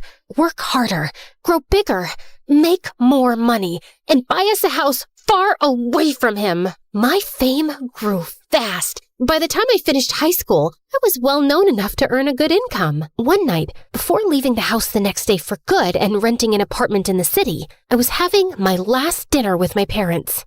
You know, Joy, now that you're getting into business and success, you should know it comes with stress. You might even end up in the hospital since you're so fragile. So I was thinking, I don't trust that knucklehead producer of yours. I should be your manager. I have a pretty good feeling I'll finally be proud of you, especially once we start making real money off your little talent. I paused. The moment I thought would never come had finally arrived. Sure, my dad wasn't nice to me, but maybe this was my chance to make him proud. Maybe I could make up for everything that happened years ago. I looked at Mom for a reaction. She gave the slightest shake of her head, but I convinced myself she didn't mean anything by it. I'll think about it. That night, I told my producer I was choosing my father as my manager. Kid, I can't force you or tell you what to do. You're grown up. If you think your dad's the right man for the job, then go ahead. And just remember, I'm still here for you. I canceled my move to the city, and Dad became responsible for all my finances, all my schedules, and everything. Everything was fine for the first few months, but then I started noticing that my finances didn't make sense. I was earning more back when Peter managed me, and I was working twice as hard now. Still, I gave my dad the benefit of the doubt until one day I checked my bank account and it was at zero, completely empty. I freaked out and went to confront him in his office, but he wasn't there. That's when Mom walked in, pale and shaking. She turned on the TV. William Clark, the billionaire owner of Clark Investment Companies, has been exposed as the center of a massive Ponzi scheme. Authorities estimate he conned thousands of people out of nearly $300 million. Records show the fraud began in the early 2000s, and officials confirm he fled the country this morning. The FBI is now searching for him. Back to you, James. I stared at the screen, frozen. My dad, the man who made me feel small, unworthy, and desperate to impress him, built his entire empire by scamming people. It was my biggest regret, choosing the wrong man to trust. I ran to my mom and hugged her. He stole from me, Mom. He hurt me, and he always made me feel incomplete. All I ever wanted was for him to be proud of me. Where did I go wrong? Mom wrapped her arms around me. You were focused on the wrong parent, honey. Every time I tried to hold you, I could feel myself breaking. And I didn't want you to see that. I didn't want you to carry my pain on top of your own. Words were never my thing, but I always loved having you around. After Dustin, everything fell apart. You shut yourself away, and I didn't know how to reach you. But your father's gone now. Good riddance. It's just us. I've saved some money. Let's start over. I hugged her tighter. Her words came late, and in the hardest moment of my life, but somehow I felt happy. I never knew you could feel so happy and so sad at the same time. After that, everything happened in a blur. The FBI seized our mansion, our cars, and everything inside. Mom and I moved into a tiny apartment and hardly left it. Then one day, someone knocked on the door. It was Peter. Didn't I tell you? I'll always be here when you need me. But who's gonna listen to my music after what my dad did? Joyce, what defines Joyce is what Joyce does, not her father. It's time to rock again. Remember your YouTube channel? I've been saving everything we earned from it for something big, and today's the day. No, I can't. I just want a quiet life with Mom. I'm sorry. Actually, I gave an interview this morning. I told everyone what your father did, including how he stole from you. People are sympathetic. I've read the comments. They love you, Joyce. They want you back. Wait, you did an actual interview? For me? Wow, Peter helped me restart my career, and people were happy to have me back. And soon enough, I was a huge success and making good money too. One day, before one of my biggest concerts, Mom told me that Dad had been arrested and was facing decades in prison. She said he wasn't feeling well and wanted to see me. I decided to see him one last time before closing his chapter for good. I know you probably think I was stupid, Joyce. No, you committed every sin in the book, but stupidity wasn't one of them. You know what? I actually feel sorry for you. You spent your whole life putting down an innocent little girl without a shred of guilt. Well, you weren't like Dustin. For Christ's sake, he was the only one who made me proud, and you had to take that away from me. I guess it was for his own good. Otherwise, he would have grown up to be a miserable little fraud like his father. I finally get it. You were never capable of being proud of me. Not because of who I am, but because of who you are. A fraud in business and as a father. Now, if you'll excuse me, I have a crowd of 200,000 proud people waiting for me. And with that, I spit on him and left. The moment I stepped on stage, the entire arena erupted. I looked out at all those excited faces, at Mom's proud smile, at Peter beaming at me like his daughter had made it. And then I closed my eyes, and I saw him, Dustin, with that same cute, confident little smile he always had when he believed in me more than anyone else. I keep running, running, running, like I'm trying to outrun time. I can't stop, I can't slow down, with these ghosts still in my mind. And it hits me when it's quiet, nowhere left for me to hide. So I keep on moving, moving, moving, just to feel alive. But as I sang, the crowd grew louder, louder than I'd ever heard. I opened my eyes. There was a guy being lifted by the crowd, riding toward the stage, and for a second, I stepped back in fear. But then, my heart stopped. Dustin? I signaled for my security to let him through. He climbed onto the stage, and I swear the world went silent around us. I looked at him like I had just seen a ghost. The hostess rushed forward, tears in her eyes. After your mother's interview about your missing brother, the internet made it their mission to find him. He's been missing for 10 years. We interviewed him and confirmed with your mom. He is your long-lost brother. My knees almost buckled. I couldn't breathe. But Dustin spoke first. I was taken by some shady people. They asked Dad for ransom, but he ignored them. They took me to Mexico. We got into a car accident. I lost my memory. A kind Mexican couple adopted me. I didn't know who I was, but I always felt like someone out there loved me. I just didn't know it was you. My heart shattered and healed all at once. I dreamt about this moment every day, always imagining myself as the stupid, reckless sister who failed you. I never pictured meeting you like this, as a woman with a life and strength and dreams of her own. Welcome home, brother. I threw my arms around him, and he broke too. And when I looked up, the whole arena was crying with us. I turned back to the microphone, wiping my tears. Thank you, everyone. I learned something I wish someone told me sooner. You can't buy love. You can't chase approval. Not even from the people you want it from the most. The greatest person you can learn to love is yourself. And once you do that, everything else falls into place. Thank you again. And now, if you'll excuse me, my brother and I have a lot to catch up on. And with that, we walked off the stage together. For the first time in years, and the first time all over again. Because sometimes the people who make you feel the smallest are just trying to make themselves feel big.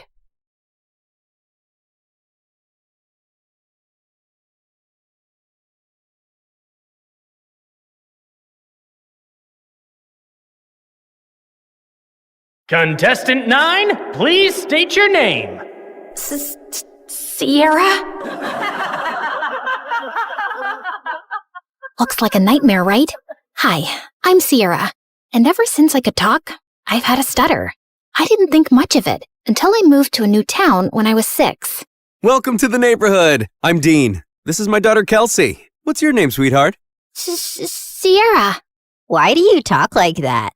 It was the first time anyone had asked me that. It wouldn't be the last. My stutter happened frequently, but it got worse when I was nervous. My mom barely noticed or cared that I had a stutter, or that I really existed. She was always working. And my dad? Well, he left the picture a while ago. Most days, Mr. Dean would watch me after school, and Kelsey and I became fast friends. We did everything together. Played at the park, put on fashion shows, grabbed ice cream at Scoopy's. When we went out as a trio, I'd secretly pretend that Mr. Dean was my dad, and Kelsey was my older sister. In those moments, it felt like the family I'd always wanted. But things started to change when Kelsey's mom announced she wanted a divorce and moved out of state. After that, Kelsey started to change. She wasn't just upset. She was furious. She yelled at everyone, and once even smashed the living room furniture in a fit of rage. She lashed out in class and got held back a grade. And if her dad hadn't been the superintendent, she probably would have been expelled. By middle school, we ended up in the same class, and Mr. Dean dropped us off on the first day. Wow, your daughters are so beautiful. Aren't they? I'm a lucky dad. Kelsey looked like she was about to explode. I'm Kelsey. I'm his only daughter. My mistake. And what's your name? Sierra. Sierra? Why do you talk like that? Yeah, can you not speak properly? Or are you stupid? The class erupted into laughter, and I could feel my face burn. Since then, Kelsey wasn't my friend anymore. A real friend wouldn't do that. Through the years, Kelsey's hatred only grew. Anytime I had an accomplishment, she had to ruin it. Opening night of the school play, she stuffed worms in my costume. She threw her birthday party on the same day as mine every year and literally paid people to skip mine. At the science fair, she unplugged my volcano as the judges walked by, so it just looked like a sad pile of paper mache. And during my middle school graduation speech, she just had to make a scene. And so, I want to say how proud I am of our class. We did... What the glitch here is trying to say is we did it. Congratulations, grads. Party at my house tonight. Everyone's technically invited, but only cool people should show up. If it weren't for being her neighbor and still being close with Mr. Dean, I would have liked to never see Kelsey again. I'm sorry about my daughter. Ever since her mom left, she's been a different person. I just wish she wasn't so mean. You shouldn't be ashamed of something you can't control. At the end of the day, your stutter is something that makes you unique. I held on to that going into high school. My stutter didn't bother me much anymore. In fact, it was getting better with age. He was right. It did make me different. And I liked that. One Friday in English, we were doing a vocabulary spelling exercise, and I was totally killing it. ESOTERIC. Esoteric. QUERULOUS. Querulous. VACILLATE. Vacillate. Everyone was surprised at how well I was doing. And honestly, so was I. Who knew I was that good at spelling? Sierra, there's a regional spelling bee in a few weeks. You should join. Who knows, you may make it all the way to nationals. That night, as I sat in my room looking over the spelling bee brochure, loud music suddenly rattled my walls. Kelsey was throwing a party in her backyard. A few classmates waved me over. Fine, just for a little. The party was fun, but I couldn't stop thinking about the spelling bee, and I decided I would sign up. I was about to leave when... What's this? She snatched the brochure out of my hand. A spelling bee? Oh, please. Like you could ever win one of these. In case you didn't know, you trip over your words. Give that back. Not so fast. I'll help you practice for your big day. She pulled out her phone and turned the flashlight on as if it were a spotlight. Some other people gathered around and did the same. I felt blinded by all the lights in my face. Why don't you show us what you got? Nothing screams fun like watching you butcher the alphabet live on stage. Your word is quiberate. That's not even a word. Okay, then. Your word is pathetic. I'm sure you're quite familiar with that. IRRELEVANT. Irrelevant. I'll use it in a sentence. Kelsey is irrelevant. Now give me back my brochure. But she ripped it into pieces and threw it up like confetti. I took a small step in her direction. Kelsey took a step back and fell into the pool. Ugh! You pushed me! Yeah, right. I didn't push you. Your attitude just slipped. She climbed out and stormed over to me, and I bolted. As I ran, I saw her shoving people in her way into the pool. I made it home and locked the door just as she started kicking and clawing at it. My heart was racing. By Monday, the whole school was talking about it. Someone had filmed everything, and she looked completely unhinged. I avoided her all day. After class, I asked my teacher if she would sign off on my spelling bee application, and she wrote a letter of recommendation. That night, I was recording myself practicing when I heard Mom come home early. I rushed downstairs to tell her about the bee, but she really wasn't listening, as usual. Sierra, that's great and all, but I'm working and I don't need any distractions tonight. And the Mother of the Year award goes to... Feeling annoyed, I went back upstairs and found Kelsey sneaking through my bedroom window. What are you doing here? Get out! Relax, Miss Broken Record. I'm just here to apologize. Apologize? Yeah. I saw the video from the party over the weekend. I looked crazy. It wasn't okay how I was treating you, so I'm sorry, okay? Thanks? I'm not really sure what to make of this. Yeah, well, we used to be friends or whatever. I think it's time to put the bad blood between us to bed, right? Trust doesn't just snap back into place, not after everything that's happened between us. I understand. I intend to prove it to you. Do you mind getting me some water? Climbing up the vines was harder than I thought. Uh-huh. Sure. This certainly wasn't on my bingo card for how the night would go. I brought her water, which she downed in one gulp. Thanks. I'll see you tomorrow. Maybe we can sit together at lunch? Maybe. Also, never sneak into my room again. Then she climbed out the window. What a strange interaction. But maybe we really were turning over a new leaf. The next day, I walked into class feeling good about the new era I was in, where I tried new things and made up with old friends.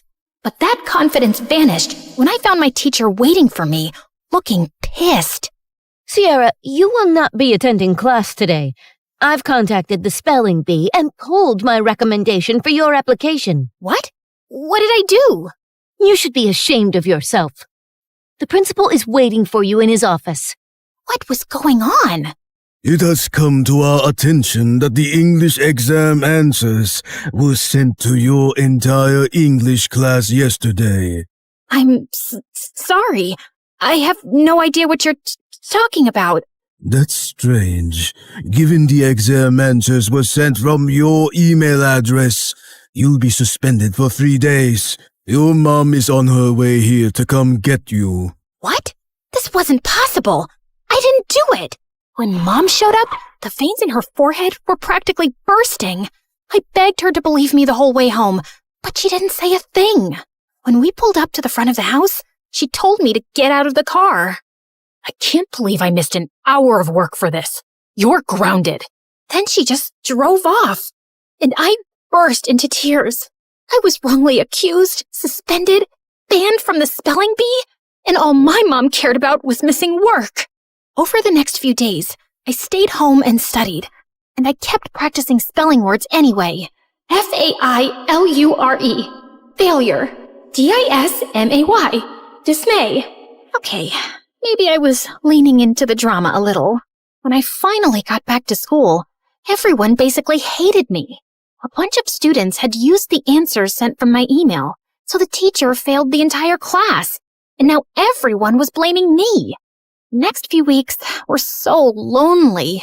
I walked straight out of school one day and went to get an ice cream cone from Scoopy's, and Mr. Dean happened to be passing by. I told him everything that happened. Let's go talk to the principal right now. It was nice to have one person who actually listened and seemed to care. Back in the office, Mr. Dean demanded answers. It was sent from her email account. My hands were tied. Steve, you're talking like you weren't the biggest troublemaker back in school. Honestly, I'm shocked you became a principal. Mr. Dean insisted on seeing the email with the timestamp. It was around the time I was practicing spelling.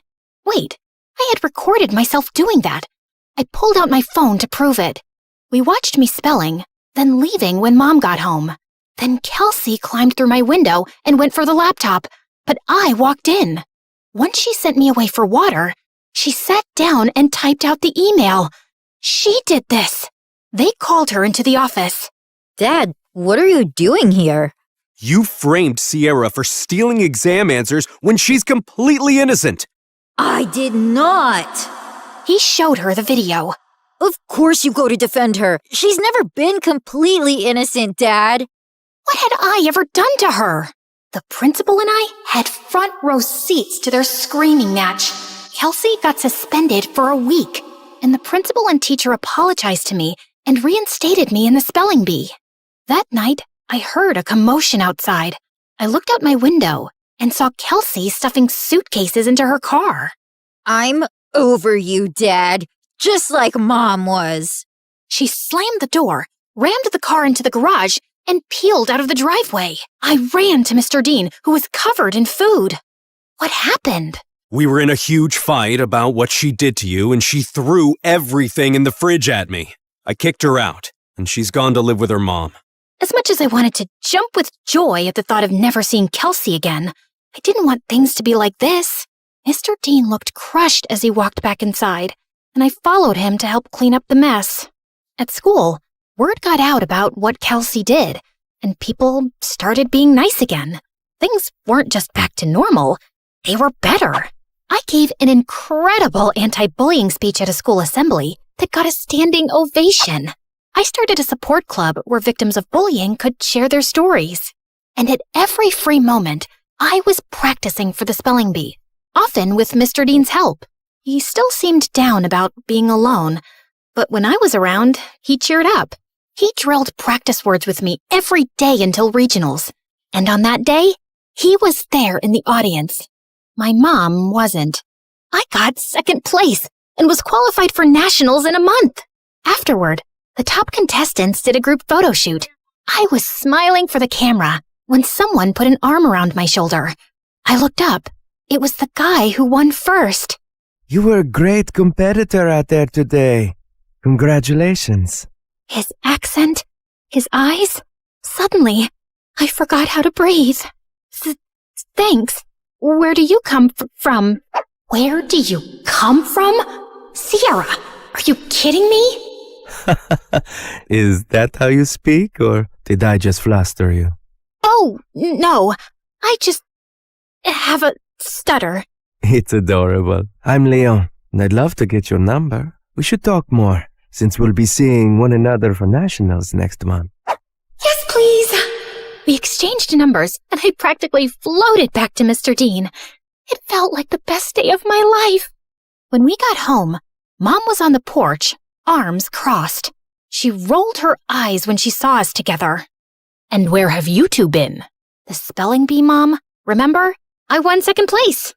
She did amazing. You should have seen her. I'm sure, but I was too busy with the logistics of moving. Moving?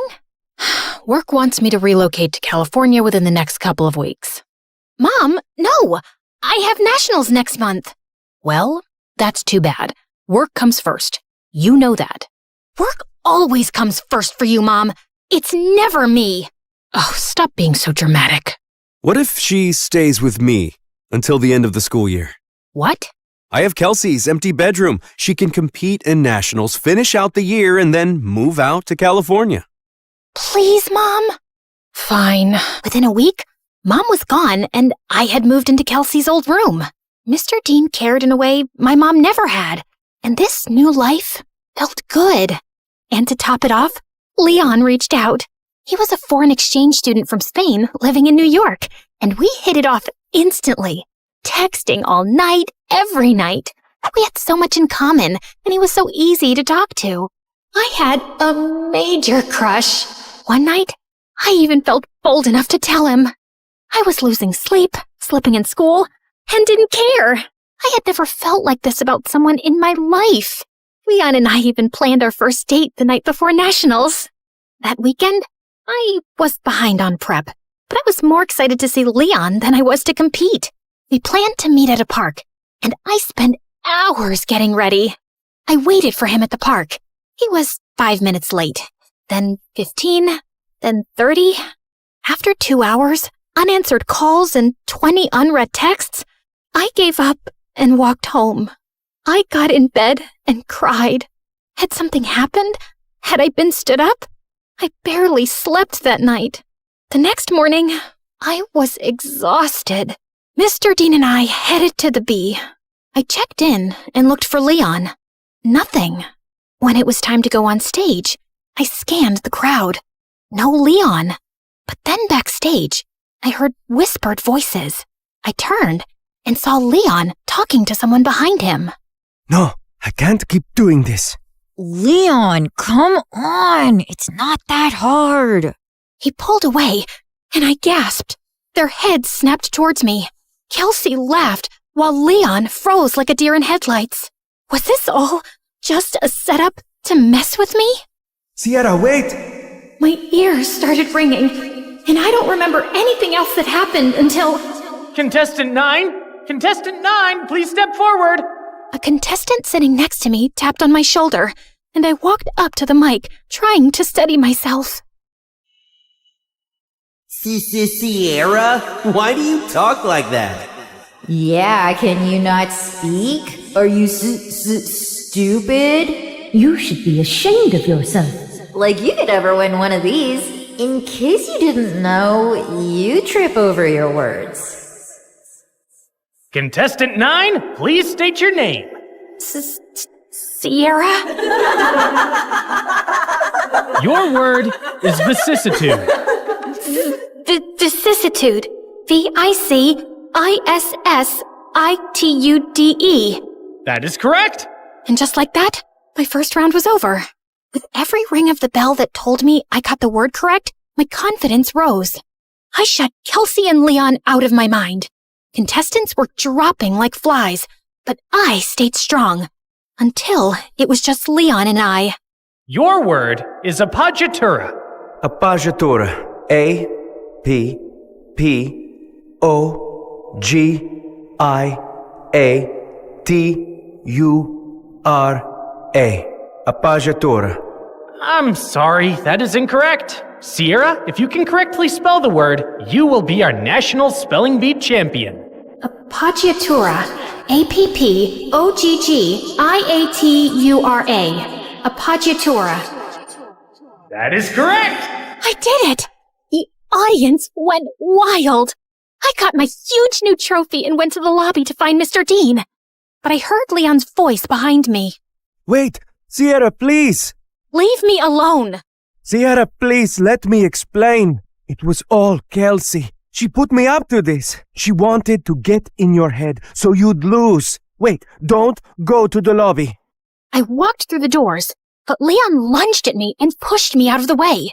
The doors had buckets of slime and feathers on them, which all fell on Leon. Why did you push me away? I was trying to save you from this. Listen, Kelsey moved to my school and found out I was going to regionals for the spelling bee.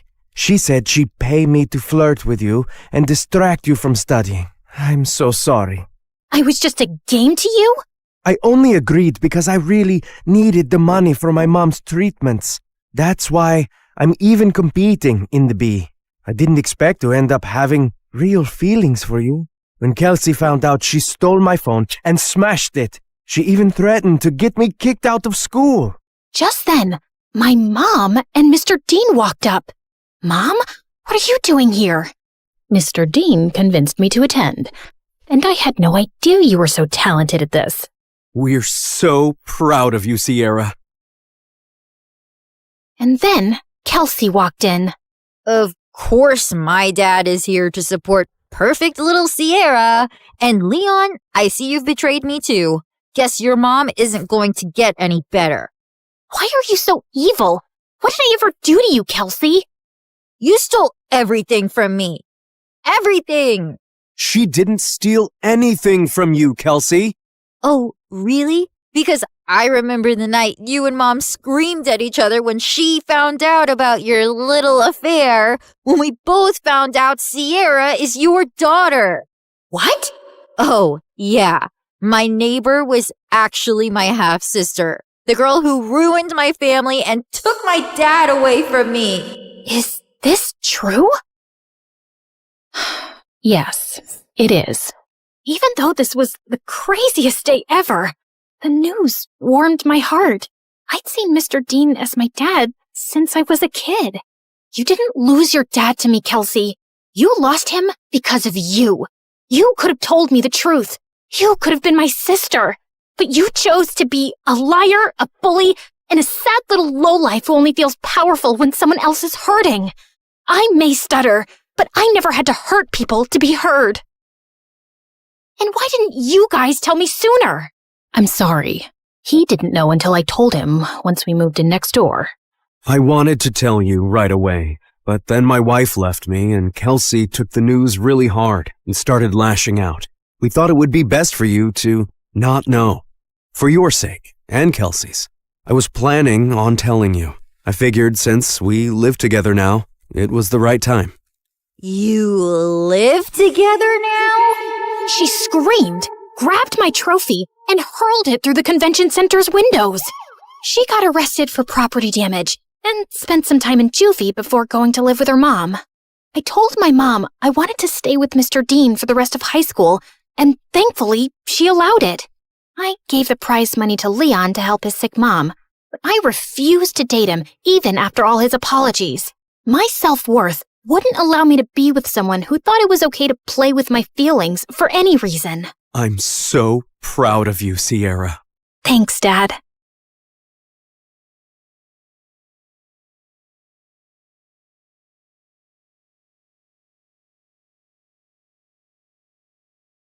Hi, I'm Emma from Chile. Please like and subscribe to MSA. Show your love for MSA with their awesome bottles and notebooks. Peek at the collection in the description and pick your favorites. My childhood was tough. My parents were always fighting. But when I grew up, I met Clara, and my life started to become better. We met on the first day of high school, and I remember it like it was yesterday. Hi, is this seat taken? No? Great. I saw you sitting alone and thought you needed some company. Is that a choco chip muffin? I love them. You get the best muffins at this coffee house nearby, but if you eat too many, you might get gas or a sugar rush.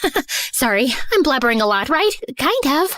You'll get used to it. I'm Emma, by the way. Do you want to be my friend? Trust me, we both need friends if we want to survive high school. Oh, okay. I'd like that. I'm Clara. Since that day, we were like gum. Clara was a pretty and shy girl, and me, well, I was the weird girl with a tiny obsession for Sherlock Holmes. You better not be asking who Sherlock Holmes is. Wow, that's an interesting outfit. It's my Sherlock Holmes uniform, Clara. I already told you like a trillion times. Yes, of course. How can I forget? The world's greatest detective, right? The best, the biggest, the most... Wait, are you teasing me? Wow, you figured it out. Guess you are good at detecting things. It's elementary, dear Watson. What? Oh, never mind. But despite my weirdy personality, Clara always stuck by my side until one day, everything started to break. I was coming back from school and saw Mom going crazy in rage. She was screaming at Dad, throwing his stuff outside, while Dad just looked like a deer in the headlights trying to stop her. Let go of my hand. That's it. I can't live with someone who scams others. We're done. Get out of my house. Please, not in front of Emma. Why? She should know what kind of father she has. Tell her how you scammed people into investing money in your little Ponzi schemes. Tell her that you're a liar and a crook. Go on. A mouse got your tongue? Mom kept screaming at Dad, and I just couldn't take it. So I ran away to my room and locked my door. Mom followed me and was still screaming, but I just lay on my bed, trying not to cry. And later that night, she came into my room. I know you feel horrible, darling, but it's for the best. Your father was a good guy, but now he prefers money over his own family. But what happened? I don't know, dear, but I do know that you and I are going to be just fine. We're a team. Remember that, okay? The next day, I went to school feeling worse than ever, but I saw Clara and I got got a little happy. Hey,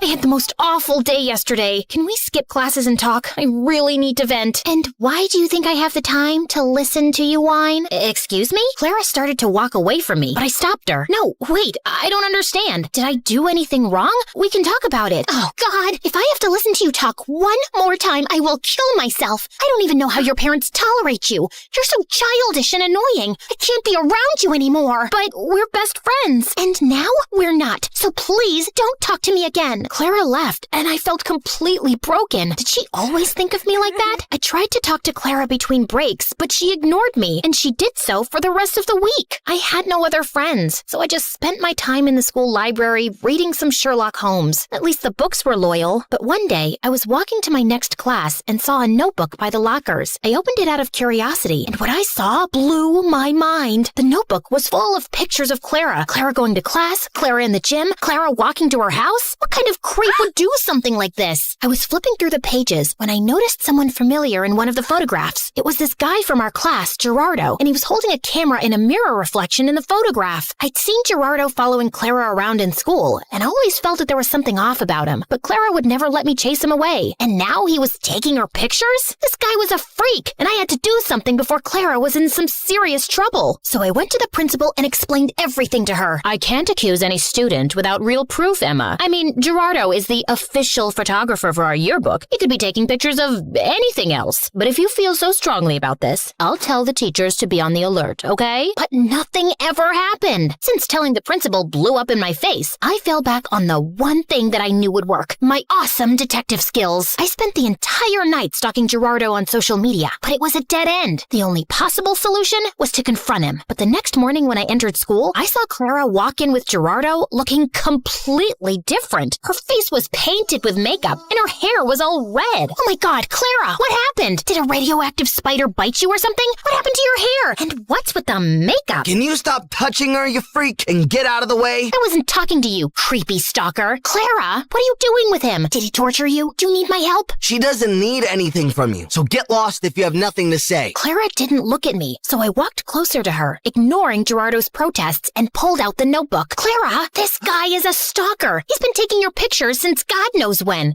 Look, he's even in one of these pictures. Can you see that tiny little reflection in the background? Clara ripped the notebook out of my hands and finally looked at me, angry. What part of I don't want to be your friend didn't you understand? I don't care about your little detective games, okay? It's not a game. This guy is creepy and weird, and my boyfriend? He's my boyfriend, okay? Now stop insulting him with your dumb games and get out of my face. Clara stormed off before I could ask any questions, but Gerardo stayed, smiling at me. Thank you for finding my notebook. I was worried about losing my favorite photos of my girlfriend. Listen, I don't know how you brainwashed her, but she's not like that. I didn't do anything to her. I just offered her a quick way to earn money. What did you make her do? Why don't you ask her? He left with a victorious grin on his face. I started to feel really worried about Clara. The next day, after the end of the school day, I was determined to save Clara any way I could. So I decided to follow Gerardo like a shadow. After a while, I saw him slipping through the school back gate and entering a scary dark alley. I hid behind a pillar and saw him wait there. And moments later, a bunch of guys came in on their motorcycles, each scarier than the next. How you feeling about tomorrow, boss? Pretty good. You have the motorcycle I asked for? Yeah, it's in Clara's house. Perfect. I taught Clara everything she needs to know about riding motorcycles, and I've told her to meet us right here tomorrow. I'm telling you, Clara's so ready for this race. She's gonna nail it. And what if she doesn't? Then we train her more till she can. But don't worry, I can feel that money is ours already. Everyone started cheering in celebration, so I got out of there before they saw me. I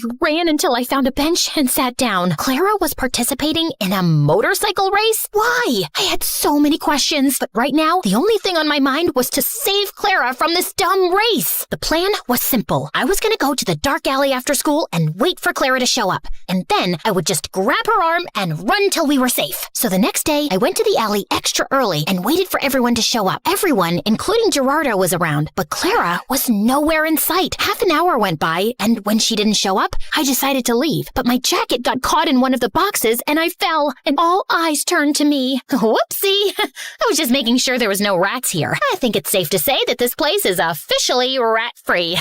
Okay, bye! I turned around to run for my life when suddenly Clara popped in front of me, looking like a raging bull. I thought I asked you to stay away. I just want to help you, Clara. This is too much. I don't know what what's happening with you, but I can help. How? You didn't even know your father's a scamster till your mom told you. I know you think you're some great detective and you can help everyone, but no, Emma, you can't. You have to stay away from this. Get that in your thick skull and leave me alone. I know you're saying this to hurt me, and I am hurt, I won't lie. But Clara, this is too dangerous and— Okay, enough. My head's hurting listening to your annoying voice. Lock her up. Wait, Clara tried to protest, but someone dragged me into a room nearby, took off my backpack, threw me in, and shut the door. I could hear Clara almost crying, so I pressed my ear to the door, trying to hear outside. I know she's in trouble, but you can't leave her here. You need to focus right now. We'll come back for her later, I promise. Now get on the motorcycle. You've got a race to win. I tried to scream for help, but I gave up after a while and just sat down on the floor. Ugh, how did I let this happen? I spent hours walking in circles and knocking on the door, but then I suddenly came up with an idea. I'd read in the Sherlock Holmes books how to pick locks with a hairpin, so I took the one I had in my hair and started to try it. Something clicked, and all of a sudden, the door opened. Bullseye! I knew I had it in me. Okay,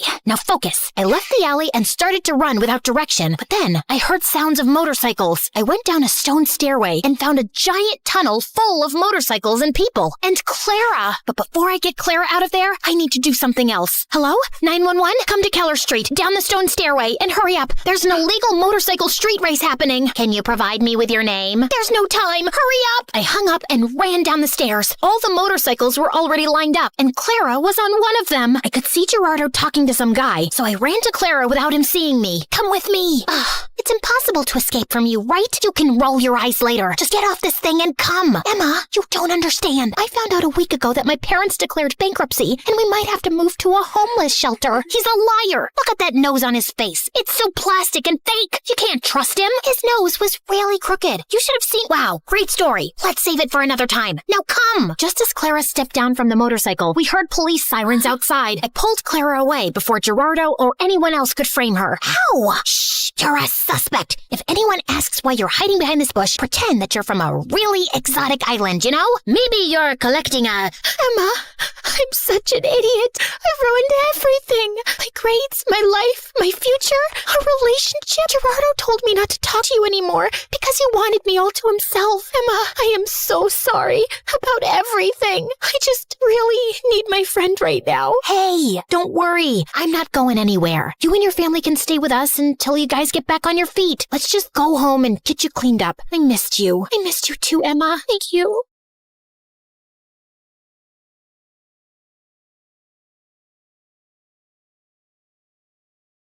Okay, ready? On the count of 3, we'll jump from the wall. Kiana, are you sure this is safe? What if we miss the air mattress? Guys, chill. We're not even that high up. I've seen people on TV do this. It'll be fun. Good news, when my friends jumped, they landed on the air mattress and were totally fine. Bad news, I missed the air mattress and got injured. Wait, let me start from the beginning. I'm Kiana from North Dakota.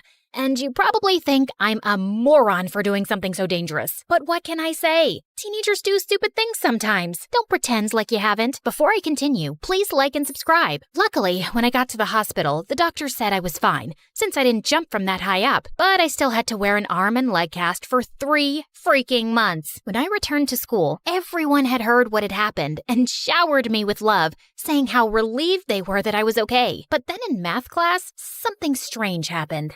So today, we'll be doing exercises 8 and 10 in our workbooks. What about exercise 9, my good ma'am? Are you mocking my accent? Why, of course not, my love. You've got your accent and I've got my accent. To the principal's office, now! I hadn't realized I'd been even talking in a British accent, but I went to the principal and told him what happened. I don't know why she's so angry.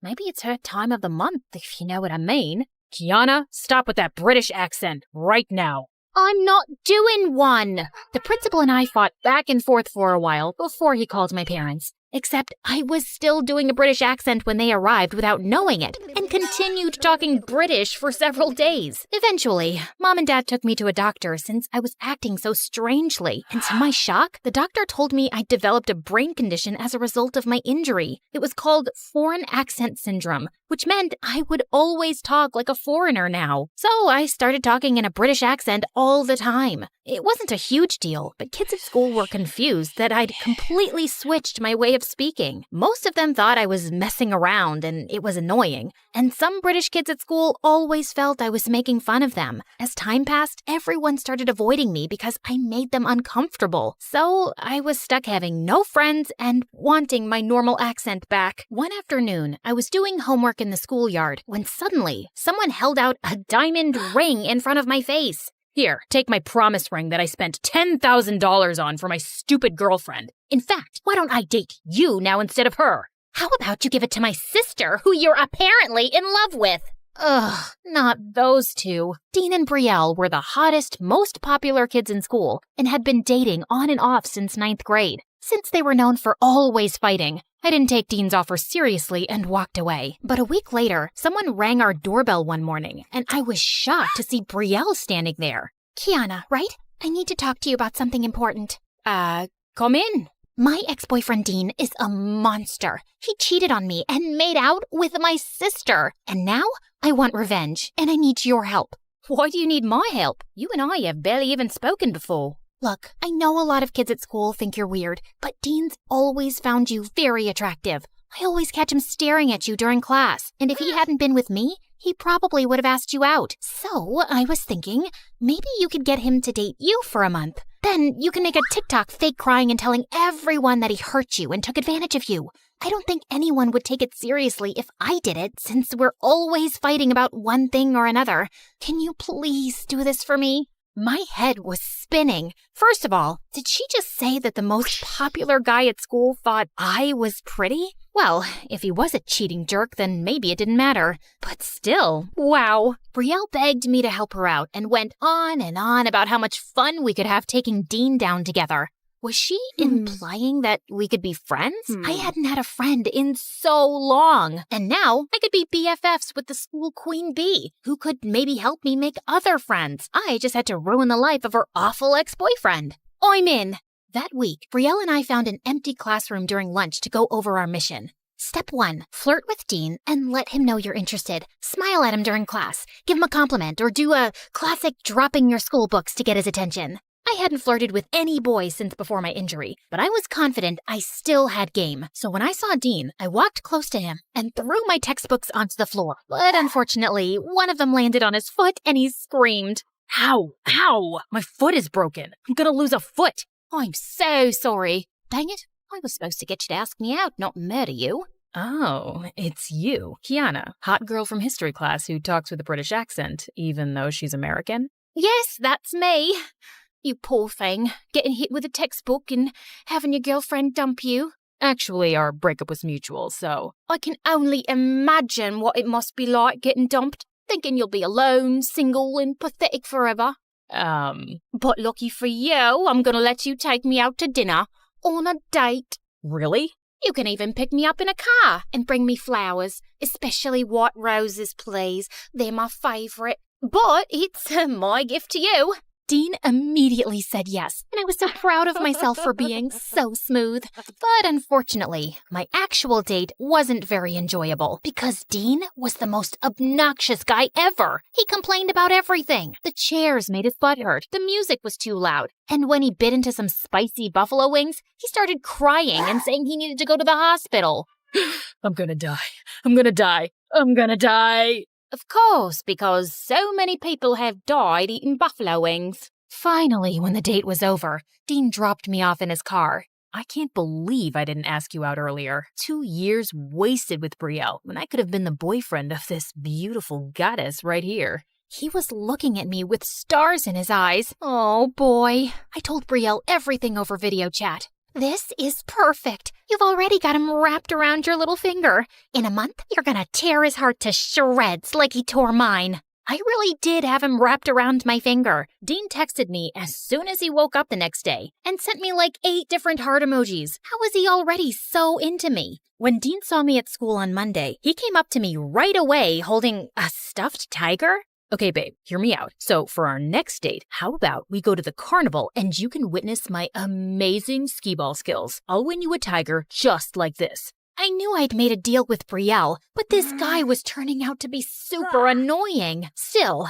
I went on 3 more stupid dates with him, one of which consisted of us cosplaying as MSA characters. We literally went to a restaurant dressed as them, and Dean even suggested reenacting a romantic fight scene. It was so embarrassing. But there was one silver lining. Brielle and I were becoming really good friends. When we weren't scheming or talking about Dean, we hung out at the mall, had sleepovers, and painted each other's nails. One night, Brielle invited me to an exclusive party, but we had to go in separate cars because it would look suspicious if Dean's ex was hanging out with his current girlfriend. At one point during the party, I was hanging out with some of the popular girls near the refreshment table, and they were just going on and on about how lucky I was to be with Dean. He is quite lovely and very easy on the eyes, but between us, he's also a bit of a dork. He's obsessed with stuffed animals, cartoon movies, and even owns fuzzy slippers. Trust me, ladies, beneath that gorgeous physique lies the cringiest guy ever. Sorry that you think I'm so cringy. I turned around to see Dean standing behind me with a hurt look. Oh man, what was he doing here? Of course, this was a popular kids' party. He walked off and I felt a little guilty, so I followed him. Dean, I'm sorry. I didn't mean what I said. Well, alright, I did mean it, but... You don't have to date me if you don't like me, Kiana. It's not a big deal. Just don't lead me on, because I actually like you. Oh, please. No, you don't. You're just looking for a rebound girlfriend since you broke up with Brielle. Why would a guy like you like an unpopular weirdo like me anyway? Maybe because I don't think you're a weirdo. Maybe because I think your fake accent's adorable, and even though we have different interests, I've had a lot of fun on our dates. That's very sweet. How about we start over? No more crazy, overly romantic dates. We'll just take it slow and get to know each other. Dean seemed to really like that idea, and after our talk, I sort of started enjoying spending time with him. We'd do homework together and video chat at night. He definitely seemed like a sweet guy, which made it all the more confusing why he'd do something like cheat on his girlfriend. One morning, Brielle and I were walking home from the gym when Dean texted me to tell me he was sick with the flu. Poor thing. I should stop by and bring him some soup. But he just said he has the flu. You don't want to get sick? I know, but he's all alone in bed and not able to do anything. I'll wear a mask. Trust me, Kiana, he's a millionaire who has chefs and servants waiting on him hand and foot. What, do you want to spend time with him? No, of course not. I just feel, since I'm his pretend girlfriend, it's weird if I don't check up on him. I quickly went home and made Dean soup that I brought to him. But when Dean opened the door to his room, my heart did a giant thump. He was shirtless and had the abs of a freaking Roman god. You cooked me soup? You're the sweetest girlfriend ever. I sat with him while he ate the soup in bed. It tastes perfect. Brielle used to do stuff like this for me when we first started dating, but then we started fighting a lot and she stopped doing nice things for me. Well, I don't think you have a right to complain about Brielle. You're the one who cheated on her and kissed her sister. She told me about it. We ran into each other. Okay, fine. I cheated on her, but that's only because we got into a huge argument and in a fit of rage. Brielle started talking about how handsome my best friend was and that she was going to leave me and date him. I thought she was serious, which is why I hit on her sister. But she wasn't serious, and that's why we broke up. Right after that, I bought her that diamond promise ring. I guess it was both our faults. We both cared about each other. We just weren't working as a couple anymore. I was speechless as Dean told me all of this, and suddenly, it didn't feel right following through on the plan anymore. And the whole day at school on Monday, I avoided Brielle. But finally, she caught me reading a book in the school garden and asked me what was going on. All right, fine. I needed a bit of space from you. Dean told me the truth about what happened. How you threatened to date his best friend and that there was a misunderstanding. I know that's no excuse for what he did, but your whole revenge plan is over the top, and I'm not following through with it. Okay, whatever. It was over the top and immature. I get it. So just break up with Dean now and don't talk to him anymore. What? I'm not allowed to talk to him now? Why would you want to? He's my ex-boyfriend. You don't have feelings for him or anything, right? I mean, I have spent a lot of time with him, so it'd be weird for us not to talk. But why do you care? Do you still have feelings for him? Brielle got really quiet, and that's when it hit me. Of course she still loved him. He'd been her freaking boyfriend for 2 years. And worst of all, I could feel myself developing feelings for Dean too. There was only one thing I could do: break up over text and never talk to the guy again. But as soon as I sent the message, Dean started calling and blowing up my phone. And 20 minutes later, I heard a knock at my bedroom window. 3 guesses who had climbed onto my balcony. Kiana, I don't understand this. Why are you breaking up with me suddenly? Because I was never supposed to date you. Before I could stop myself, I ended up telling Dean all about my plan with Brielle, and he was stunned. Okay, that is officially the most messed up thing Brielle has ever done. And I can't believe you'd agree to something like this. What kind of sick person are you? What? I wanted to make a friend. Wait, did I just talk in my regular voice? The doctors had said foreign accent syndrome could go away with time, but that was the first time I'd spoken in an American accent since the incident. I immediately ran downstairs to tell my parents what had happened, completely forgetting about the drama with Dean and Brielle. My parents and I jumped up and down and cheered, while Dean just stood there staring at me. He was probably thinking what a freak I was, so that probably meant he was over me. It sure seems like it anyway. He avoided both me and Brielle at school. Brielle was happy for me about my recovery, and we both kind of pretended like the Dean drama never happened. But one day, she came over and dropped a bombshell on me. She was leaving the city and moving hours away. I was heartbroken. No, this is a good thing. Now you can be the most popular girl at school and date Dean. I talked with him the other day. He wants to be with you, Kiana. He's moved on from me. So if you guys want to date, go for it.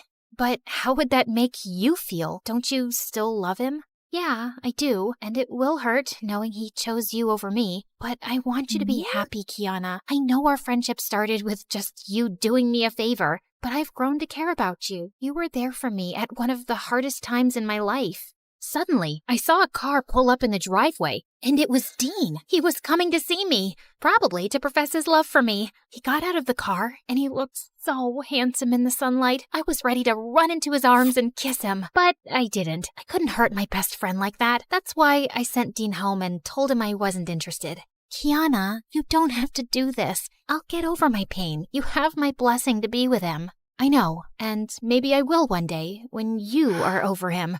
But I care about you more than him. You were there for me during the hardest time of my life. Thank you. I'm gonna miss you so much, girl. I'm gonna miss you too. Good luck, Brielle.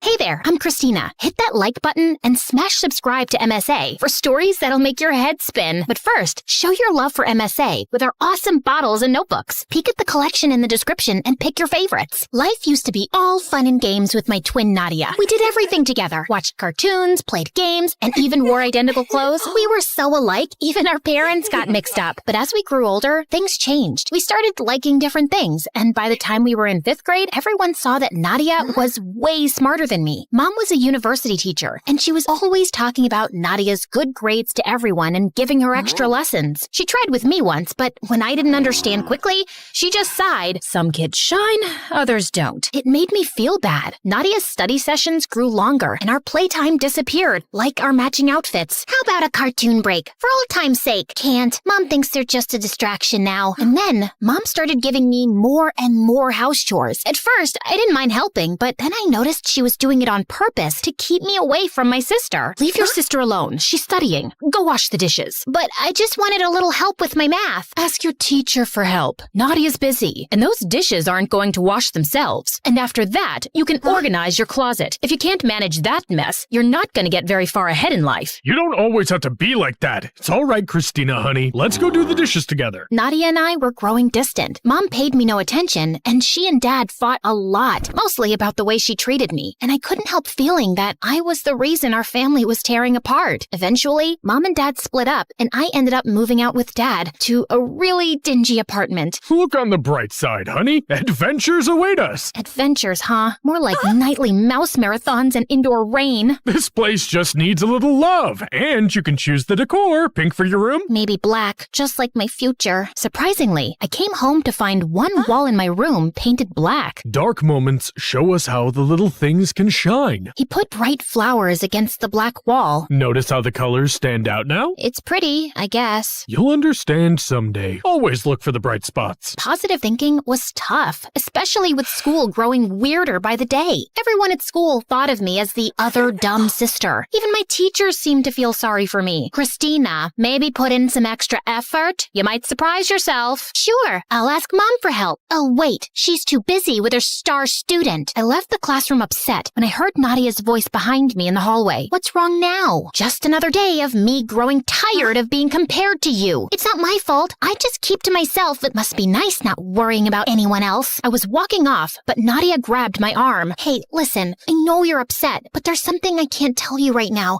It's why I am the way I am now. Please trust me. Or maybe you're just self-absorbed, and that's some stupid, mysterious lie you made up to make yourself sound more interesting. Well, it's not working, 'cause not interested. Later, Nadia went to a fancy school for smart kids, and things got quiet. I missed her a lot, because even though we drifted apart, she was still my twin after all. And after that, I hardly saw her anymore. Even when I visited Mom's place, Mom was always too wrapped up in her own world, and I couldn't help but notice that among the family photos on the walls, there wasn't a single one of just me. On my 15th birthday, Dad had a big grin and said he had a surprise for me. Guess what? I've got a girlfriend. She's Italian and she owns a pet shop. Let's go see it. Vanessa's super cool. You'll see. We walked into the pet shop, and it was like a jungle. Instead of puppies and kittens, there were snakes and big bugs. Holy moly, what is this? Vanessa had a big snake around her neck and smiled. That's just Ziggy, my whip scorpion. He's nice once you get to know him. Vanessa was full of energy and made the scary animals seem cool. And this majestic creature is Mr. Bean, the python. He's quite the gentleman. I thought I was the man in your life. Oh, you are. But Mr. Bean here is the silent type, and he never complains about my cooking. The way they were flirting with each other was so cringy. On the drive back, Dad wouldn't stop talking about Vanessa, and it was too much. Dad, I like Vanessa, but I'm not ready for a new mom. He looked sad, but I had to say it. Next time he invited me out with them, I said no. It felt like everyone was moving on except me. Dad had Vanessa, Nadia was busy being smart, and here I was feeling stuck and unnoticed. Vanessa, the snake lady, started hanging out at our place a lot. One afternoon, she was trying to bake a pumpkin pie, and she dumped a whole bag of flour on the floor and then tripped over the cat. I couldn't help laughing, even though I was trying to ignore her. After some time, Vanessa plopped a piece of pie in front of me, raising an eyebrow. Truce? She asked, and honestly, it smelled too good to ignore. Look, I know you don't like having me in your dad's life, and honestly, I never saw myself as a stepmom. I'm more like a free spirit, you know? But hey, your dad's got my heart doing cartwheels, so let's try to be friends, huh? I'm not like your typical stepmom witch type. Does that mean you won't give me a hard time for eating junk food? I'm the one offering pie for lunch, aren't I? Okay, she was quirky, and she had a point. Later on, I found myself helping her cook, and Dad got all teary seeing us getting along. Turns out, Vanessa was kinda cool to have around, but I still felt a bit like I was on the sidelines of everyone else's game. One day in my room, I noticed the flowers next to the black wall looking sad, their petals falling. Time for new flowers. Fresh flowers had become my thing. They cheered up the room. At the flower shop, I met Mrs. Garcia for the first time. She was super cool, zipping around in her wheelchair, arranging bouquets with the biggest smile. Pick whatever makes you smile, Christina, she said, handing me the brightest bunch. I walked out of the flower shop, super happy with my new flowers. I wasn't looking where I was going and didn't see a bike coming. It knocked me over, and I blacked out. I woke up in a hospital bed, and Nadia was there looking super worried. She ran off to find Dad as soon as I opened my eyes. The doctor said I'd hit my head pretty badly and was out for 3 whole days, but they checked me over and said I could go home. Back in my room, something about my flowers caught my eye. They seemed cooler somehow. I grabbed a pen and paper and started drawing, really getting into all the shapes and patterns I could see. What's up with you? Did you know flowers are kind of like math? They've got these patterns that are all just cool. Nadia looked at my drawings and turned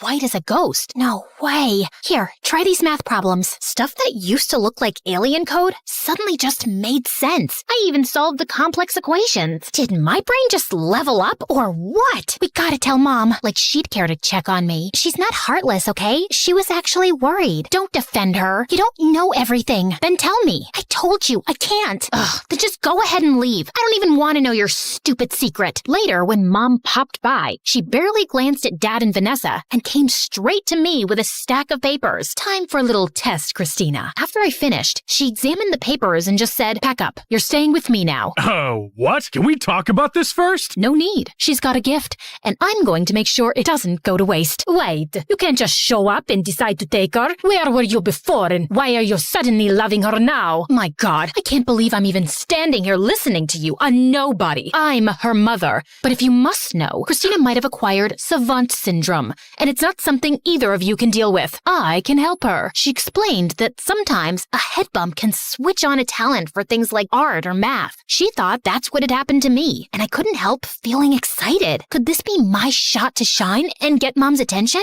I begged Dad, and finally, he said yes. Better watch out, Christina. My cousin in Rome got that acquire servant syndrome. He became arrogant and a real pain. Then he bumped his head again and went back to being stupid. Not that you're stupid, but you know what I mean. What kind of dumb syndrome is that, Vanessa? Did you come up with it while watching cartoons? I ignored Mom and ran to hug Vanessa before leaving. Mom enrolled me in Nadia's school, and on my first day, I felt nervous. But I noticed Nadia was popular, and people were also interested in me. When they wondered why I just started there, Nadia jumped in. She was sick and overseas for treatment. Come on, Christina. Later, I asked her why she lied. Mom's orders. Just play along, okay? That sounded weird, but I brushed it off because I had lots to do. Before long, I caught up with all the schoolwork and even started getting better grades than Nadia. That's when Mom finally said she was proud of me for the first time in my life. And late one night, I overheard Mom screaming at Nadia in the living room. You call this a report card? Pathetic. All the years I spent working so hard with you,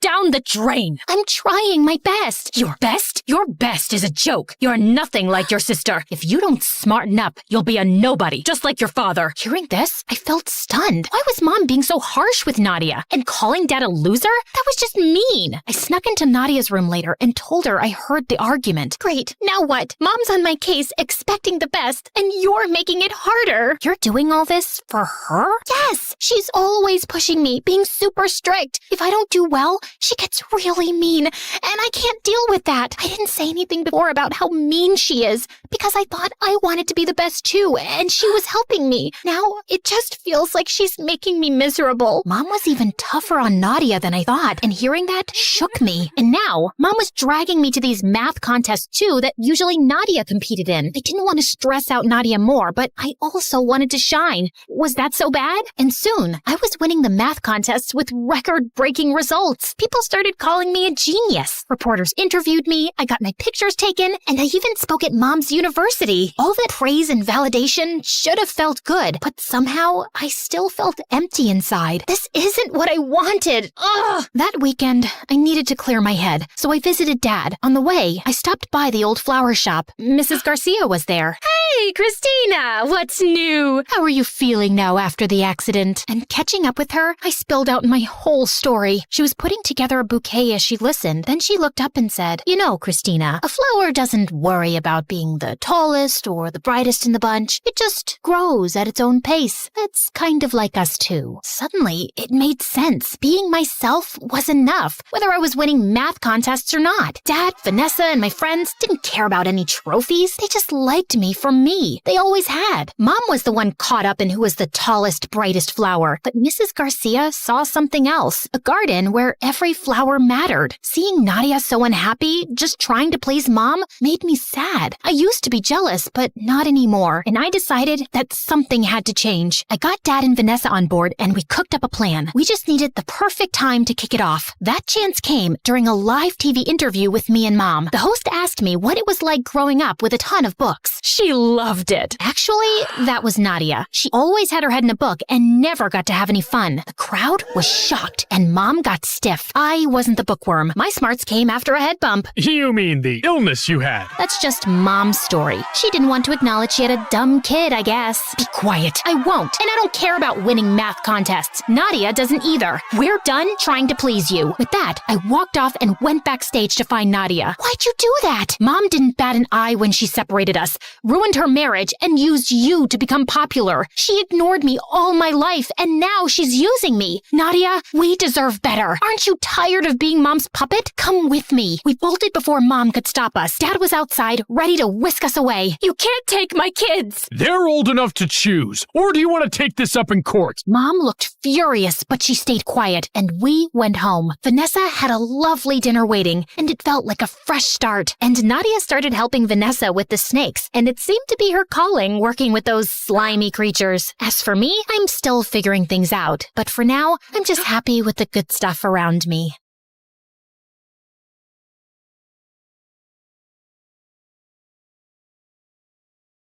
I woke up in the middle of the night feeling extra thirsty and almost passed out when I saw the time. It was 3 a.m., the devil's hour. I tried to go back to sleep, but I just couldn't. Come on, girl. Ghosts aren't real, but dehydration is. So hold yourself together and get your ice-cold water. I silently prayed as I went down to the kitchen. Suddenly, I caught someone moving in the shadows. Holy Mother of God! Was it the devil? I was about to scream when I realized that it was just my older brother, Kevin, who looked suspicious. I silently followed him as he went down the basement and was surprised when he opened a mysterious door that I had never seen before. But before he could enter, he looked back and saw me. Don't you ever tell anyone about this, especially Dad, no matter what happens. Why? What's inside that room? He just patted my head and smirked. The devil himself. He then disappeared into the room and locked it, leaving me shaking in fear and confusion. Hi, my name is Kendra, and this is my story of how my mysterious brother changed my life forever. Before I continue, please like and subscribe. After what happened last night, the first thing that I did in the morning was to check that door in the basement. But unfortunately, it was padlocked to death. Kevin was definitely hiding something in there, and it was killing my curiosity. I was finally able to corner him during dinner. Are you sure that you weren't dreaming? Because that totally didn't happen. That night was really weird, so he could be right. Our conversation was cut off when Dad joined us.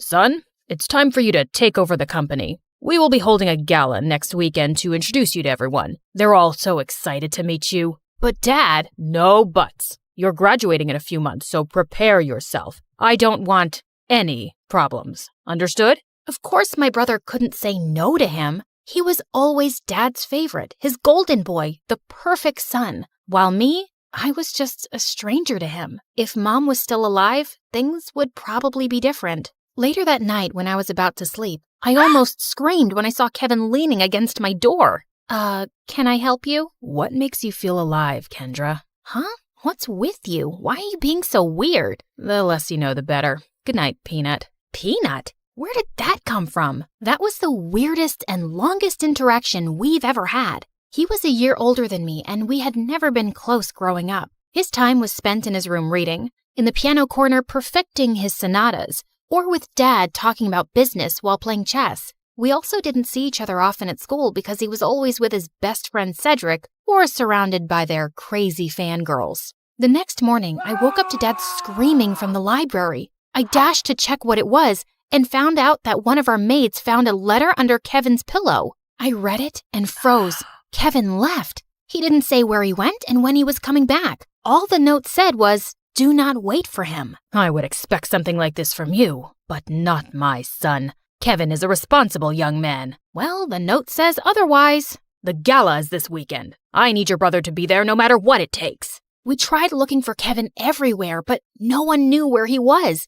Even the police couldn't find him, and it was driving Dad crazy. One night, he just walked up to me and started inspecting my face. You would do. You were going to be him. Be who? Kevin. In case your brother is still on this stupid little adventure on the night of the gala, you will pretend to be him. But Dad, I don't think I can... Kendra, You are a capable young lady. Of course you can. You'll be saving our company from humiliation. I know I have not been very vocal about your accomplishments, but I do notice. Will you do this for me, sweetheart? I had never heard Dad talk to me that way, and it felt really good. So I found myself giving in. Besides, it would only be for just one night, right? I just needed to hide my hair under a wig and dress up like Kevin and just smile and avoid conversation as much as possible.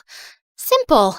When the big day finally came, I was a nervous wreck. There were too many important people, and Dad kept reminding me not to mess up. Luckily, the party was a success, and I thought my little mission was finally over until Dad came up to me. You did well. Now we just have to make sure that your brother will not fail his classes so he could graduate. You'll need to attend school as him. But how about me as Kendra and my grades? I'll call the school and tell them that I sent you out of the country for an emergency. Anything you fail, you can take for a summer class. But no buts. This was already decided. And remember, no one should ever know about this. But Kevin and I were just too different. After carefully thinking about it, I finally decided to do it. It was my chance to impress Dad. I just needed to do one little thing, which was to learn everything about my brother to make it believable. I checked his room, but I didn't find anything useful. I had to ask for help from the person closest to him,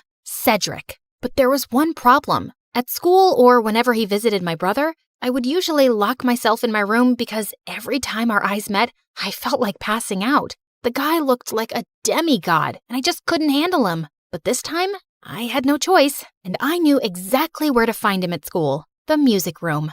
As I peeked into the room, I saw him playing the violin, and I was instantly mesmerized. Just then, he stopped playing and smiled at me. Just avoid his eyes, and you'll be fine. Did it tickle your soul? Huh? The rhythm, the passion, the climax. Sorry, but I'm not into music. I stepped back, and he started walking towards me. How about this? Did it tickle your soul? I suddenly became mute. This is the first time you talked to me, and I'm surprised. What brings you here, Cupcake? Cupcake? I got a grip of myself and slapped his hand away. First of all, I'm not food. And second, I'm not here to talk about souls and music with you. It's about my brother. Suddenly, his face turned serious. I had already talked to your dad about it. Kevin ran away and he didn't want us to find him, and there's nothing we can do about it. I know, but I need your help with something. I told him about Dad's demands, and he suddenly laughed. That's a ridiculous idea. You two look similar, yeah, but you're too cute and girly to be a boy. Wait, he found me cute? I excused myself to the bathroom, and after calming down, he was nowhere to be found. It took me a whole day to finally find him playing violin in the school garden. So, are you going to help me with this, or are you just going to play your violin all day? I only help people who can look me in the eye. Ugh, why was he being like this? I gathered up all my courage before finally meeting his eyes, and thankfully I was able to control myself until he smiled. You have the same eyes as your brother. They're very pretty. So he liked my brother's eyes? That was fruity. Whatever. Now, where do we start? Your appearance. And I think it needs a lot of work. For the makeover, he brought me to the mall to cut my hair short, and it took me several hours to finally say goodbye to my precious long hair. After accepting the fate of my hair, we tried on some clothes similar to Kevin's fashion. As I walked out in a leather jacket, he came up to me to zip it up. He was so close, I could hardly breathe. Looks perfect now. He then taught me about my brother's stance, walk, and gestures. I told you to walk faster, not like a gangster. And stick out your chest more. Think of yourself as the hunkiest man alive. Like this? He held my hips to guide me, and I felt like exploding from the sparks. Just then, I noticed some girls around drooling over us. Both guys are so cute. I'll take either of them. They look so in love. OMG. Love wins. Great. And now we were a gay couple. Cedric coached me about Kevin's interests, and I was surprised. I didn't know my brother was such a dork. He loves SpongeBob so much, he even thought of diving into the ocean just to look for its real-life version. But one revelation made me tear up a bit. And he adores you so much. But he thought you didn't like him, so he always chose to give you space. What? That's not true. He's too protective of you. He even told me not to talk to you because he thought I'm trouble. Oh, yes, you're definitely gonna be trouble. To my heart. That weekend, we continued practicing until I looked convincing enough, and when we finally got to school, I just stayed close to him and smiled at people from time to time. I was doing an excellent job at being my brother until it was lunchtime. We sat at their usual table for lunch when suddenly someone sat on my lap and kissed my cheek. It was Lauren, the prettiest and coolest chick at school. What in the frickin' pregnant duck is happening? What? You hate my kisses now? You look like you've seen a ghost. I turned into the ripest tomato when she giggled into my ear. I could never hate such a goddess like you. Wow. Since when did you become this cheesy? I gave Cedric a panicked look, but the jerk was trying his best not to burst out laughing. I kicked his leg under the table and his wince was satisfying. I then excused myself in the bathroom and dragged him with me. There, he revealed that Kevin had been dating Lauren for a while now, and I had no idea about it. Lauren had been all over me for the next several days. This was totally normal, of course, except for the little detail that I was not her actual boyfriend. And through all of this, Cedric remained an unhelpful idiot who was clearly enjoying my discomfort. We were walking to our last class when someone suddenly grabbed and pushed me against the wall. You're acting weird lately, and I like it. Before she could kiss me, I acted like there was a bug inside my shirt and ran away. I needed to talk to Cedric. As usual, I found him in the music room. We need to tell Lauren. Suddenly, Lauren appeared from behind me. Tell me what? Wait a minute. Don't tell me that you guys are dating?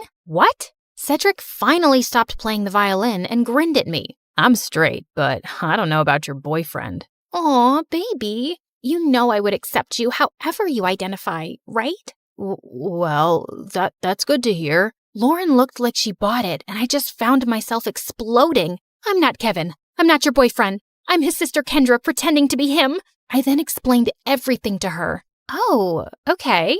Explains why you look and act differently. That's it? No violent reaction whatsoever? I'm used to Kevin's quirks. So, anything I can do to help with this mission? Just don't tell anyone about this. Got it, baby. Despite knowing the truth, she still kissed me on the cheek and it made Cedric laugh. I started hanging out with both of them since then. They would talk fondly about my brother and share things about him that I didn't know. It made me realize that he wasn't as boring as I thought he was. One day, Cedric dragged me to the music room and asked me to listen to his new composition. It was a wrong move to come with him, because the way his fingers moved and his handsome face played with the painfully sweet tune screamed danger to my heart. I calmed myself down and hyped him up when he was done. You really like playing the violin, don't you? I like to touch people's hearts with classical music. How about you? What makes you happy, Kendra? I'm curious. I ended up telling him about my passion, which was fashion designing. I used to draw my designs every day, but when Dad saw it, he burned all of them. He found it lame and useless to his company. I'm sorry to say this, but your dad is the biggest jerk in the world. He treats you and Kevin as assets to his company, and never as a son and daughter. You're right,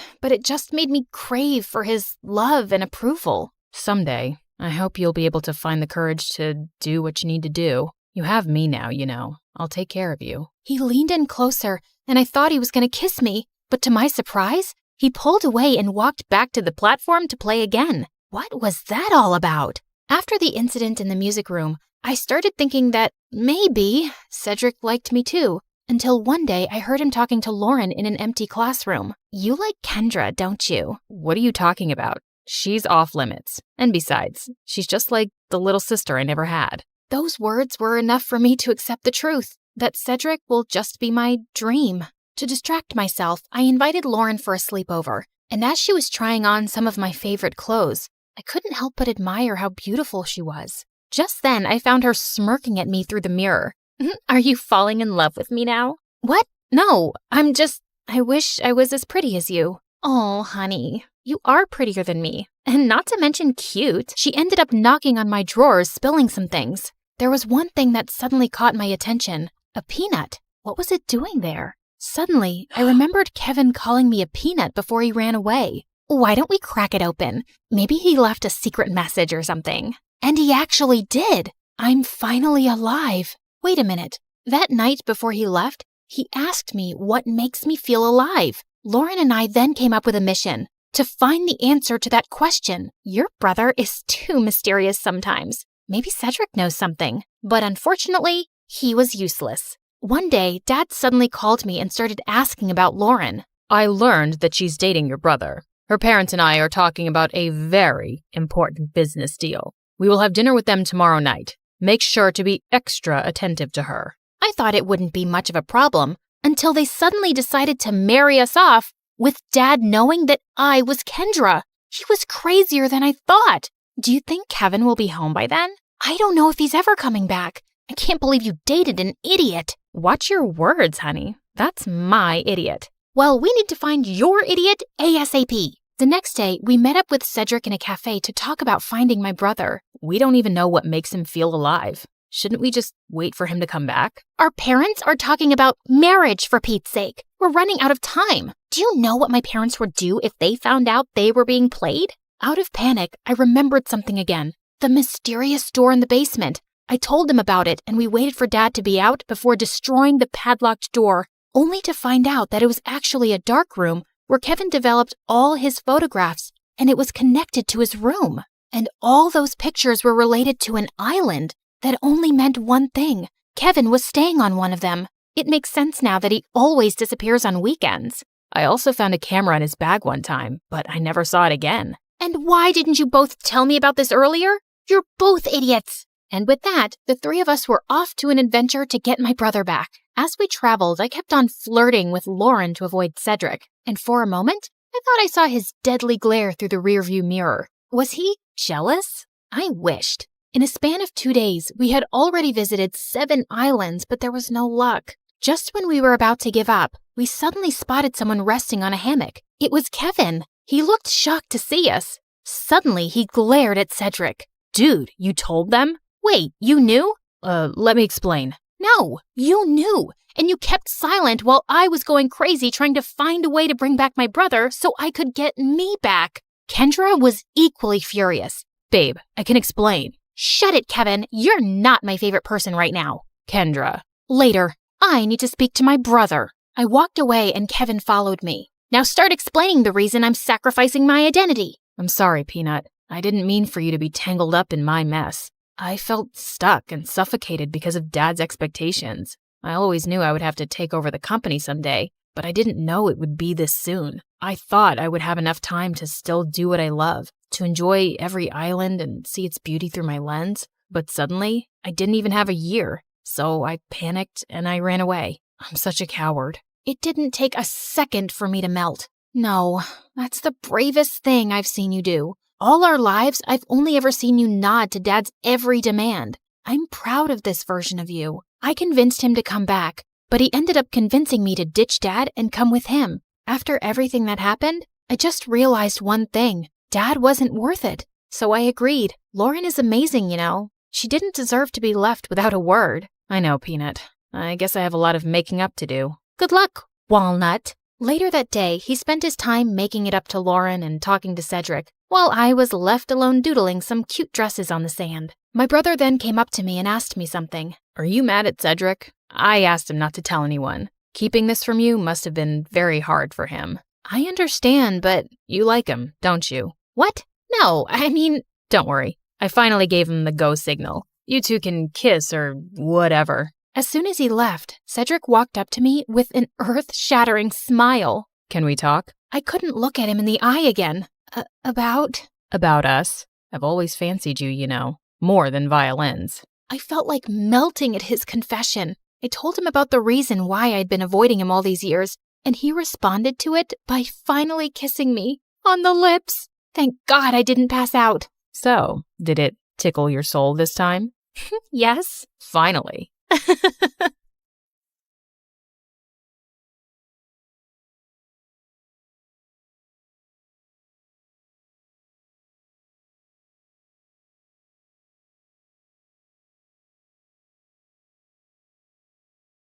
Hi, I'm Nova, and my life sucks. I used to think I was just unlucky, but thank God I later discovered it was a full-blown family curse. No, seriously. I grew up with a twin brother, Dorian, who was 2 steps ahead in everything. For starters, everyone thought he was the much better-looking twin. He'd play video games all the time and ace his tests, while I'd stay up all night studying, and my grades were still average. He was good at sports, I was just clumsy. Even our parents favored Dorian, especially Dad, who dreamt of making him a football legend. In 8th grade, I tried out for the small school talent showcase, just a silly cheer routine I made up on my own. I asked everyone to come, but that same day, Dorian had his big football practice match, and guess where everyone went? Yep, including my parents.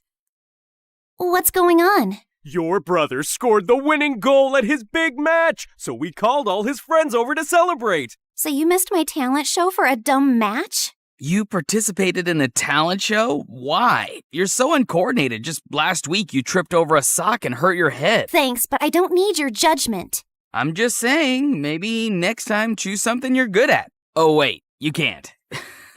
You're bad at everything. Shut up or I'll kick your face. Ugh, so annoying. I ran upstairs fighting tears when I heard a soft voice calling from a bedroom down the hall. Nova, is that you? That's Ella. She's my younger sister, and she's been sick since forever. Doctors didn't even have a proper diagnosis, just a fancy name that meant they were still trying to figure out what was wrong with her. And since our parents were too busy making Dorian a star, it was usually left to me to look after Ella, which I didn't mind at all. Hey, how was your talent show? What did Mom and Dad say? They never came because Mighty Dorian had a match. So what? Did you have fun? I almost did a backflip and only tripped twice, so yeah, it was fun. Then that's all that matters.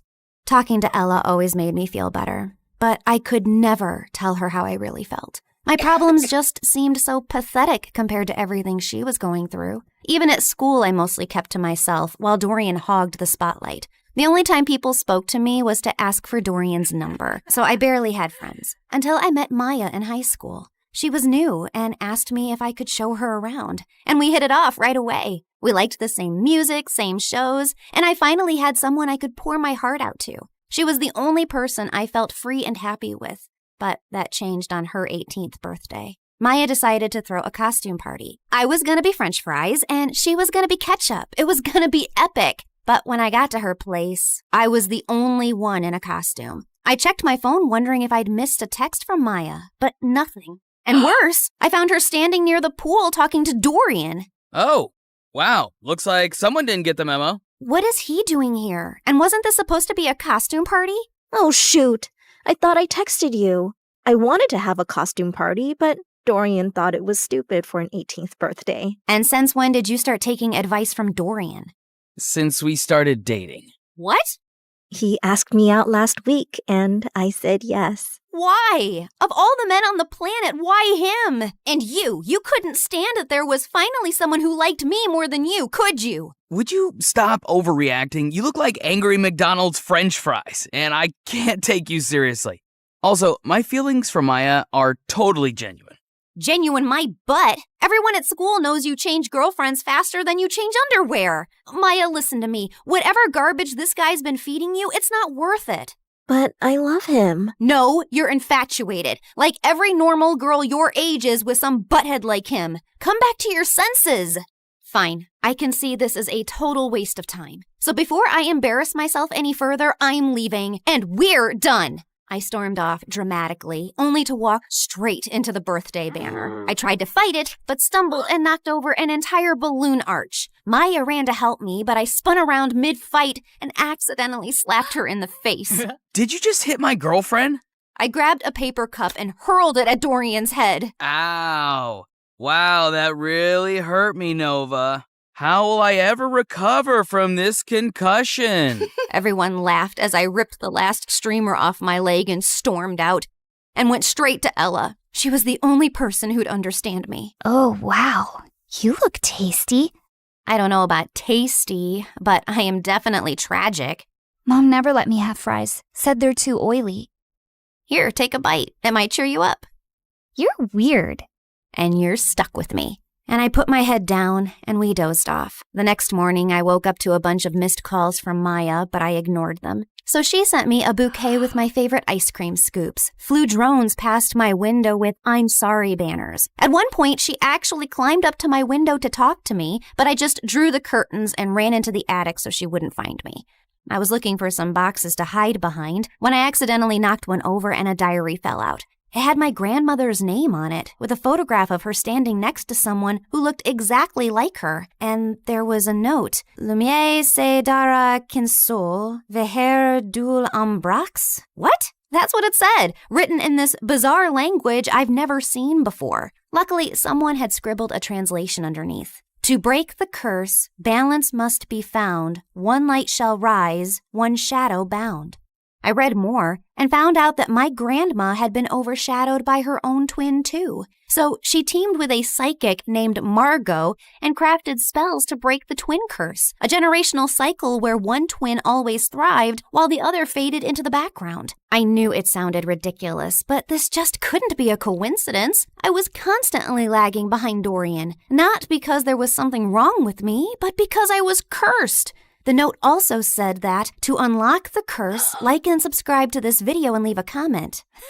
Gotcha. She didn't write that. But seriously, like and subscribe. Things are about to get weird. I had to find out more, so the next day I skipped school and tracked down the psychic Margot. It wasn't too difficult since Grandma had her address in the diary, and by afternoon I was already knocking at the door of a rundown apartment. I waited for some old witchy lady to open the door, but instead it was a girl not much older than me. Sorry, I think I must have gotten the wrong address. No, you're in the right place. We've been expecting you. Like me and the spirits. They told me you were coming. You're Nova, right? Hilda's granddaughter. You know me? I know a lot of things. Like it's gonna rain in about 5 seconds and you should come in. And right on cue, it actually started raining. Freaky. Anyway, I walked in and the girl told me she was Margot's granddaughter and her name was Coco Lin. My dad's Chinese and my mom's American. They couldn't decide whether to give me a Chinese name or an English one, so they mashed them together. Kinda has a ring to it if you say it on repeat. Coco Lin, Coco Lin, Coco Lin. Cool, right? I think it's very cool. Like, it's also pretty cool that I'm my grandma's reincarnation. I've retained some of her memories and her power to see the future, talk to ghosts, and read your star chart, yada yada. In fact, before I was my grandma, I was this super rich woman who went on a ship, met this cute artist. He was poor. I was loaded. We fell in love, but then the ship crashed and he died. Like the movie Titanic? What? Never mind. Can we just get to work, please?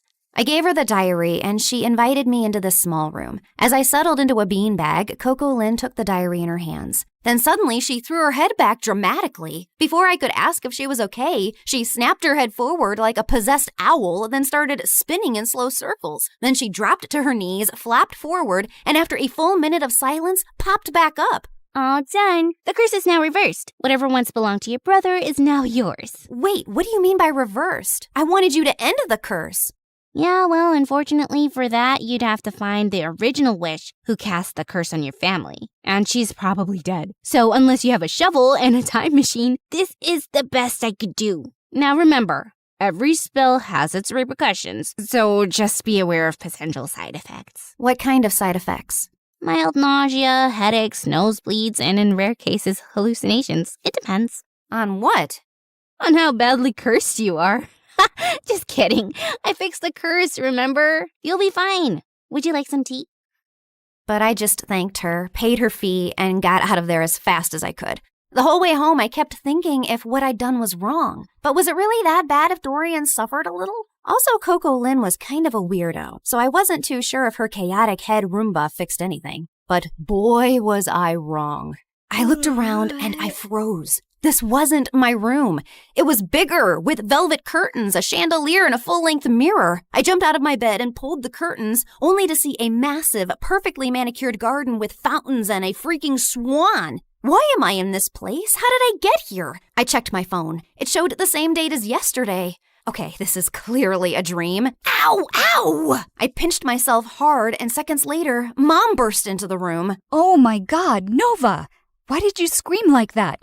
I thought some stalker tried to jump into your room again. Again? When was the first time it happened? Oh, my poor baby. You've been so traumatized lately, you've probably blocked out everything.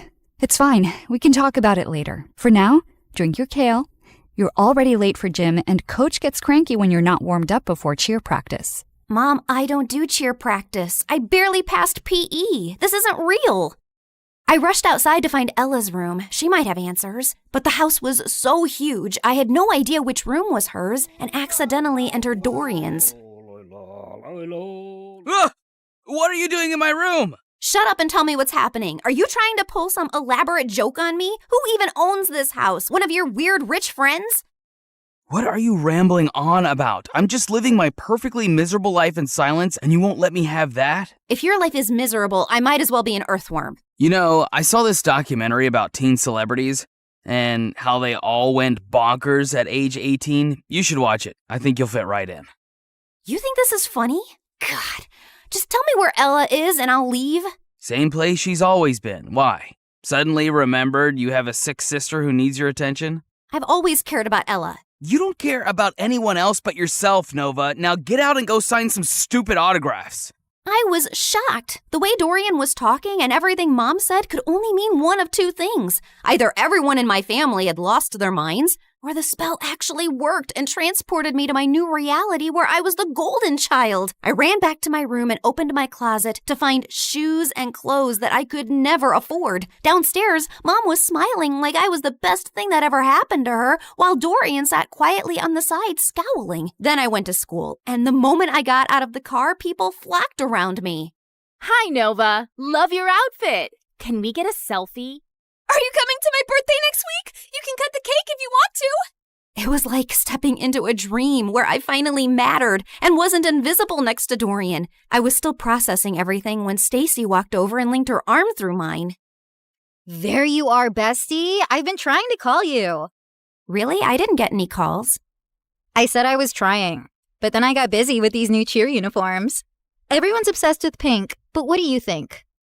I actually kind of like blue. But clearly everyone else wants pink, so let's go with pink. Oh, I knew you'd say that. We're so in sync. If you were a boy, I'd totally date you. I mean, you'd have competition, obviously, but I'd cheat on my boyfriend with you. Okay, wow. I was best friends with Stacy? This girl who once insulted me in front of the whole school was now asking for my opinions? And over the next few days, it only got better. I had a personal stylist, a manager, and spa appointments booked every other morning. My closet had its own air conditioning, and Dorian had to ask my permission to even borrow a charger. My parents transformed into my biggest fans overnight, hovering at every photo shoot, attending even the smallest events, and proudly displaying an entire wall of my trophies and awards. At school, I never stood in line. I had my own table in the cafeteria stocked with fresh smoothies and sushi rolls. Teachers gave me extra credit just for showing up. And one afternoon, I got a letter from a college I hadn't even applied to offering me a full scholarship because they liked my vibe. My life was perfect, and it was everything I ever wanted. Until it wasn't. Because Stacy was as obnoxious as ever and was getting on my nerves. Oh my God. Who died and left you that hideous skirt? And why are you carrying a Prada purse when I don't have one? You need to pay fashion tax. What? You know, do my homework, pack my lunch, clean my sneakers, that kind of thing. Now hurry up, I'm hungry. The girl ran off in tears, and I turned to Stacy. Was that necessary? No, but it's fun. And why are you being all judgy today? Did you forget the time you bullied that new girl, Maya? She was so terrified of you, she literally transferred schools. I bullied her? Every day. You made fun of how she dressed, the way she spoke, and then when your loser brothers started dating her, you totally snapped. My God, I'll never forget the tantrum Dorian threw when she left. I even have a video. Stacy shoved her phone in my face, and I watched in shock. Dorian was having a full-on meltdown while I stood there laughing like a maniac. Seriously? What? And that wasn't even the worst part. The girls on my cheer team laughed and joked until I walked in. Everyone on my modeling team walked on eggshells around me. I even overheard this girl say that I should get an exorcism because I had a devil living inside of me. This one time during a shoot, my makeup artist accidentally dropped a brush. I reached down to pick it up and she recoiled like I was gonna hit her. I'm so sorry. I'll get a new one immediately. Hey, it's just a brush. Don't worry about it. You're not mad? Why would I be mad about an accident? While the photographer was adjusting his camera, I overheard two assistants whispering. She seems different today. Last week she threw hot coffee at me because I got her the wrong brand. Remember when she made Tina cry because she accidentally walked into her photos? Poor girl's still in therapy. It felt like I jumped from living under Dorian's shadow to being the most hated person on earth, and it was heartbreaking. But what truly got to me was that at home, Dorian barely looked my way, and Ella never came out of her room. And every time I tried to meet her, Mom would freak out. Her disease is contagious, sweetie. You know that. I can't lose another daughter to that stupid illness. I really wanted to see her and share what I was feeling, but I was too swamped with photo shoots, press events, and parties to process it. Has anyone ever tried snail mucus coffee? Apparently, it's very good for your skin. I'm already having my vitamin C, D, E, G, H, Y, Z, Q to keep my nails shiny and healthy. You know what, guys? If you hang upside down for at least an hour and a half, you will get the reddest cheeks ever. Or you could get a brain hemorrhage and die. Excuse me?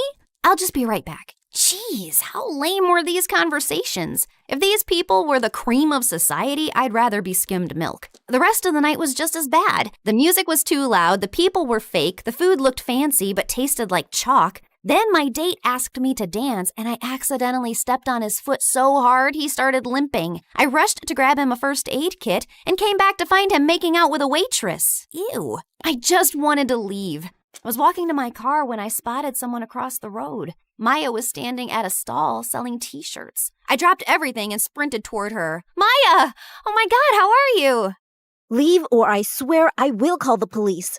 Look, I know you're really angry at me and I deserve it, but I swear I didn't mean to. You didn't mean to ruin my life? Come on, Noah. You and I both know you bullied me because you're evil. But honestly, you did me a favor. That school wasn't for me anyway. The only good thing that happened there was meeting Dorian, and I'll always be grateful for that. But you, I never ever want to see again. Please, Maya, I said I'm sorry. I'll do anything to make up to you. I'll buy all your t-shirts. I don't need your charity, Nova. But if you really want to help me, then help me sell these. You're a professional model, right? She pulled out a pile of tees with the most chaotic slogans I'd ever seen. This too shall pass, like a kidney stone. The only X I want is extra money. Nice. Who came up with these? Of course I did. I've always been really creative. That's true. By the end of the night, Maya and I had sold every single t-shirt in her stall. We even clicked a bunch of pictures, and when I shared them on my Instagram, Maya's business exploded overnight. She called me the next morning telling me how people were begging for restocks. Someone even asked if she shipped internationally. I'd finally used my popularity for something good, and I was happy. But that changed the moment I entered school the next day. Why were you hanging out with peasant Maya yesterday? It's all over your Instagram feed. I was just trying to help her sell her stuff and apologized for being completely moronic. You did not. It's against every rule book ever written for mean girls. Once you bully someone, you never apologize to them, especially not if they're as ugly as peasant Maya. Stop calling her that. She's a brilliant and hardworking girl, and she's 10 times the person you'd ever be. 10 times fatter, sure. She's a real inspiration for stretchy t-shirts. Say one more word about her and I swear. Or what? You'll cry into your organic kale smoothie? I have a better idea. And I launched myself at Stacy, but she didn't even budge. Instead, she smiled and punched me. Then she jumped on me, pulled my hair, elbowed me in the stomach, and I almost threw up. I thought I was gonna die when a bunch of girls rescued me. Later, while I sat outside the nurse's office with an ice pack on my face, I overheard a group of girls whispering nearby. Wow, Nova really thought she could take down Stacy? That girl's made of iron. I heard her mom's Russian. She came here illegally, then married some rich guy, and that's how Stacy got all her money. My maid's cousin works at their house. She says Stacy lives like a trash gremlin. Her room smells like stale yogurt and wet socks. Ugh, gross. Imagine strutting around like a queen bee while your closet is a health hazard. If I were Nova, I'd wash my hands with bleach just to get the smell off. They kept going, but I tuned out. Not because I was offended. Honestly, it all made sense. Stacy didn't rule the school out of confidence. She did it to distract people from the disaster she actually was. Anyway, I was feeling better, so I decided to take the day off and go home, when suddenly Dorian came running down the hallway. Nova, It's Ella. They're moving her to a hospital. Her condition's getting worse. The world blurred for a second, and I pushed Stacy out of the way and ran through the gates. We reached the hospital and saw Mom and Dad were sitting in the waiting room. Where is she? What happened? She took a turn for the worse. The doctors are doing everything they can. I sat down slowly. Ella, my baby sister, my sunshine. She was the only person who ever believed in me, and she was suffering. I buried my face in my hands. And that's when Dorian snapped. Is this all your fault? Dorian, please. No, Mom, she needs to know.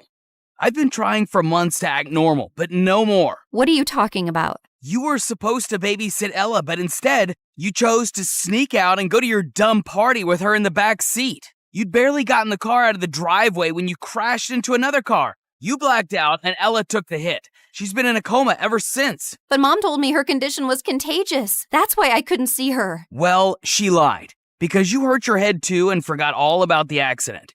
And Mom didn't tell you so you could live your perfect little life like the golden child you are.